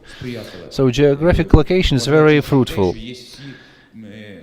It has all the necessary engineering infrastructure, water supply, water removal, waste. Therefore, I'm confident the project shall be of interest both for investors and for the stakeholders due to its geographic location. I thank you all for your time and invite to collaboration. We are always ready to collaborate, ready to support our country, and can do it only by combining forces. Thank you, sir. As I promise, I would consume your time for more seconds. Mr. Sergey, tomorrow, will you show me? You will be, You will not be able to cross our municipality due to quarantine restrictions. Yeah. It's always nice to have everything to have lots of things at the same time, but it's better to have something which is shining. Today we heard a lot of things. There is a possibility, and there is a supply, there is a demand. Let me get back to the beginning. We need a good recipe. We need a good business model. We need to know how. And now we'll have a coffee break. I was asked. We need to get back at 14:45. Okay. And honestly speaking, I will not be here anymore. I will be back. But when you travel to workshops, there is information you want to stay and to listen to attend. For me, industrial parks and scientific parks is very important. I traveled many places. I saw Czech parks, Polish parks, German industrial parks. Let me tell you one thing. What I would like to listen to specific receipts. How to learn from proper people. We have lots of things. We heard a lot. Tourist cluster. It's an interesting word combination, but it cannot be applied to the product we're talking about. Tourist cluster is a very complicated product. It can be called a tourist product, but you need 7 years of work. This is the time you need to invest. I will not consume your time. I would like to express my gratitude. Maybe at the end of the panel we started, moving and shaking. But real people create real interest. Prior going to the coffee break, I tell you one thing. In one of successful scientific park, I asked them, what is the most important place for industrial park? It's trivial. Whether it's Hong Kong or not, whether it's Northern Silesia. Tell me, please, what is the most important place in scientific park to develop innovations? Yes, quite right. Coffee shop. Let's have a coffee, communicate, think about the future, and going back to attend panel discussion number 3. Thank you very much to all the participants and all the speakers.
Раз. Отлично сейчас, да?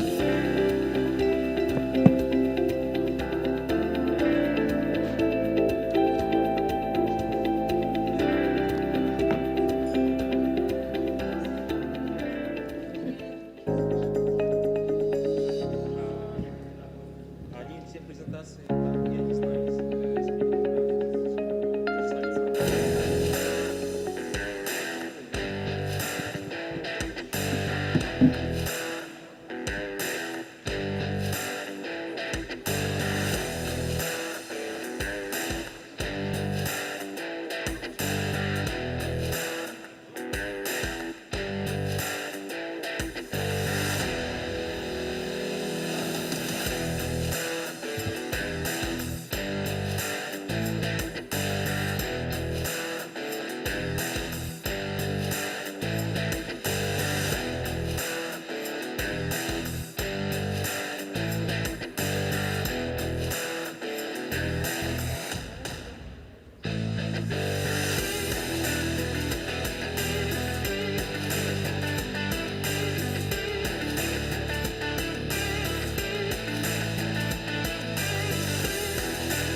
Як я і обіцяв, просила мама, тато, я вас прошу, по-хорошому йдіть на панель.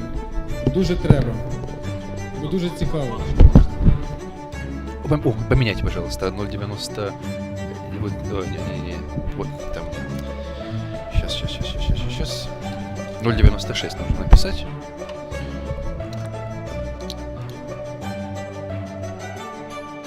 Так, вот это мой для звонков.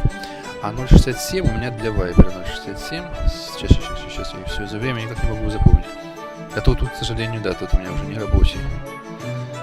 Так, 106. 106.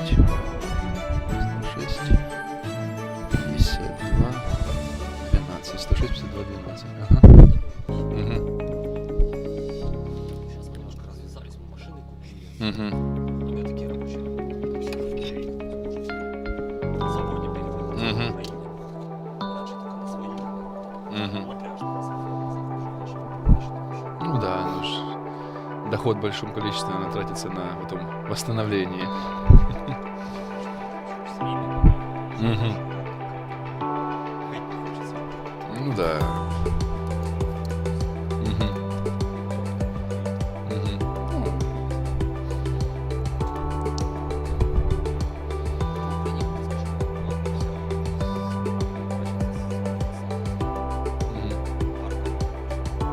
Ну, все в основном у вас локализуется. Ну, столица всегда, тем более, да.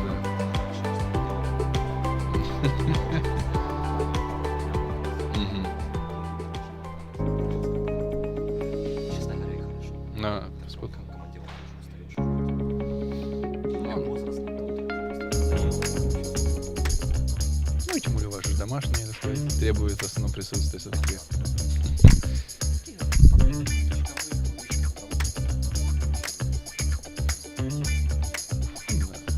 Да, раз ждем, потому что будет больше. Без вас человечек расти тоже не очень хорошо.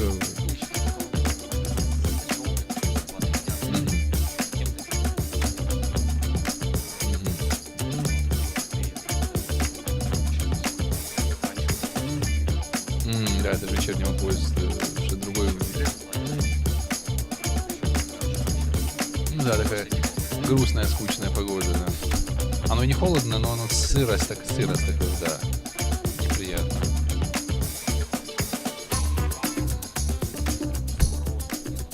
Да, в определенном межсезонье всегда такое вот, оно непонятно. Ну, дайте или холоду, или верните тепло.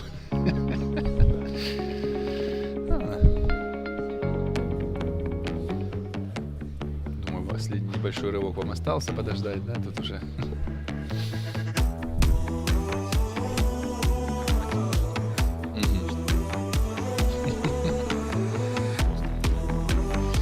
Это возможно. Это вот сейчас во время своего отпуска работаю. У меня сейчас на работе отпуск. Ну вот 3 дня получается. Вчера дома час, нет, дома 2 часа, сегодня здесь мероприятие. Завтра дома еще 2,5 часа. А в понедельник меня будут называть выпуска на работу. Тоже вкусный перевод. Ну, зато потом дадут 4 дня. 1 январская неделя получается, 5-дневный полностью. Веселье, там точно работы нет. Это вот как раз самые такие новогодние дни, вот хочется отдохнуть. А там вот на работу выходить. Это вот я с прошлого года стал работать по специальности. 3 января идти на работу. И ну ничего не делаю. Нет, ну здание есть.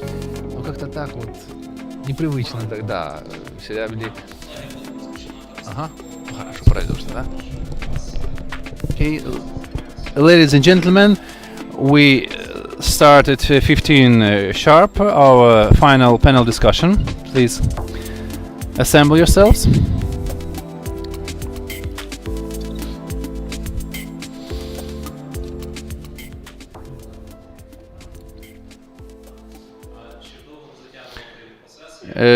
To make long story short, I will start introducing my speakers. Here is Tomasz Kubala, Vice President of the Brno Regional Chamber of Commerce, Chamber of the Industry Cluster 40, and the gentleman represents the Czech Republic. We have Andrew Karpenko, Director of Zaporizhzhia cluster called Engineering Automation Machinery. I believe this is Mr. Korotenko, head of Shirokevska municipality, And we are joined by Stefan Seak, Jeff Guzellersen. And we have we believe Alexander Pavlov will substitute Mr. Platz. This is the corporate communications director, Connie Cranes. My name is Vichak Alexander. I am the head of the president of Association of Modernization of Ukraine. I'm privileged to moderate this discussion. This discussion will be dedicated to industrial parks and clusters as the tangible and palpable instrument of activating regional development. We all monitor the industrial park as the very important topic. This year, Verkhovna Rada proposed 3 bills. One of them has been signed by President of Ukraine. This would-be bill is dedicated to the investment development, and 2 more ones are dedicated to financial incentives. Already yesterday, it's a good piece of news. All the investment partners are discussing. Parliament adopted this bill in first reading. So finally, we have the legal base, which is to support the industrial park, and it is become efficient. And second direction, which is closely connected to industrial parks, we talk about clusters. We have a heap of positive news. Today is a cluster day, since we are discussing this issue already in the project. And 1 hour ago, with President Kutz, we discussed this issue on Kiev-based forum. This is the issue discussed by the Chambers of Commerce of Ukraine. They have the Forum of Innovation Digitalization. They discussed the issue of clusters. We have a heap of good news. The first part that next year GIZ will support 26 cluster initiatives in Ukraine. 20 clusters will receive financing. This year cluster movement has become consolidated one. Our Industry for Ukraine website has our cluster committee. Cluster became self-governing unity and entity. It's fantastic that our international partners and donors assist it. As they say, we are catching up with the rest of the world, so we need to know where the remaining countries are. Maybe what we are doing now was done by many countries this decade ago. So let us start with our discussion. We supposed to have Ms. Kristina Saramuksnite-Alusnien, the CEO at Agri-Food Lithuania DIH cluster. She's the managing director at Lithuanian Cluster Network. Yes, the lady is the managing director of the Lithuanian Cluster Network. Ms. Kristina, we welcome you and you take the floor. Well, hello everyone. Добрий день всім. Перш за все, я хотіла би висвітлити, що це для мене шана бути присутній на цій заході InCoForum 2021 і поговорити про інтеграцію та кооперацію. Я би хотіла визначити перш за все, що коли ми говоримо про кооперацію на лінії кластерів і з аналітичними хабами, перш за все всі вважаються організації як конкурентами. Але з часом cooperation in a big deal, but it could be integrated together and work very well together. That's what I'm going to talk about today. So how to build innovation ecosystems based on DIGs and clusters. As I was introduced, I'm a cluster manager in Lithuania. I'm also a DIG manager in Lithuania of the Agri-Food Lithuania. And this organization is very unique on that base that as the Agri-Food Lithuania cluster was created in 2011, later on the foundation of the cluster, a new identity was created, Digital Innovation Hub. Maybe some of you have heard that in 2016, was the first time when European Commission started to talk about such organizations as digital innovation hubs. So clusters and digital innovation hubs, this is the foundation what I want to present today, and to talk how these identities can collaborate together. How our community, for example, looks like in Agri-Food Lithuania. We have right now 24 members, which includes 2 clusters, public and social identities organizations, 3 science and researchers, huge enterprises, innovation providers, legal support, and of course, farmers, governmental institutions, and etc. We are very active. We are very active not only on the national level in Lithuania, but we work very closely with European projects. We are very active on European Union level, and we probably take part and participate in the biggest main networks in EU. That's, if to talk as an example, we are part of 8Food. We just became last spring 8Food hub in Lithuania, which we are very proud of.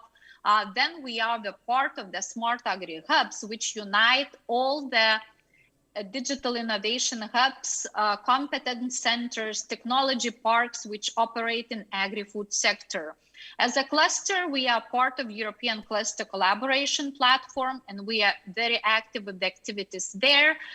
We also are part of the Clusters Network Smart Sensors for Agri-Food. So what is the cluster value if we look at it very quickly, very closely? I should mention the new EU industrial strategy. And basically what industrial strategy says today, there are 3 goals in the next upcoming period. So main goal is for our European market to stay competitive in comparing with the global competitiveness. And of course, we should be concentrating on the climate change. That's why we have the Green Deal. And we have this very ambitious goal by 2050 to become Europe, to become climate neutral continent. And of course, to transform into digital continent, to transform our sectors, to transform our industries into digitalization. That's why clusters are seen as the main players in order to help to achieve such a ambitious goals.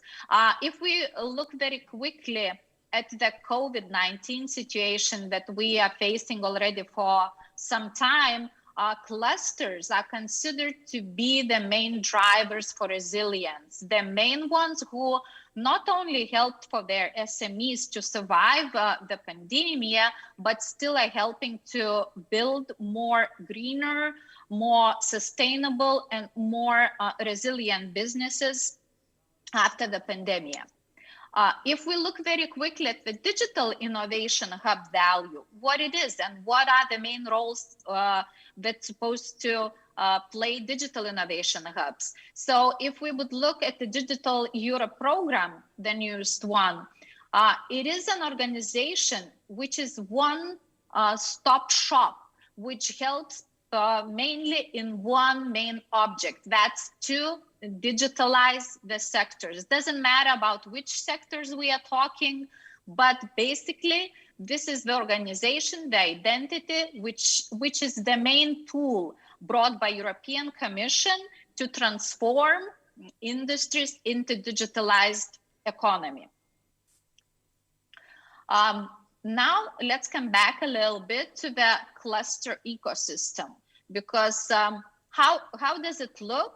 How could it be implemented? Now that we talk about climate change, about ambitious goals for the neutrality of the climate, we talk a lot about circular economy, we talk about digitalization. So where do the clusters stand? Where do they share the value at? If we look very quickly at the clusters and where they stand in the communities in the different value chains. So if we talk with the research, clusters are in front, communicating, working very closely, bringing the newest technologies, sharing the newest technologies. with the technology parks, with the competence centers, with the universities, working together in order to keep their members in front runners. If we look for the business from the business perspective, again, clusters integrating almost in all the levels. So they're not only trying to unite the businesses together in order to achieve bigger goals, but they also bring very high value for the SMEs, for the startups, creating startup ecosystems, innovative startup ecosystems to help those startups to grow into SMEs and et cetera. So then clusters, of course, integrate society part, working together with non-governmental organizations, bringing the knowledge to the end users, to the customers, to different associations, and working in order, again, for the economy to become stronger, more resilient, more green, and more digitalized. And then again, if we talk about the public administration, clusters play a very crucial role. When I talk about the crucial role, I mean they are part of the different policy-making groups. They are working on the regional, local, EU levels, and it really depends on the cluster where they operate. But in many cases, if the clusters are strong at their national levels, they integrate not only policymakers on their at their national level, but in many cases they work even cross-border or EU level. Again, if we look at the Digital Innovation Hub ecosystem, very easy way to explain how Digital Innovation Hub operates, that's to see it as an orchestrator. What does it mean? Orchestrator, it's not, it's building ecosystem around it. So what it means, it has incubators, it has governmental institutions in the ecosystem, investors, universities, research again, institutions, large enterprises, SMEs, industry association. And it helps, Digital Innovation Hub helps all those players, all those stakeholders come together in one pursuit. And pursuit is very clear. To digitalization, to transform different industries into digitalized ones. If we look at the Digital Innovation Hub services, I always love this picture because it's very also easy to understand how it works and how Digital Innovation Hub operates. So basically it has 4 types of services. First one is test before invest, which is very, very important.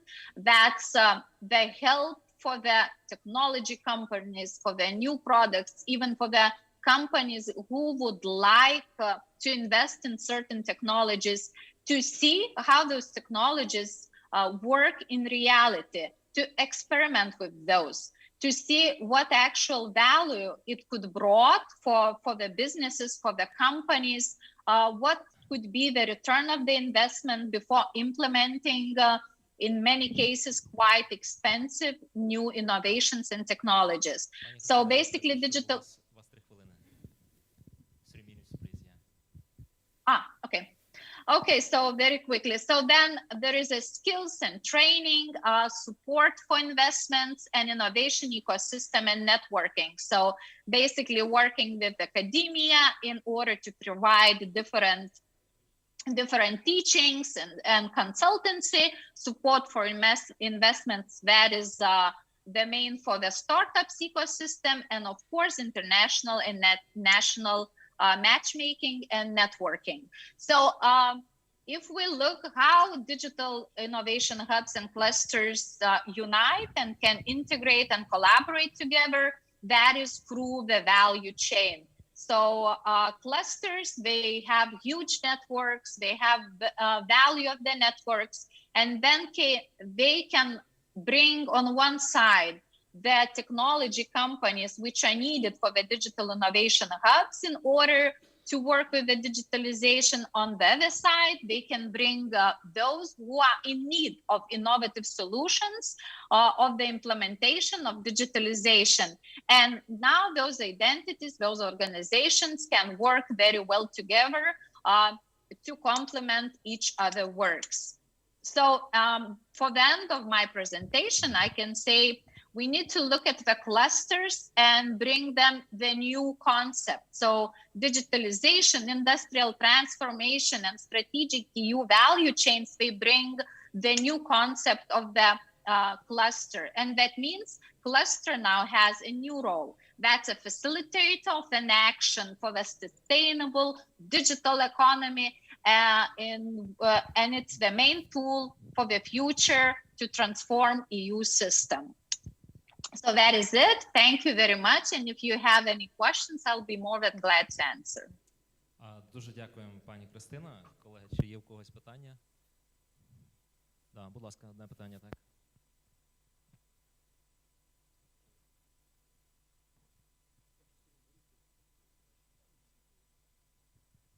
Yeah, thank you for the presentation.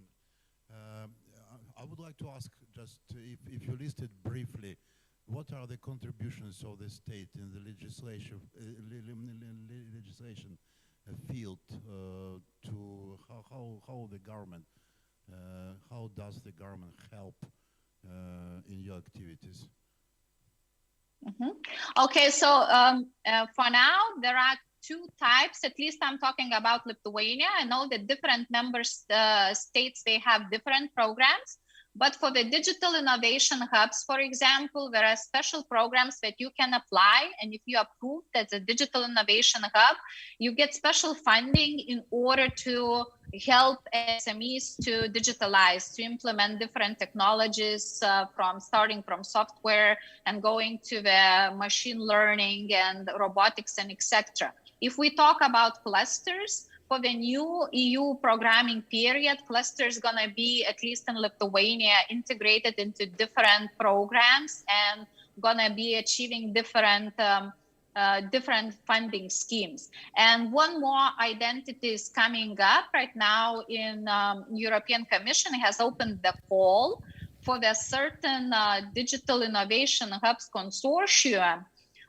From each member state, there were lists who can apply. And it's going to be a new identities that's European digital innovation hubs. And again, those going to be supported from one side from European Commission, and from one other side, it's going to be from the local national government. So there are special programs, of course, and even European Commission is saying it is impossible without national funding, without EU funding, to achieve digital transformation or Green Deal goals, because these are too ambitious. What about the taxation? Is it decreased somehow for the participants of the clusters or industrial parks, or is it adopted somehow?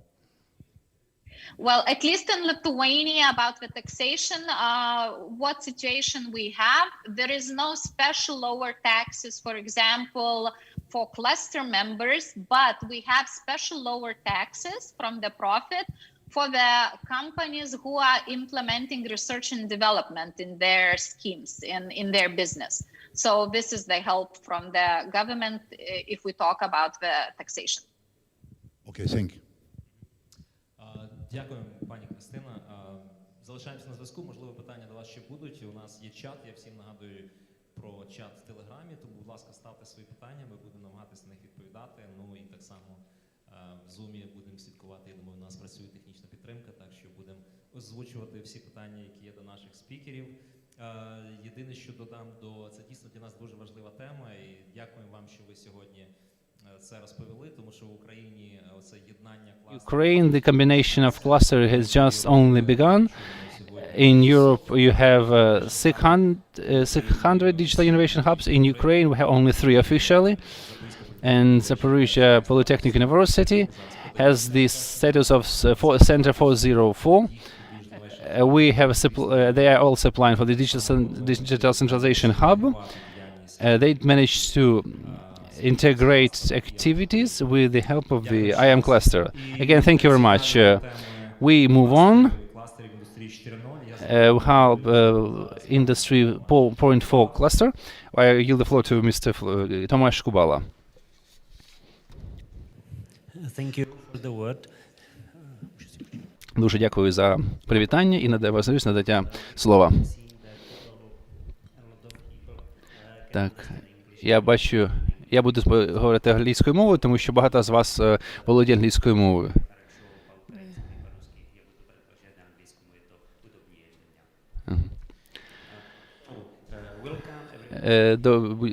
Всім доброго дня. Я би хотів розповісти вам про принцип кластерів 4.0, і може буде це цікаво, систему кластерів у Чеській Республіці. Є декілька слів сказати про торгово-промислову палату і як торгово-промисловна палата може допомогти промисловим зонам або промисловим паркам.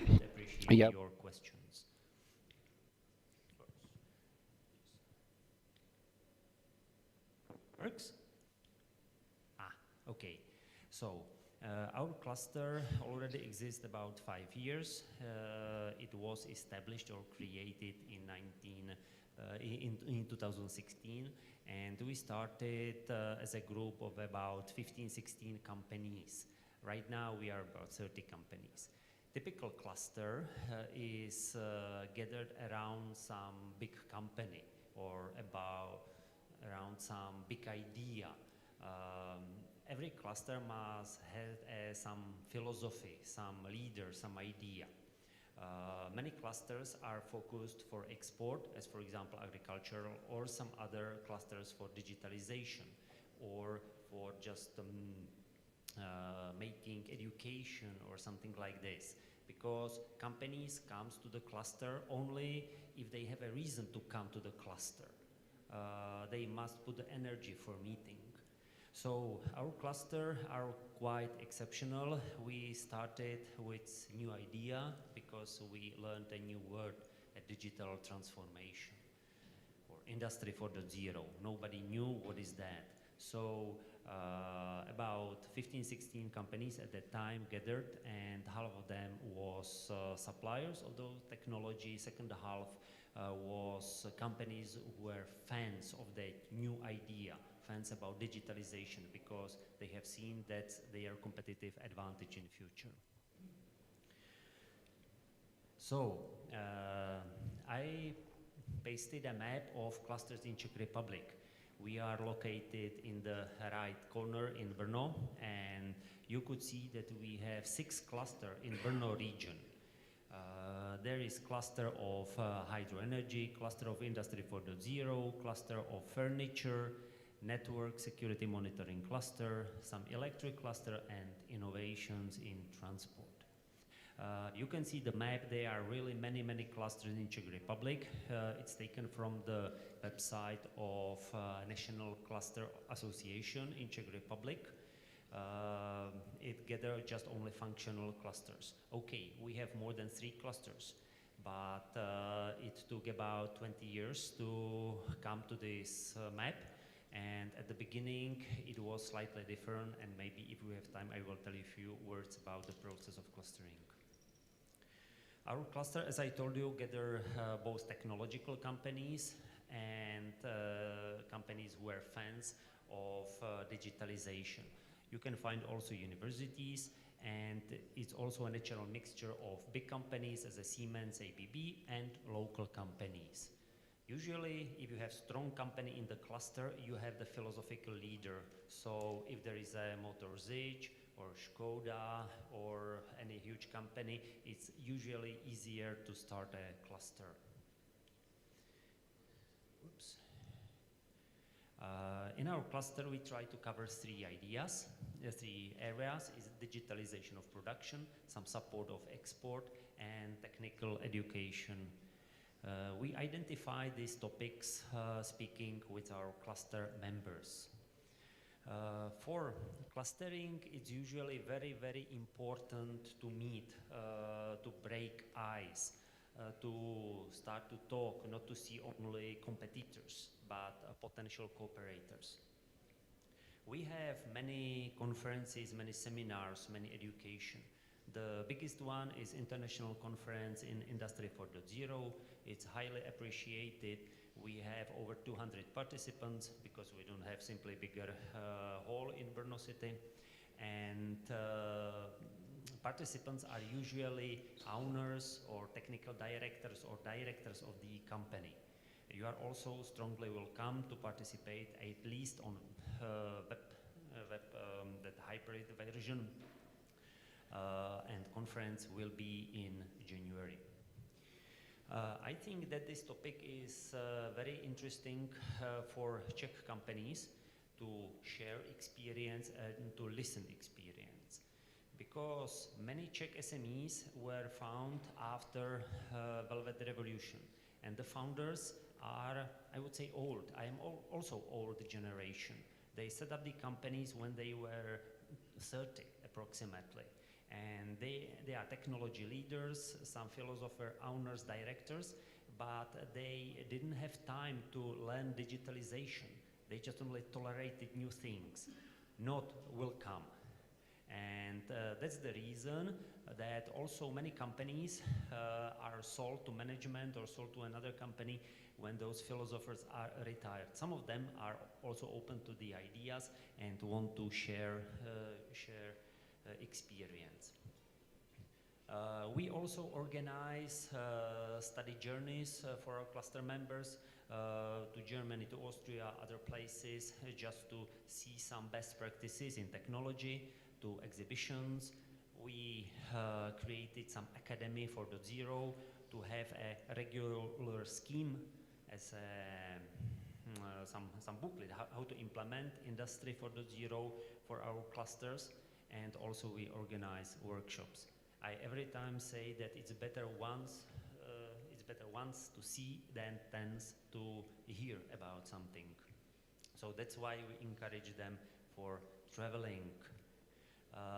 The biggest thing what we did, it was a test bed where our cluster member connected various things together, and it's a common work of our cluster members. It's a CNC machine, measurement equipment, some data center, and so on and so on. So I can demonstrate that those cluster members are willing to cooperate and also willing to learn other people.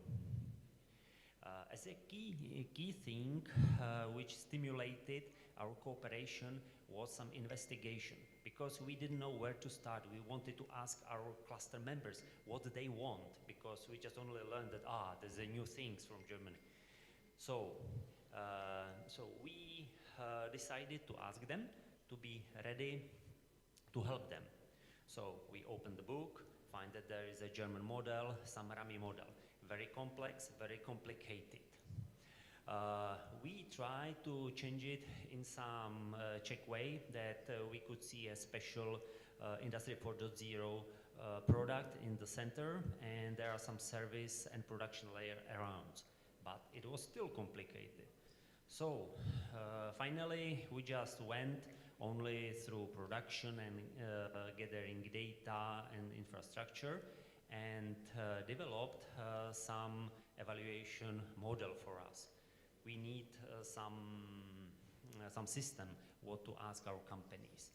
We went there, we asked them what are their situation, what are their plans for the future in digitalization. It was not an audit. We wanted input and we consulted. Looking back, companies appreciated this discussion the most because they could speak openly to professionals and they didn't fear that anybody is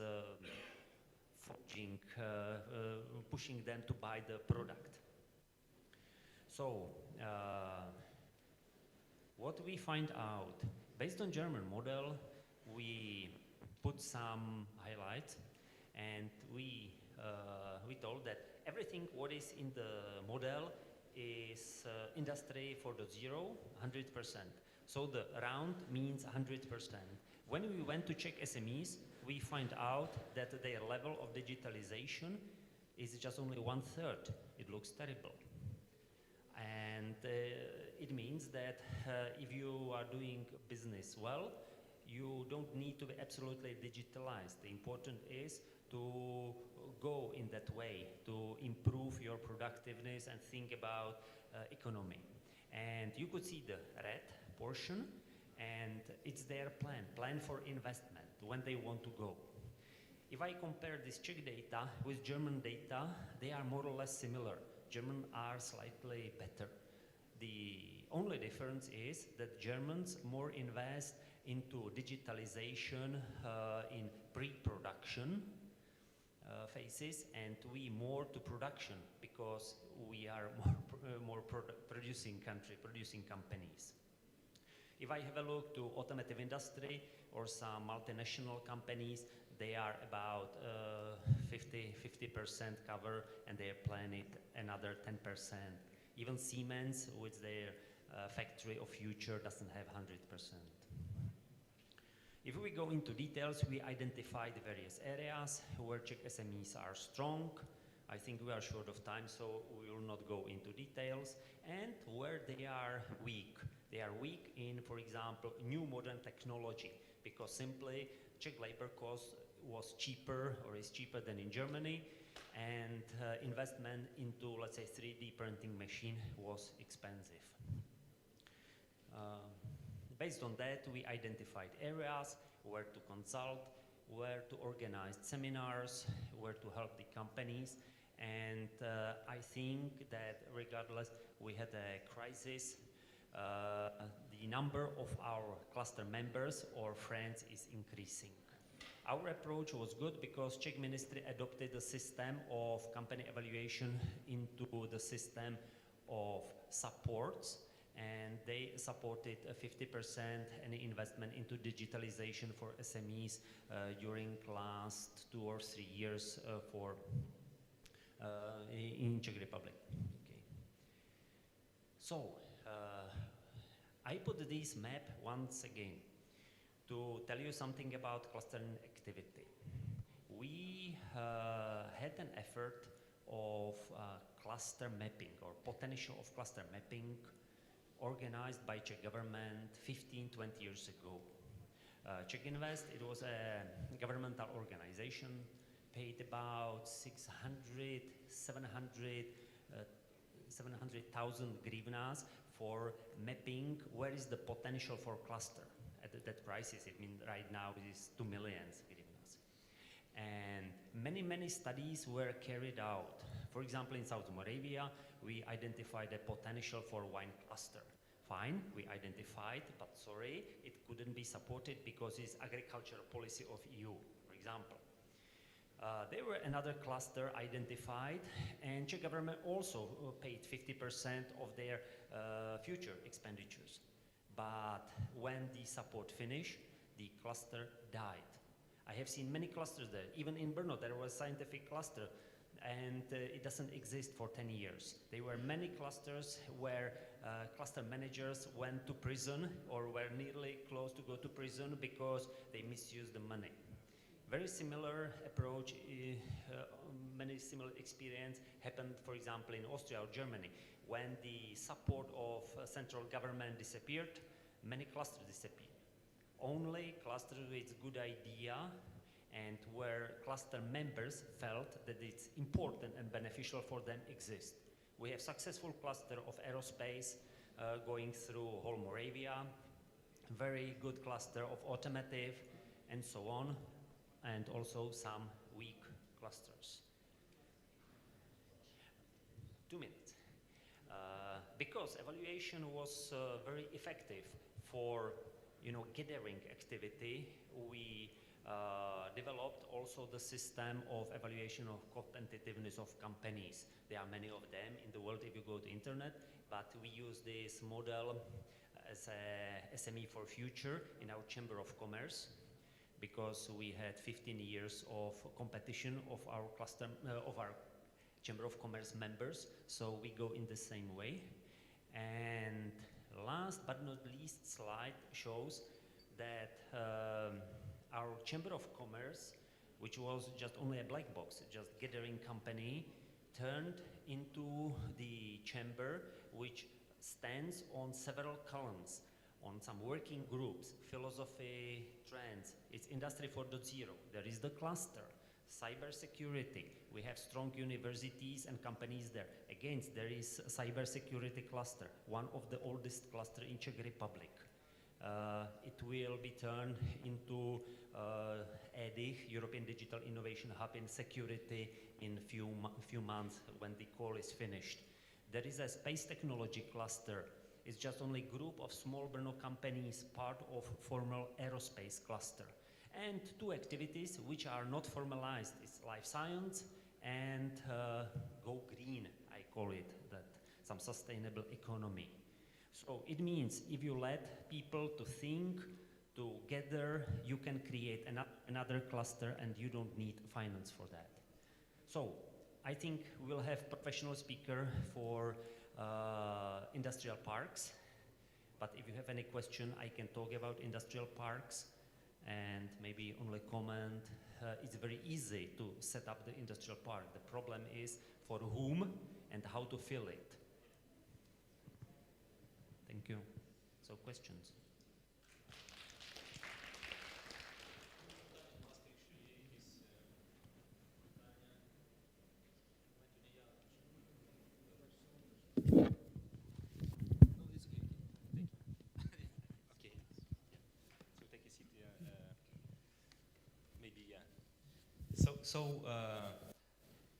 How would you assess effectiveness of your cluster? I mean, in terms of achievement or contribution to Industry 4.0, its level of penetration of technology into production, and maybe not just cluster members but also other large production sites and user, or how do you measure effectiveness?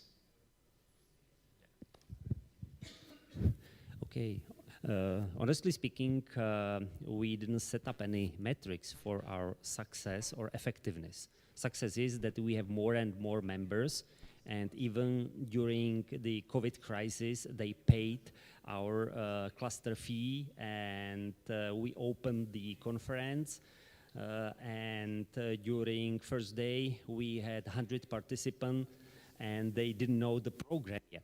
So it means we created some good name. What we can measure is the explanation what Industry 4.0 is.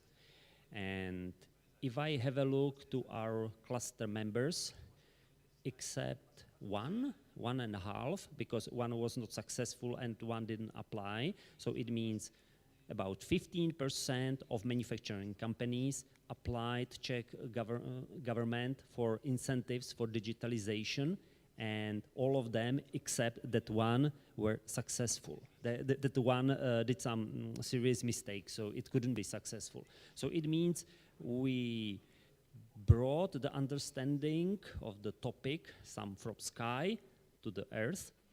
They didn't fear. They knew how to apply, and they wanted to implement. And I think that this is our benefit, what we did. So up to you, because in Ukraine, when we ask end user, especially industrial end user, about Industry 4.0, it looks like the first answer is it's not for us. It's about hype. It's blah blah blah. It's something like marketing, yeah, or PR, but it's not for us. So it's the same as it was perception in maybe at the beginning. And now if it's changed or not. I absolutely agree with the first half of explanation. I am originally mechanical engineer coming from automotive industry. We supplied components to various manufacturers, especially turbocharger manufacturers. Final customers were, for example, John Deere or some big OEM manufacturers. And all the life we struggled for more effective production. Whole life we did some automation. Whole life we did a digitalization. Honestly speaking, I felt that Industry 4.0 is really superficially, just on the surface, marketing. But if we think about it deeper, we find that the difference between former productiveness, change of productiveness, is change from investment into hardware to investment to software, to that soft area, to digitalization. Not collecting data, but making results from data. Some artificial intelligence, some other things, and so on and so on. So if you have two good companies, well invested in hardware, you cannot see the difference, which is better in Industry 4.0. It's invisible. It's in the data processing. And the other thing, the change happened because when we went to check SMEs and ask about Industry 4.0, they thought, fine, we will buy a robot. And we thought, okay, it was third revolution, not the fourth one.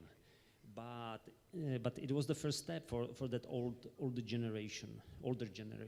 I consider it to be also old. We must die, and the young generation, will be better than we are. Thank you very much. Так, подякуємо пану Томашу.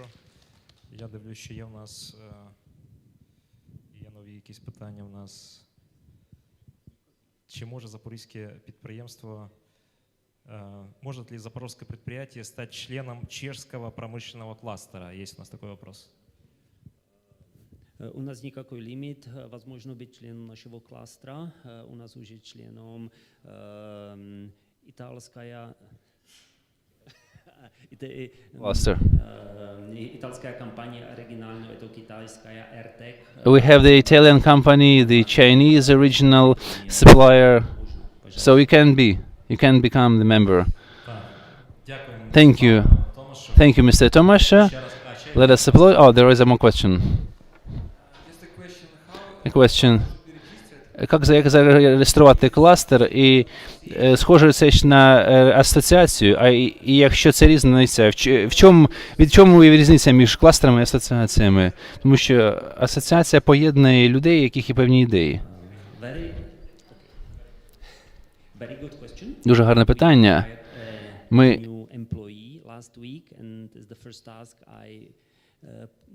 gave her was what is the difference between cluster, chamber of commerce, group, association, and anything.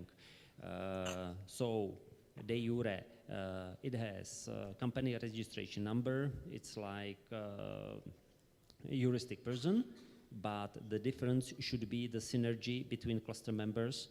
The difference should be cooperation, not just only membership, not to pay things. The biggest benefit is meeting with other people, making possibilities. So cluster manager or cluster should be enabler. Okay. Дякую. Колеги, рухаємося далі. У нас зараз Тюфан Саад, керуючий виробничою ділянкою промислової зони Джебс Кюзелер, Туреччина. Прошу. Построен промышленный город в промышленной столице Коджаили. Мы строим будущее нашей страны, производя лучшее для нашей страны, используя новейшие технологические возможности. We use modern technologies, we increase quality, we set priorities, we put priorities into people. We search for better our country by means of our competitive and efficient economic structure. We arranged industrial zone in May 2001 and it ensured jobs for 12,000 people. We have 149 companies operational in various sectors in the area of several hectares. We strive to increase jobs to 15,000 in our arranged industrial zone by the end of 2022. We arranged industrial zone in 1991, had its legal right from the law adopted several years ago in 2001. We have our unique number registered in the Ministry of Industry. The management of industrial zone, which is fully financed by its members and has not used any fund from any penny from the government coffer, overcomes the red tape by means of addressing questions on behalf of its members. Technical possibilities of the zone requirements are met by the regional management and the regional government. We have the administrative buildings, we have conference hall to room 200 people, we have VIP to run negotiations, we have a cafe and professional library. We try to provide our members with cheap energy. We have first solar panel of 500 kilowatts. It was commissioned using credit instruments and the grant Eastern Marmar Fund. It generates 600 kilowatt hour per annum. It is a pioneer plant. We managed to save 80% of energy savings using energy efficiency program. We have SCADA system and the automation system. The contract on permanent gas procurement as of 2015. As part of this contract, we provide our members with green and clean energy. Regarding water supply, which is arranged in the plan, we have water supply from the nearby dam. We have water supply from the nearby pond, and water supply system is built according to a specially arranged agreement. We have transportation logistics. We have the industrial zone is located on the T highway, which is connected with D5 highway, not far from North Marmaris road. The industrial zone is located 15 km from Sagihay Gülce airport and 13 km from the ship and 8 km from the port areas. The road infrastructure ensures close proximity for the companies operating in the zone. We have the professional college training experts and specialists to be employed by this industrial zone. We also have students undergoing studies in IT and engineering department of the local universities. They also study courses on renewable energy sources. Our college has a center of professional training, whose task is to provide courses for apprenticeship and traineeship. This is a stumbling block for our economy. To train masters and apprentices for the Turkish economy, to ensure prosperity of the company. The against industrial zone, with our own technical IT college and the professional education center, is making its effort to contribute to the increase of technical awareness of the Turkey, which is one of the biggest problems of Turkey. Our school, which ensures a broad spectrum of education from arts to technology, is equipped for all the necessary tasks and conditions. Is designed to room 150 children. Employees can leave children and dormitories for several days. It was one of the key important tasks to engage women's employment. The arranged industrial zone, which was turned into green zone with 30,000 trees planted ever since it was constructed, was received the renounced for its plantation. We have water purification system which commissioned 9 years ago. The principle was construct, build, bring benefit. We have environment protection program implemented by the industrial zone management. We have our own waste water purification center.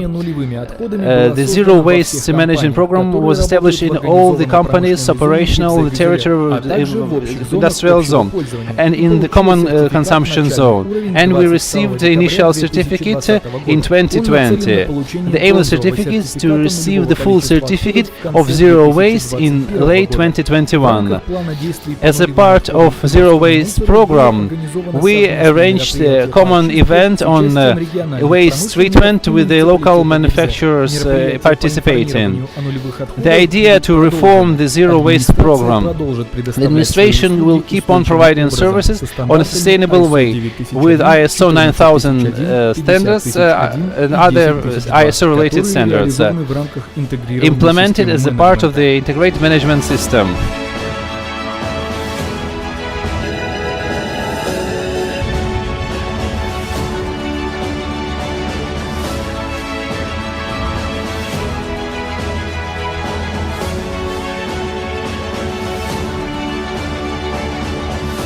The company located in the industrial zone, demonstrating highest remarks, highest methods, equipped with industrial park with machine building and process, also proved their resilience, proved their competition on the international level.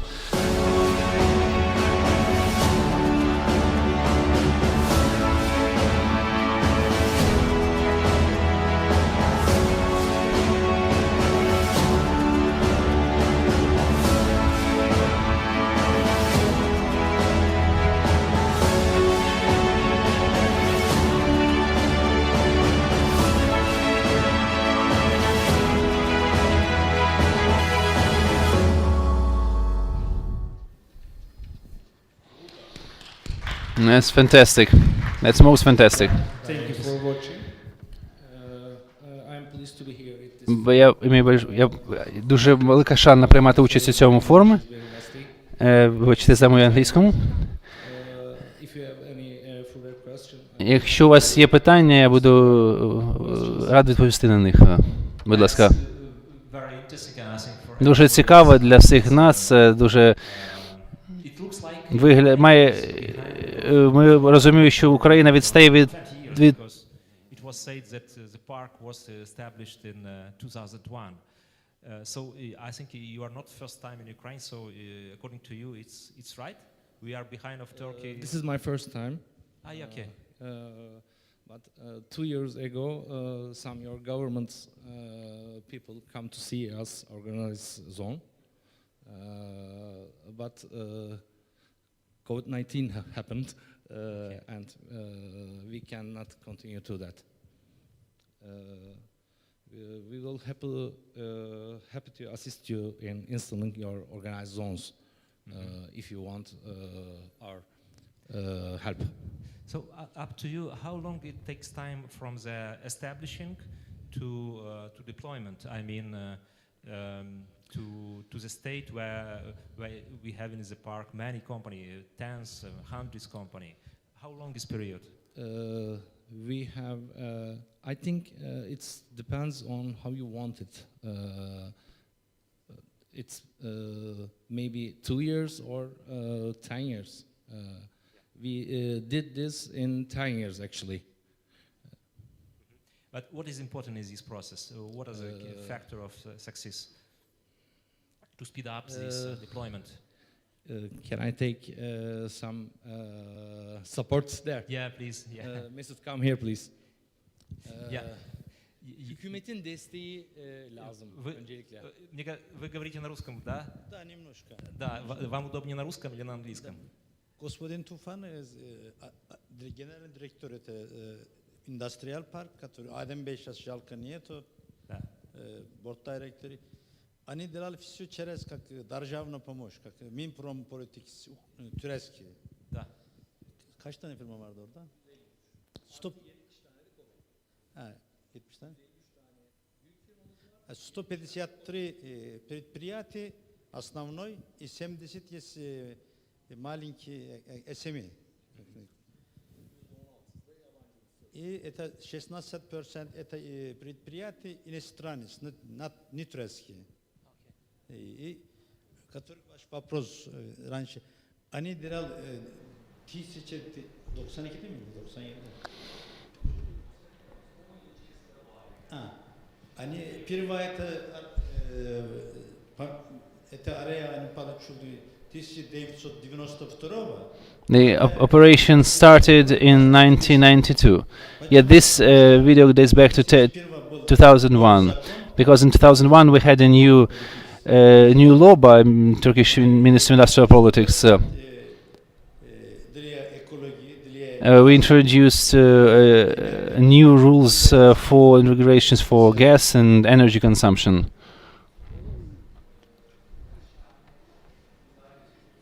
Он спрашивает, примерно, если делать индустриал парк Украина, сколько шаг надо процедур, сколько раз... How many procedures you need to sign, how many permit documents you need to open one foundry shop, for example? How many permit documents you need to receive from the government? Many. Prior to 2001, in Turkey you needed 76 signatures.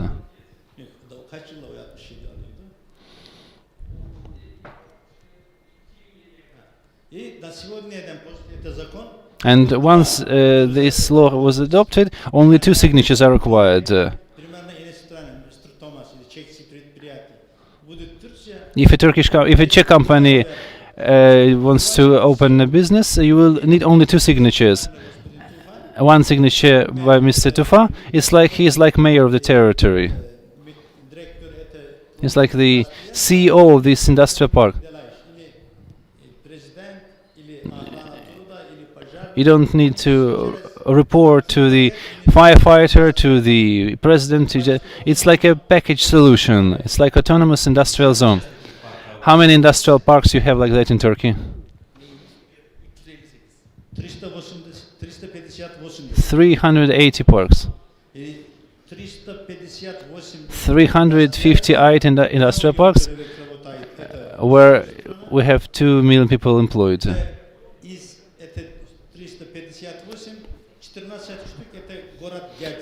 14 of them are located near one city. Let me tell you one thing. Though the bills I mentioned earlier in my presentation,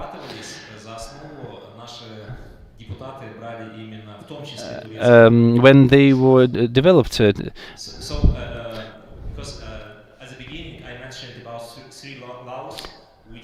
Vначале я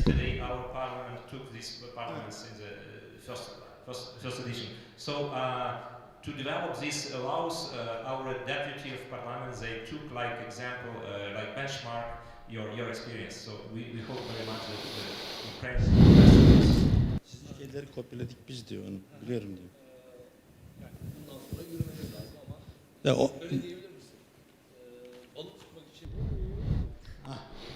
Есть надо как рыбалка, нужно как надо корм для рыба. Поэтому если хочу открывать индустриал парк, должен быть держава дать помощь предпринимателю. Если или местный, или иностранец, должен быть некоторый позитивный эффект из державы. Примерно Бурна тоже такая. Господин Томас, Европа тоже, они много разные организации. Они есть некоторые компенсации. Турция тоже такая. Примерно надо специально или индустриал парк, или из индустриал парк до порт, или до железной станции нужна очень хорошо логистика. Flexibility, как дороги нужно, или транспорт из река, или какой. Да, ну очень много проблем в Украине, это правда. Что еще из хорошего, правительство выделило гривен в бюджете на следующий год, заложено на поддержку индустриальных парков. Ukraine has lots of problems. Ukraine recently allocated funds to cope with these problems. Tomasz, maybe you can give us some figures regarding the number of industrial parks you have, how they developed. Could you please tell us? Thank you very much. First of all, I would like to... it's a fantastic industrial park that I looked at. My congratulations. Regarding...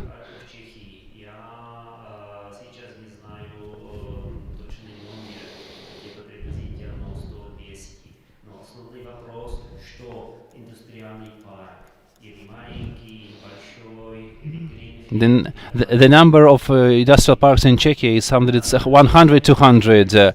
But no matter what size of industrial park is, the Czech government addressed the issue of employment in late 90s.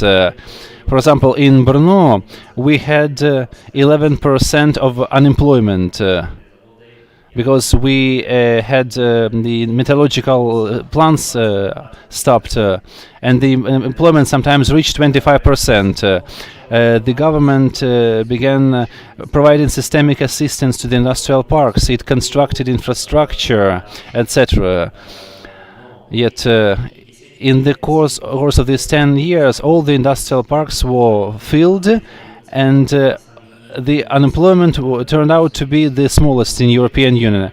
Yet we lost many black earth because the parks were constructed on the arable lands, not in the old parks, not on the brownfield, only greenfield.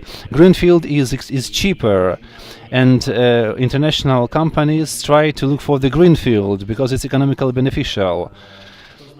It means that industrial park good, yet as you mentioned, we need infrastructure.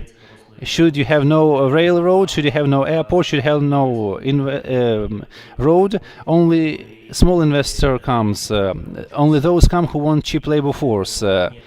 And it's not good. The important thing is to find good investor, but not for investor to bring technology, but for investor to establish communication with local suppliers.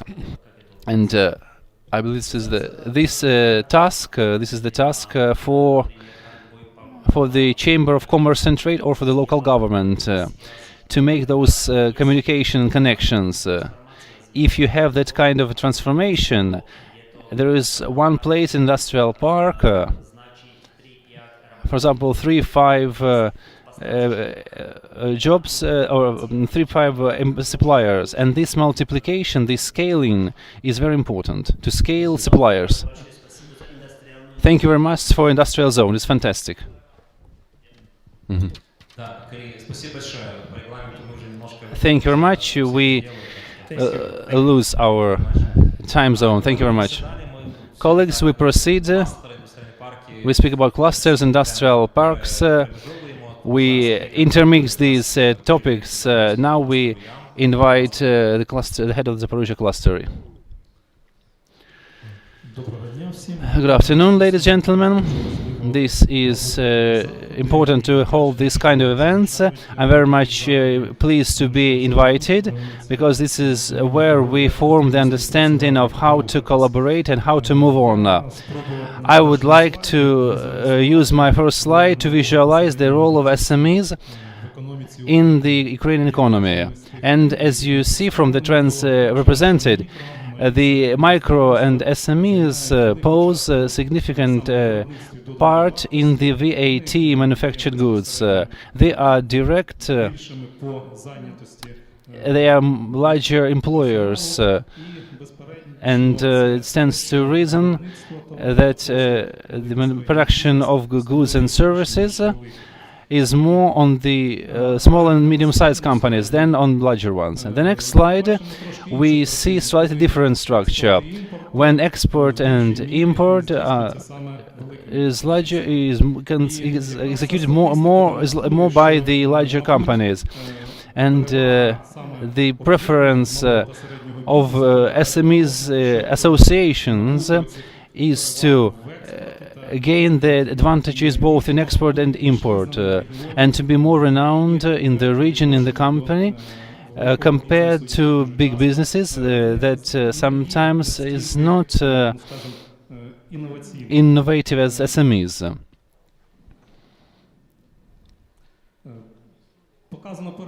We have the advantages of joining a business association.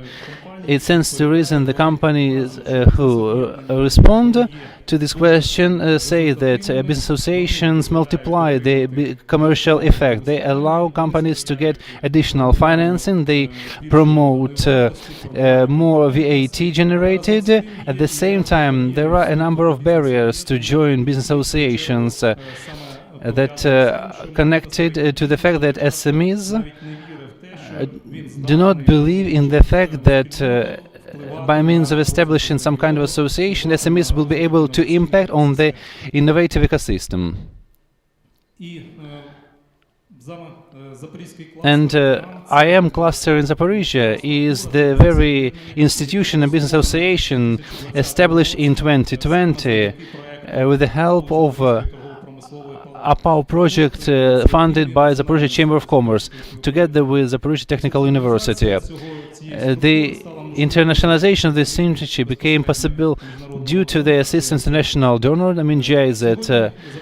Today our cluster has its own management. We have the executive director.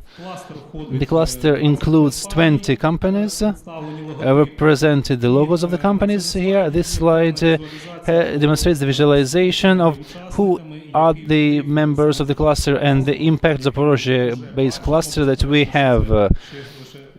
You see, it's the beginning, but you see the impact. The cluster participants created more than 1,500 jobs. We talk about more than 70 million worth of hryvnias in taxes, and the dynamics in early January, in early year, we have 5 companies. Now we have 20 companies. We have 3 companies marked yellow. These are associated members, who in turn are the main stakeholders developing the innovative vision of the cluster community. The first steps of our cluster are as follows. We had general meeting. We selected the membership and board of directors. We had the strategic vision center. We opened bank account and we registered first members. As of today, Zaporizhia IM cluster has its own platform. So we have a website, we have Facebook account. We work on additional instruments which became possible with the help of the GIZ.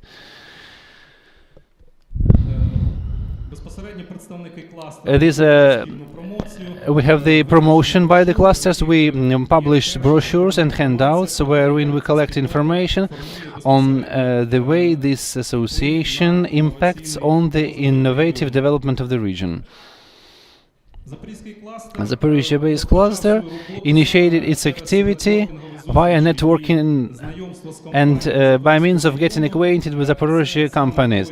This is the vector that allowed us to change the vision of the majority of the business representatives who are the members of our company. How, regarding the fact how to build the company, how to build business models, what are the advantages that can be used, and how you can change your corporate activity.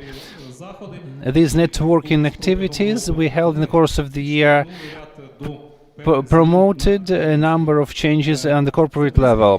Zaporizhia cluster initiated its activity by means of using joint booths. We have 2 booths arranged in the course of 2 expositions in Zaporizhia Expo Center. We had the first amalgamation of we had the first amalgamation of ideas and the first carving of the joint vision. Due to the project cluster assisted by the GIZ, the cluster community today increases its ranks, and this slide demonstrates how we arrange inter-cluster exchanges. We have Dnipropetrovsk, Nikolaev, Kharkov. Latest event was in Zaporozhye on the 25th of November. So not just collaboration on the corporate level of Zaporozhye region. We are scaling this SMEs collaboration on the inter-regional level. Our cluster began its proactive activity by means of arranging awareness campaigns on international activity.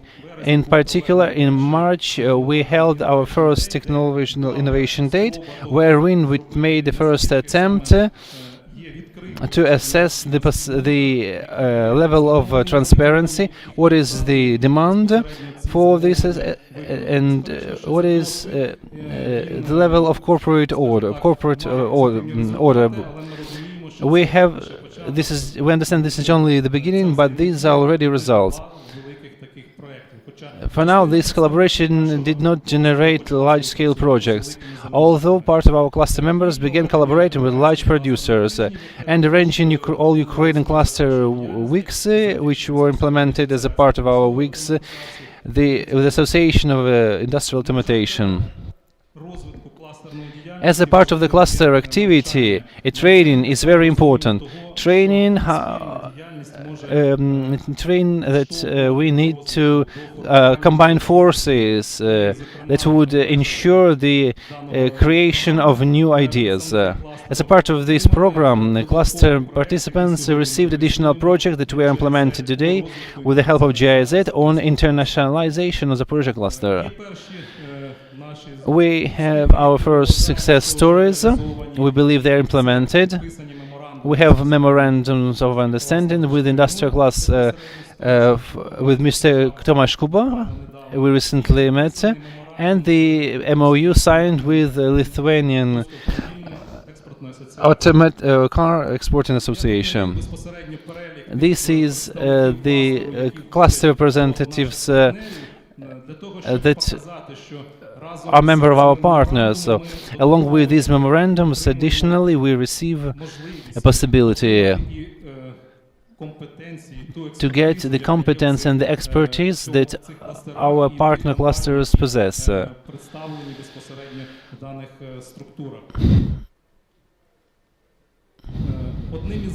One of the events we arranged as a part of the internationalization task was attending Brno-based expositions, wherein we had our first experience exchange, how we got to understand how the industrial clusters are established, and cluster itself tried to attend Expo Center on its own to be able to implement its own collaboration in the future. We attended Lithuania-based companies, which took place last autumn, which pushed our business to promote collaboration. I would like to reiterate that there is Zaporozhye Technical University, which is a member of our cluster, and which implements its own project, which related to international competencies. It means it should be implemented as a part of Industry 4.0, as a part of training experts. We see the broad consortium. Why are we demonstrating it again? Because this is a possibility to get experience as a part of this consortium. The cluster itself is the initiator to establish the 4.0 center. We initiated the work to develop those provisions that can be translated into Digital Innovation Hub by the Zaporozhye Technical University. These are forms of activities by the Zaporozhye cluster. We have 2 to 4 meetings per annum. We have permanent partnership consultations, 1-2 meetings with new potential members. Established work on developing joint projects and participating in joint projects, joint training, and search for joint participation exposition activity. And the fact that what we are interested in, joint procurements. Today, as we believe, the advantages of party membership is the use of the joint assets that we have accumulated that can be developed in the future. We talk about the extension of export and internationalization, improving image and improving business outlook we have as a part of our cluster. We talk about cooperation, we talk about synergy effect and fundraising. The project portfolio is oriented at industrial parks that we are currently discussing. We discuss the possibility of its establishment. What I would like to address as follows. The cluster activity is first of all the combination of 4 key factors as follows. Collaboration and synergy can be possible when you have responsibility, trust, dialogue and knowledge. Establishing and developing these 4 factors, building them, expanding them as we see, is a task, complicated task, yet it leads to success. Thank you. Question, gentlemen, ladies? Has one of you heard about Zaporizhzhia cluster? Please raise your hand. Who are the members of the clusters? A little bit less. Only we see the difference. We see the possibilities. So we invite you to join IM cluster. Maybe advantages are not palpable and tangible, but you may ask the cluster members. The next the speaker is a cluster member. How he sees the cluster perspective. The Ukraine has been working in this direction for many years. So please, we're trying our utmost.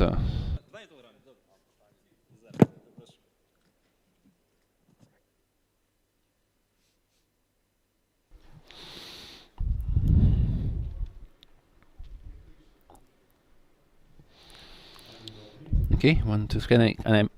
Do you hear me? Can you hear me?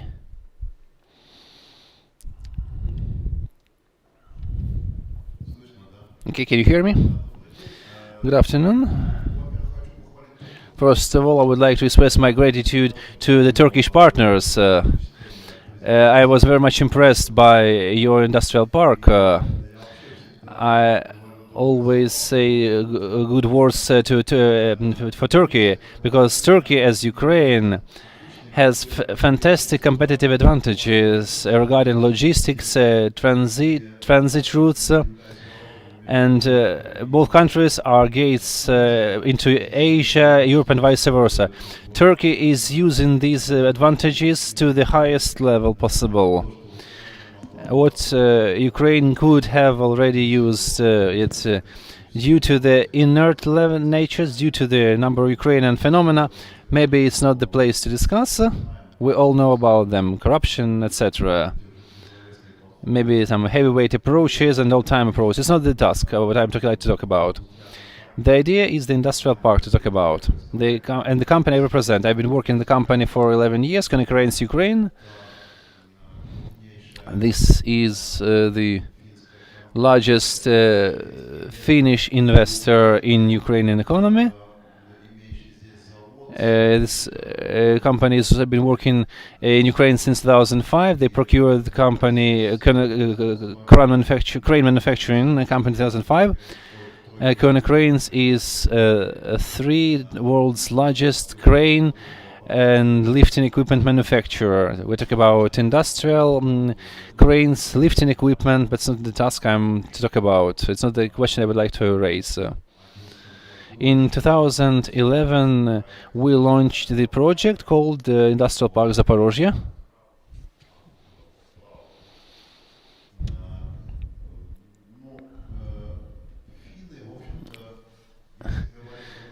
Speaking about motivations, the Finns are the top-level pragmatics. The idea of industrial park and the premises of the industrial plant was born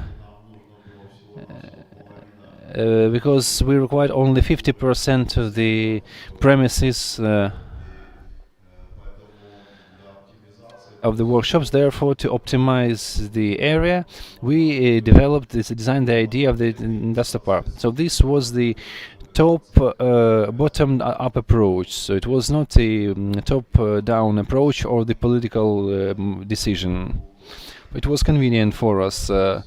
It later on translated into whole-scale ideology when we offer not only infrastructure possibilities, communications, security, IT services and instruments, supply roads,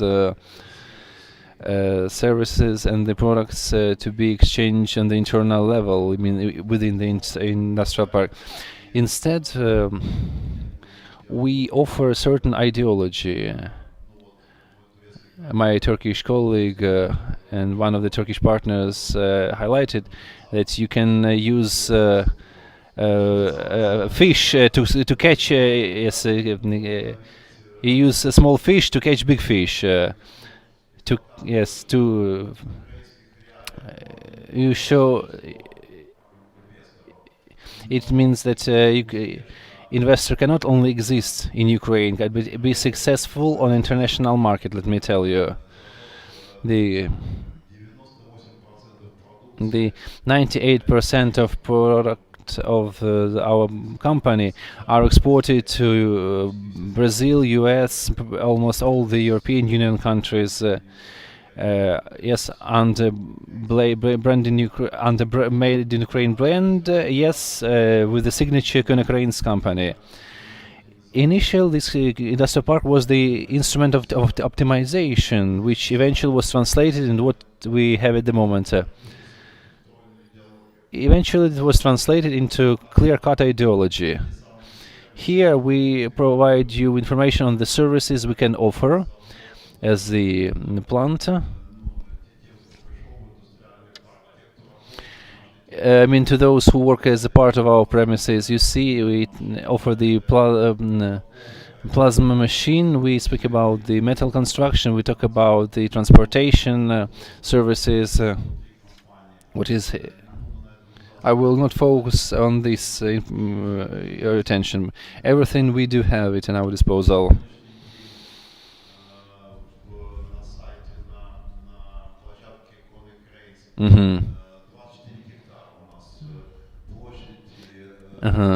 We have 24 hectares of area. We need 12 hectares only for our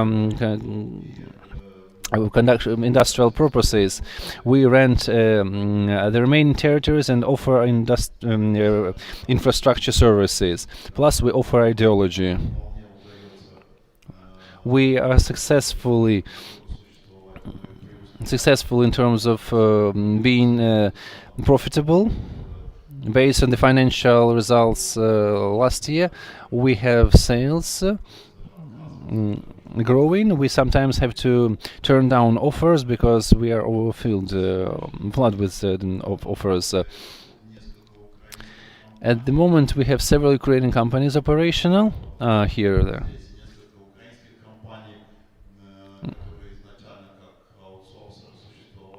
Yeah, they used to be our outsourcers, and I'm proud to tell you that already in 2013 we have the largest European company, Heraus Electronite, entering our companies.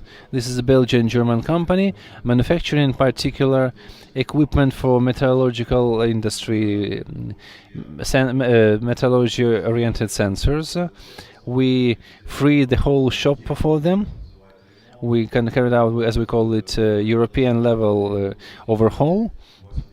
They have been operational in this shop for 8 years. They have been quite successful.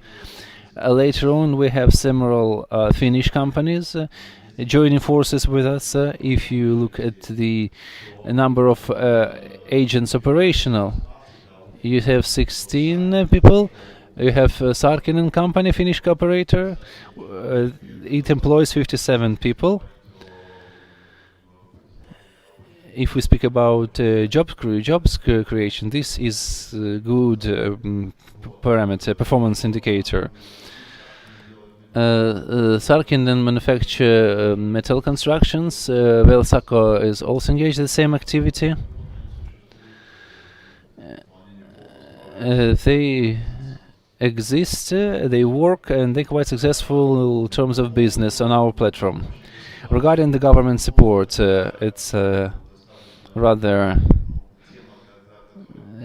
touchy issue. Whenever we present our Konecranes Industrial Park at an economic forum, every time we have a discussion about the legal acts that are either adopted in the first reading or they are at the final stage. For now, we don't feel any benefits whatsoever. I'm not in the sphere of taxation regarding the simplification of for new players. What industrial park is? It's not just infrastructure exchange and provision of services between the stakeholders. We talk about the simplification of licensing procedures to enter either the industrial park or the region. Unfortunately, to our deep regret, we do not feel the impact. We have some kind of a land tax ratio which is reduced, but it doesn't play a pivotal or crucial role. Therefore, we expect some kind of a clear-cut bill law from Ukraine regarding technological park. Basically, in a nutshell, I can speak hours about this topic. By the way, thank you. I would like to express my gratitude to the organizing committee, to the Chamber of Commerce and Trade, to the state administration. This is useful, even though it's a new format. This is online format. Everything is operational. I did not see chatting about nothing. We got acquainted with Michael with Eurocape, and Michael, we looking forward to having you as our stakeholder. Everything is fantastic, really. Questions, gentlemen, ladies? Alexander, how do you assess bills, the latest two, that were adopted in the first reading? They contain number of benefits, financial, tax. I didn't have time to look through them. I was on business trip. By the way, I was in the city down Kryvyi Rog at the Kryvyi integrated steel mill. They have a brand new investor. They signed the international collaboration agreement. By the way, it's the Czech. The company is headed by the Czech national. Regarding the construction of the oxygen producing shop.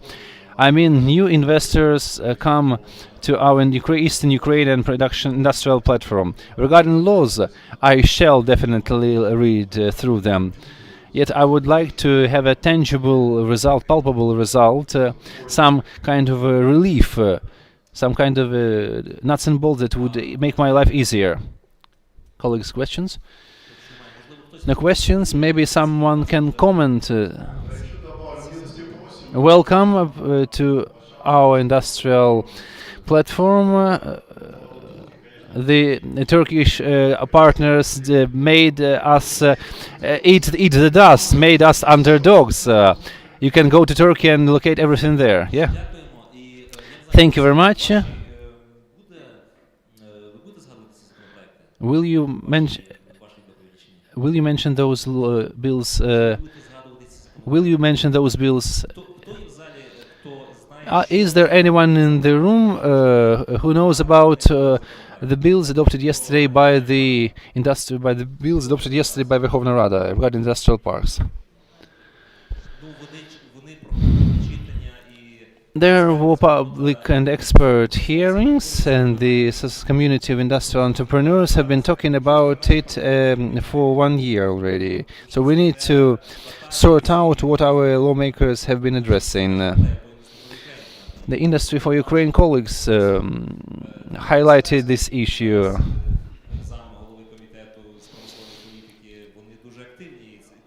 We have very active people working in this sphere. I interpret it in the way as follows. Since we have this issue dragging for many years, people tend to forget what we are talking about eventually. People get tired of monitoring the situation.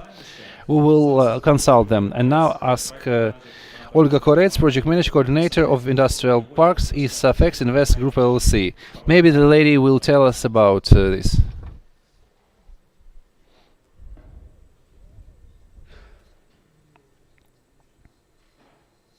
Але вас не чути, включіть звук, будь ласка. Вас не чути. Чути?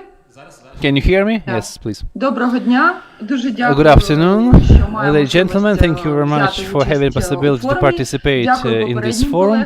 I thank my previous speakers. I decided to find out more. Yes, I would like to speak about our practice, about experience. You see it on the slide.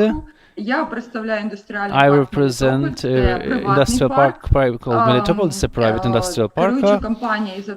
Isatex Investment Group is the managing company. This is industrial park, which is one of few which is operational, which has its residence from the very beginning of its existence.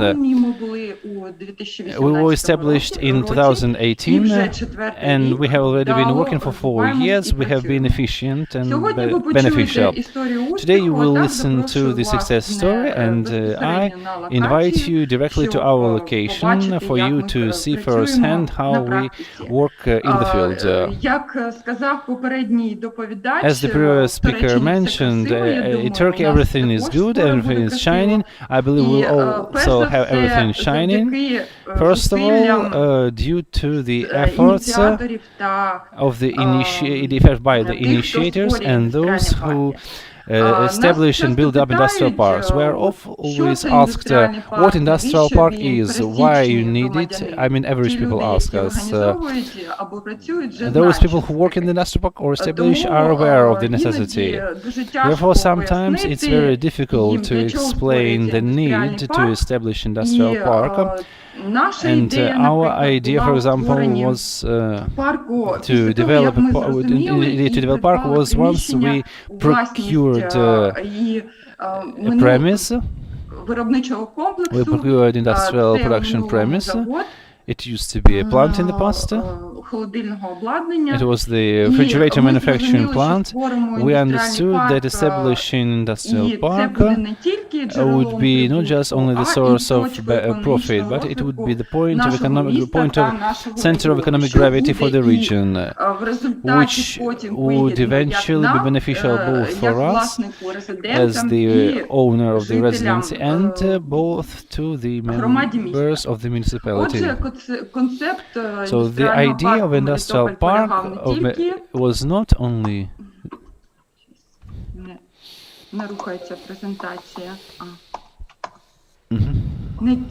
the idea of establishing industrial park title was not to provide material assets for the stakeholders, but to establish partnership relation, collaboration, to provide the cluster principle. To establish any form of cooperation for companies that are the operators of the industrial park had a possibility to manufacture goods with value added or with high value added. And once we understood what we required for park to be not just the source of income from selling and renting, we decided to extend actively the territory. We repaired premises that already were procured. We attract residents.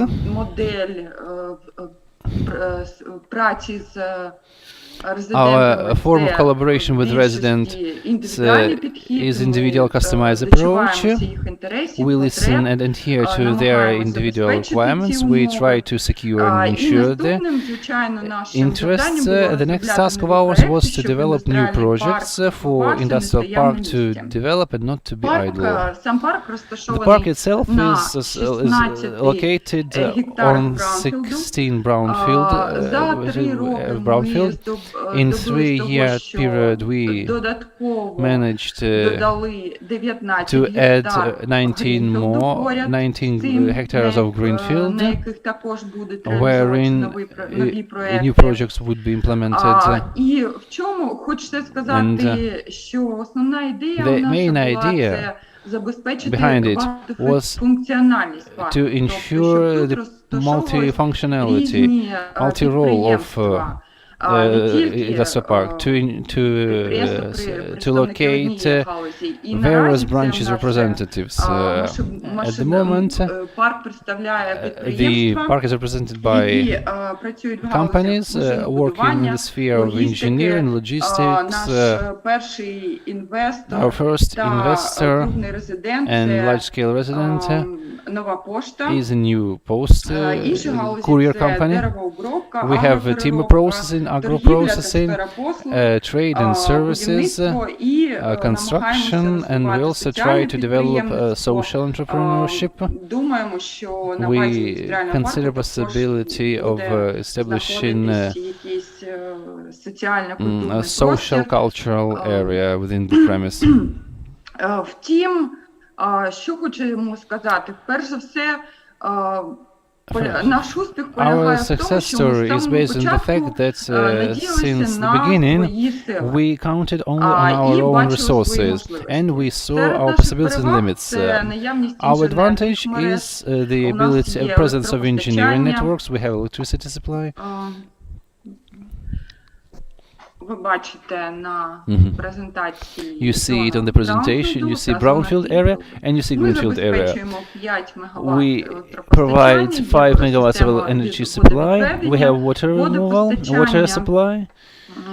Також ми розуміємо, We also understand that a business needs території, і тому наша ідея поліфункціональності multifunctional activity, and we are successful. In that case, we have business, production, agro-processing, and logistic activities scattered over the territory. As of today, we know. Що це дуже вигідне географічне положення. We know that multiple geographic position is very lucrative and beneficial. Близько розташоване до We основних are логістичних, in close proximity to logistic infrastructure, to railroad, to port infrastructure. Державі покращувати Yes, можливості, the government needs to improve possibilities, to increase number of flights and deliveries. The government needs to improve road transportation routes from Melitopol to large-scale near centers nearby. Як бачите, логістично As you can see, logistically, we are located very efficiently. За 3 роки в реновації індустріального парку In the course of 3 years of activity, майже $3 мільйони доларів. We injected nearly $3 million worth of investments in Ukraine. We achieved $150,000 of FDIs. We have 120 residents representing SMEs, micro business. Існує вже створено 730 And we already established 730 jobs. Виходимо на рівень співпраці з іноземними інвесторами. We are reaching the collaboration with international partners because we have a number of projects.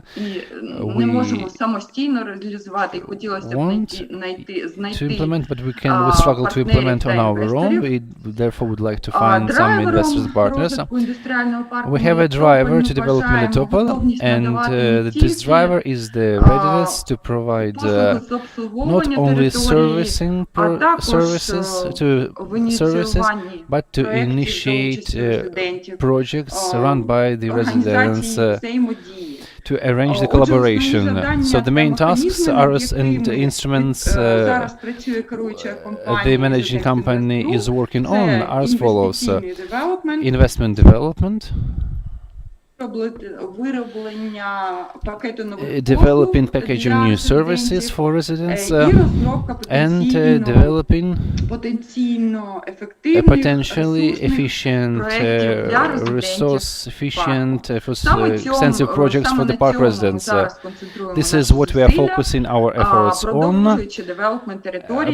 while promoting the development of the territories, making it the unilateral and the holistic, homogeneous area. The government assistance will also be useful, yet we cannot sit idle and wait. Therefore, we are currently working actively on developing a concept of agro-eco-industrial park, which would be founded on the principles of a circular economy and clusterization mechanism. This is quite ambitious, high technology-intensive project. On the Greenfield territory, as I earlier mentioned, we will have heat biomass burnt power plant. We will have the greenhouse and biodiversity complex. As a perspective, we see the use of green energy, we see the generation of green energy on the territory of the industrial park, and we see the increase of the enhanced attraction of agro business companies. You need to work to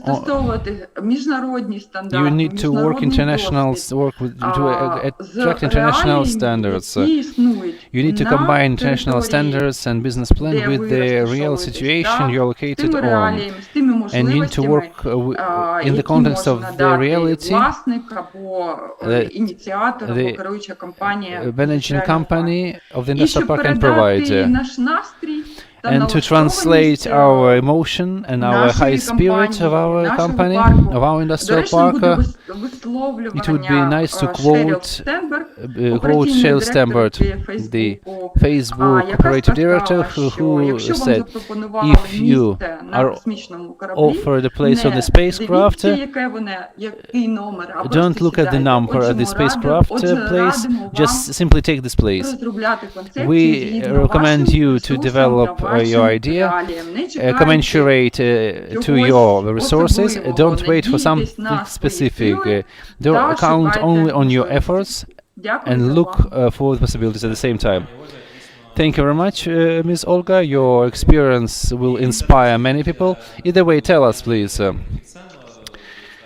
not the expert in industrial parks. 120 residents for Ukraine. This is like a rare occasion for Ukraine. In Ukraine, we have approximately 50 industrial parks registered, but they are not operational. You are operational. What other parks are operational? In Vinnytsia? In Vinnytsia? We can use one hand to count them. What were your success story receipts?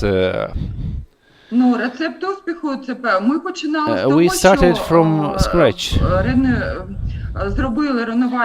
We renovated, we took 5,000 square meters, we renovated the area using our own resources. We didn't wait for investors, we renovated the area. We introduced marketing tools.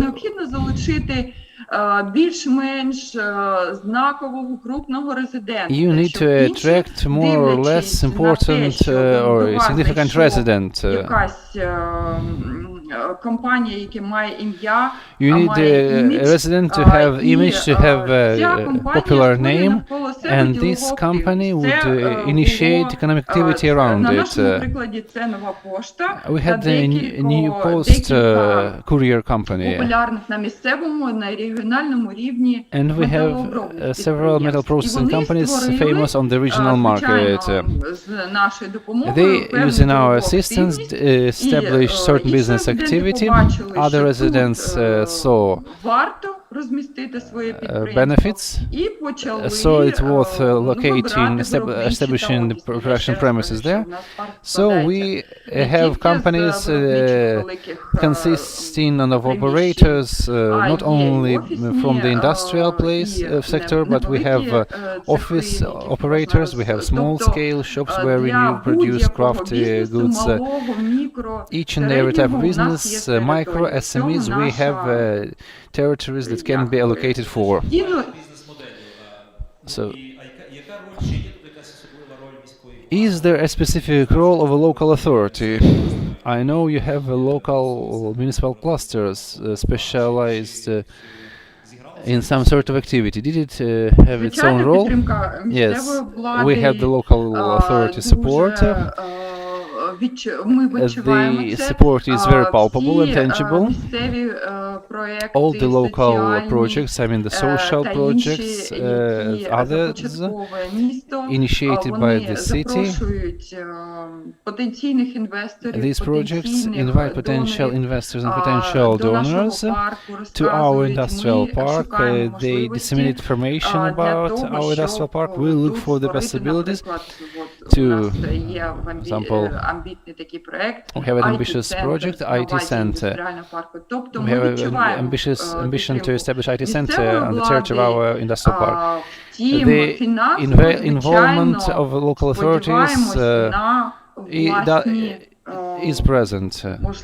We count on the local authorities, yet we price in our own resources and partnership with partners we're looking for. Thank you very much, Ms. Olga. Question, colleagues, we have no question, then we come to the final report. Mr. Dennis, you take the floor, sir. Good afternoon once again, ladies and gentlemen.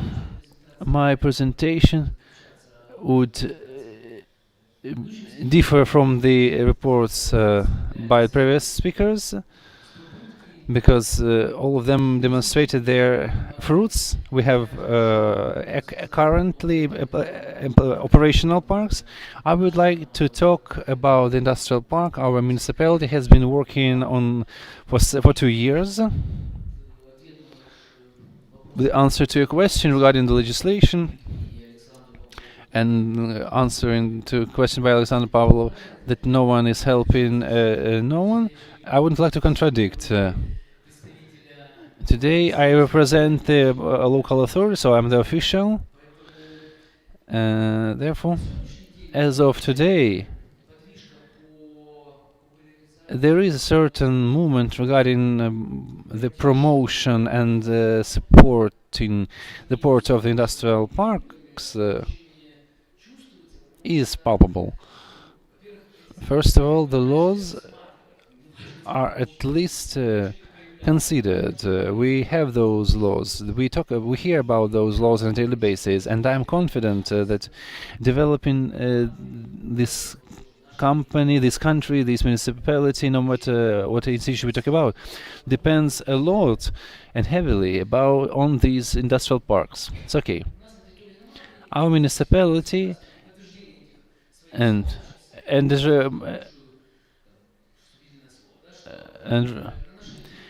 our municipality hosts government-funded objects. As of today, these are government-owned enterprise. This is the Fly Training Center, named after Masha Pokryshkin. We called it Shirokino Airfield. This is the dead company. This is the zombie economy. We have only we have 2 employees. We have a director and the sentinel, but we don't know what this person guards. Okay, we have 2 people. This is the way they work. So, after several years of adamant fight with the red tape, with the support from the government apparatus, we are at the stage of transferring this entity from the state ownership into the municipality ownership. I am confident this is necessary. On the local level, the majority of the red tape procedures investors come across, or potential investors come across, would be reduced significantly, let me say like that. I can't say that it will reduce to the ground, but whatever depends on the local authority, I mean regional and the local, is much more easier to address than on the region, on the national one. Now let me briefly tell you about the location. The location is the entity has the area of 273 hectares. It's 5 kilometers to Zaporizhzhia, and it's located 70 kilometers to the city of Dnipropetrovsk. It's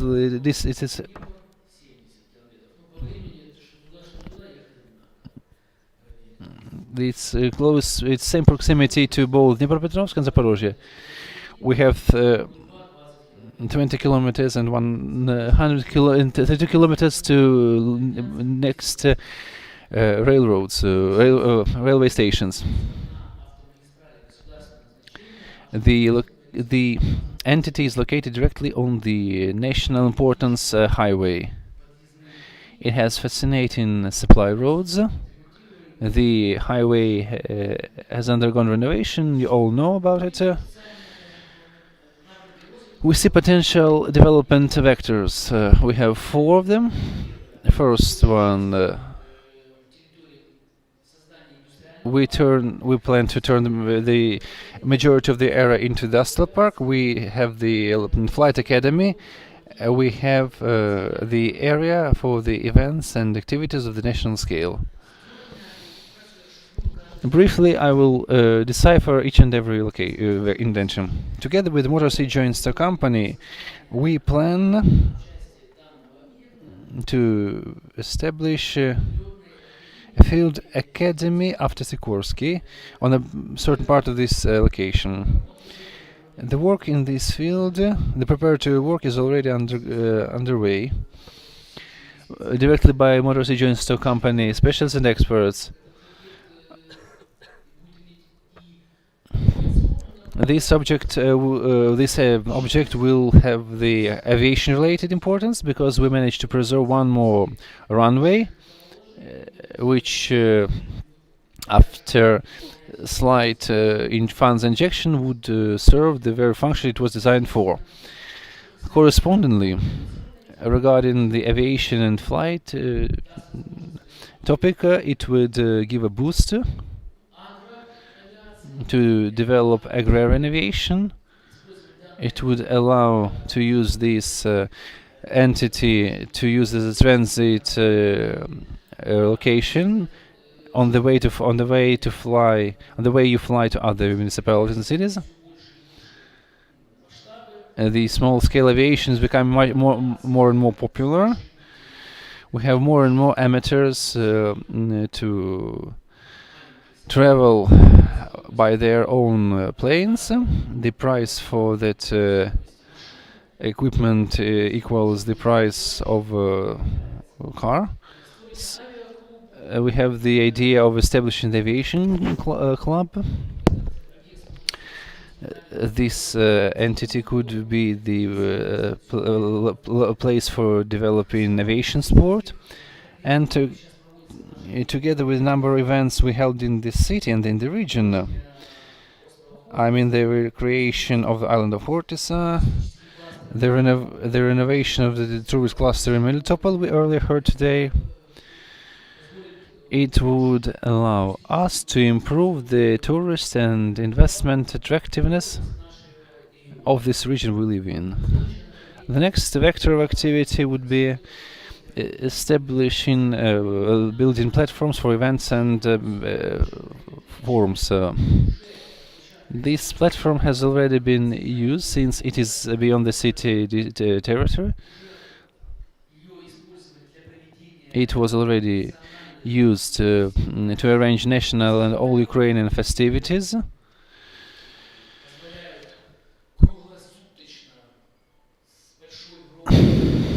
Where you have a possibility to run loud shows 24/7. It's possible to arrange festivities, and now this territory is used for the car racings. We have drift, we have gliding competition.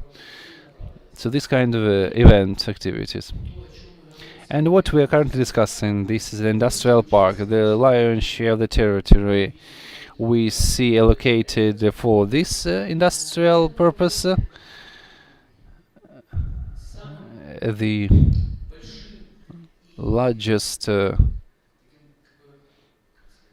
me tell, the largest magnet of this direction, the largest attractiveness of this purpose is that this industrial park would be located between two large-scale industrial centers, large-scale regional centers.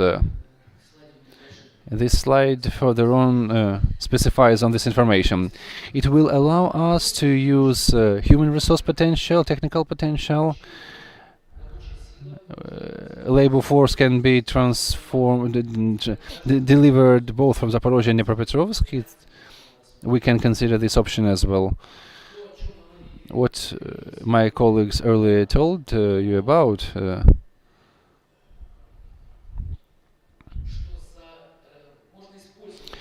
that we can use advantages of restoring this industrial object restoration by using the coffers of local community, a region and municipality. You said yourself that next year we plan 440 million hryvnias allocated in the national budget. Regarding laws and bills, I did not read through the laws.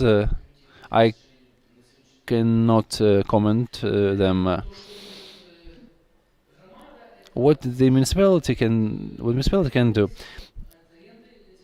is to reduce tax rate, the land tax rate, or to free a renter from rent payment. Ready to respond to your questions, ladies and gentlemen. I don't look like a critic. It's not my task. I have two questions upon listening to your concept. We saw the Turkish park at 14,000, and we see the infrastructure at present. Do you have purification system? Do you have land railroad infrastructure? You had how many internal roads you have?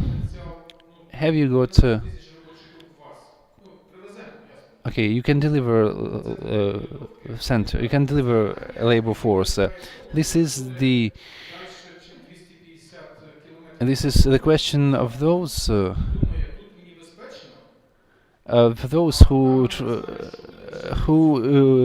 risk to travel 250 kilometers further from the Ukrainian western border, because they are afraid. They are afraid of going further on. We talk about competition between industrial park. What is your competitive advantage? We earlier discussed the Turkish industrial park and said that we had the 358 industrial parks in Turkey. The location, the geography. In Melitopol there is its own industrial park. In Dnipropetrovsk it has its own. Yeah, first of all, speak about the specialty. At the moment, the industrial park is not ready to be operated. You enumerated the communications, water purification infrastructure.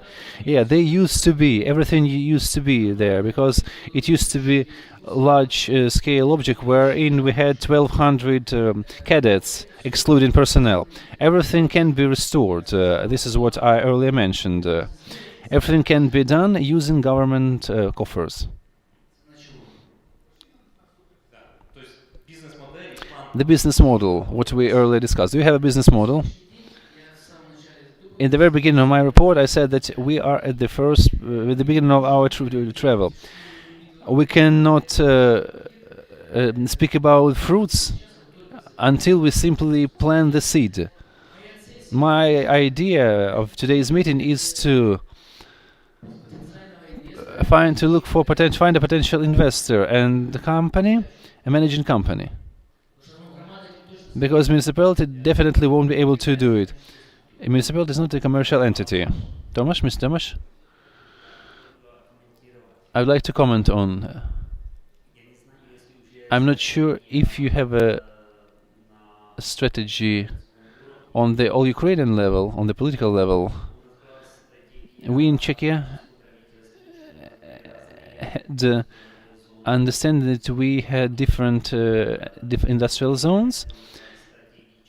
We called them strategic. They were large-scale ones. The area of more than 250 hectares. This is your case. You have 273 hectares, yeah? We had in Czechia, we had 3-5 parks of that size. These were the parks for strategic investors. For example, car manufacturing plants. And when the Brno Park had the area of 180 hectares, none of the car manufacturing companies entered the Brno, because everything depends on the price, on the labor force availability. I see your project as a strategic one, and the first step would be on this. Is the first step on the road ahead. We can make presentation. It would be a strategic zone. I believe it's impossible to find investor in 1-2 days. It's always 2-3 years. Yeah, we do understand that. Realize that everything is much more complicated than it looks like. We need to stay idle. Either way, someday the child prior to walking needs to crawl. You have a very powerful partner. Motor City joins the company. They are ready to invest and attract partners. In terms of establishing the flight academy, I mean. Okay. Okay, yes, please. I don't want you to consider it as a challenge or aggression. I want you to understand one clear idea. One wise investment expert told, you need to find the price of money. You need to know the place where you get the money. You need to understand the land that you have. You need to price in the potential that you have. My preliminary assessment of 273 hectares in the area, we talk about 180 million investments of primary stage. Ukraine alone generated 440 millions of money that have already been scattered. First, you need a clear-cut concept. The faster you have a clear-cut concept, the faster you need to know the nuts and bolts. The sooner you'll be able to talk about the clear-cut issues, even though potential is significant. Yes, I fully agree with you on that. I see no more hands. The only thing I support the final remark by Mr. Tomasz was by Mr. You need from certain coordination of national policies and regional policies. For now, we lack industrial policy, or neither industrial policy nor strategy. Without industrial strategy, we lack pivotal points. We have no collaboration, coordination of various instruments. We are just blindly following this road. We speak about clusters, yet the role of clusters is to fill the content of these ideas. Significant role is of those concepts delivered on the national or regional level. The decentralization will foster this principle, I believe. The idea is how we mobilize the local municipalities around such strategies, because we can coordinate, and they deserve coordination. We do welcome such enthusiasts. For example, we have development businesses, development companies, but when we speak about pure competition, which is not regulated, then we will suffer significant losses, which was earlier mentioned by my colleague.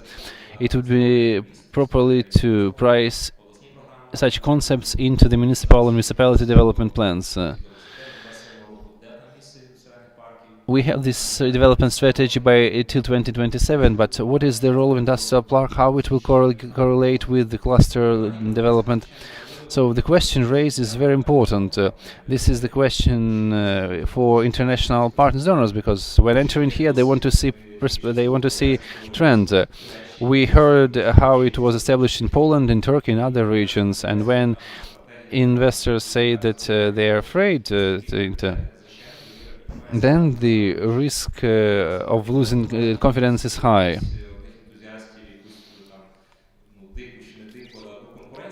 When investors see wild competition between territories, then it will not facilitate the promotion of territorial attractiveness.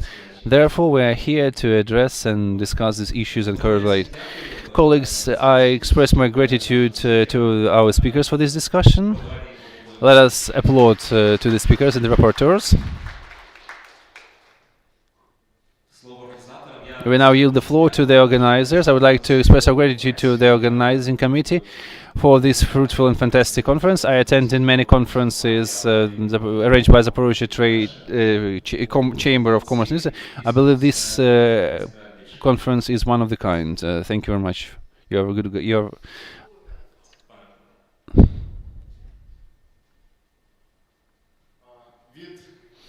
On behalf of Zaporizhia Regional State Administration, on behalf of the representatives of the regional government, I would like to express gratitude to the participants of this event. For us, it's important to establish a platform that would be convenient for all the participants and stakeholders to accumulate knowledge, to accumulate competences, to enrich ourselves, and by enriching our potential, to enrich the country we live in.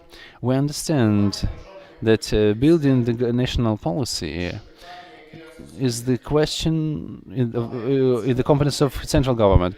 Yet the regions can and should initiate ideas. Such platforms always create possibility to develop the kind of initiative and to promote it further on to the levels above. This forum was dedicated to numerous issues. The way the region was developed for the past 30 years, what is the vision for the future development, what infrastructure objects were constructed, what social infrastructure objects were constructed, how international organizations assisted our territory, how international organizations assist municipalities, and how we receive this international assistance. So, third panel, the main panel, I believe, was dedicated to the way we can reset the industrial production already on new grounds. Cluster development on the principal industrial park concept, and thus to start the chain reaction by means of providing the extra taxes to municipalities, by means of improving corporate activity of businesses, to send goods for export, to attract funds in the form of export, and it can eventually make our country wealthier, and so can be our people. I would like to express all the speakers, gratitude to the speakers and rapporteurs for the fact that their participation already made the Zaporozhye region a little bit richer. Thank you very much, ladies and gentlemen. Thank you very much. There was one more question. How to become a member of the project cluster? Our rapporteur can be able to answer this question. Thank you. That's all.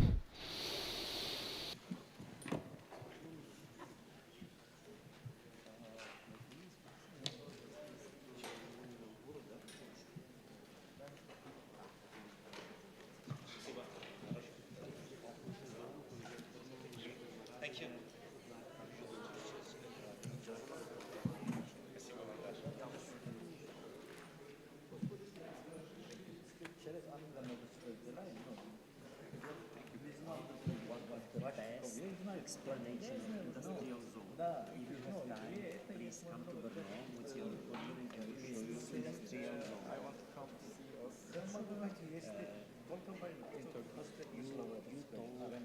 so many things, but much more things were hidden because under they don't start, they don't know. I know, but we are successful.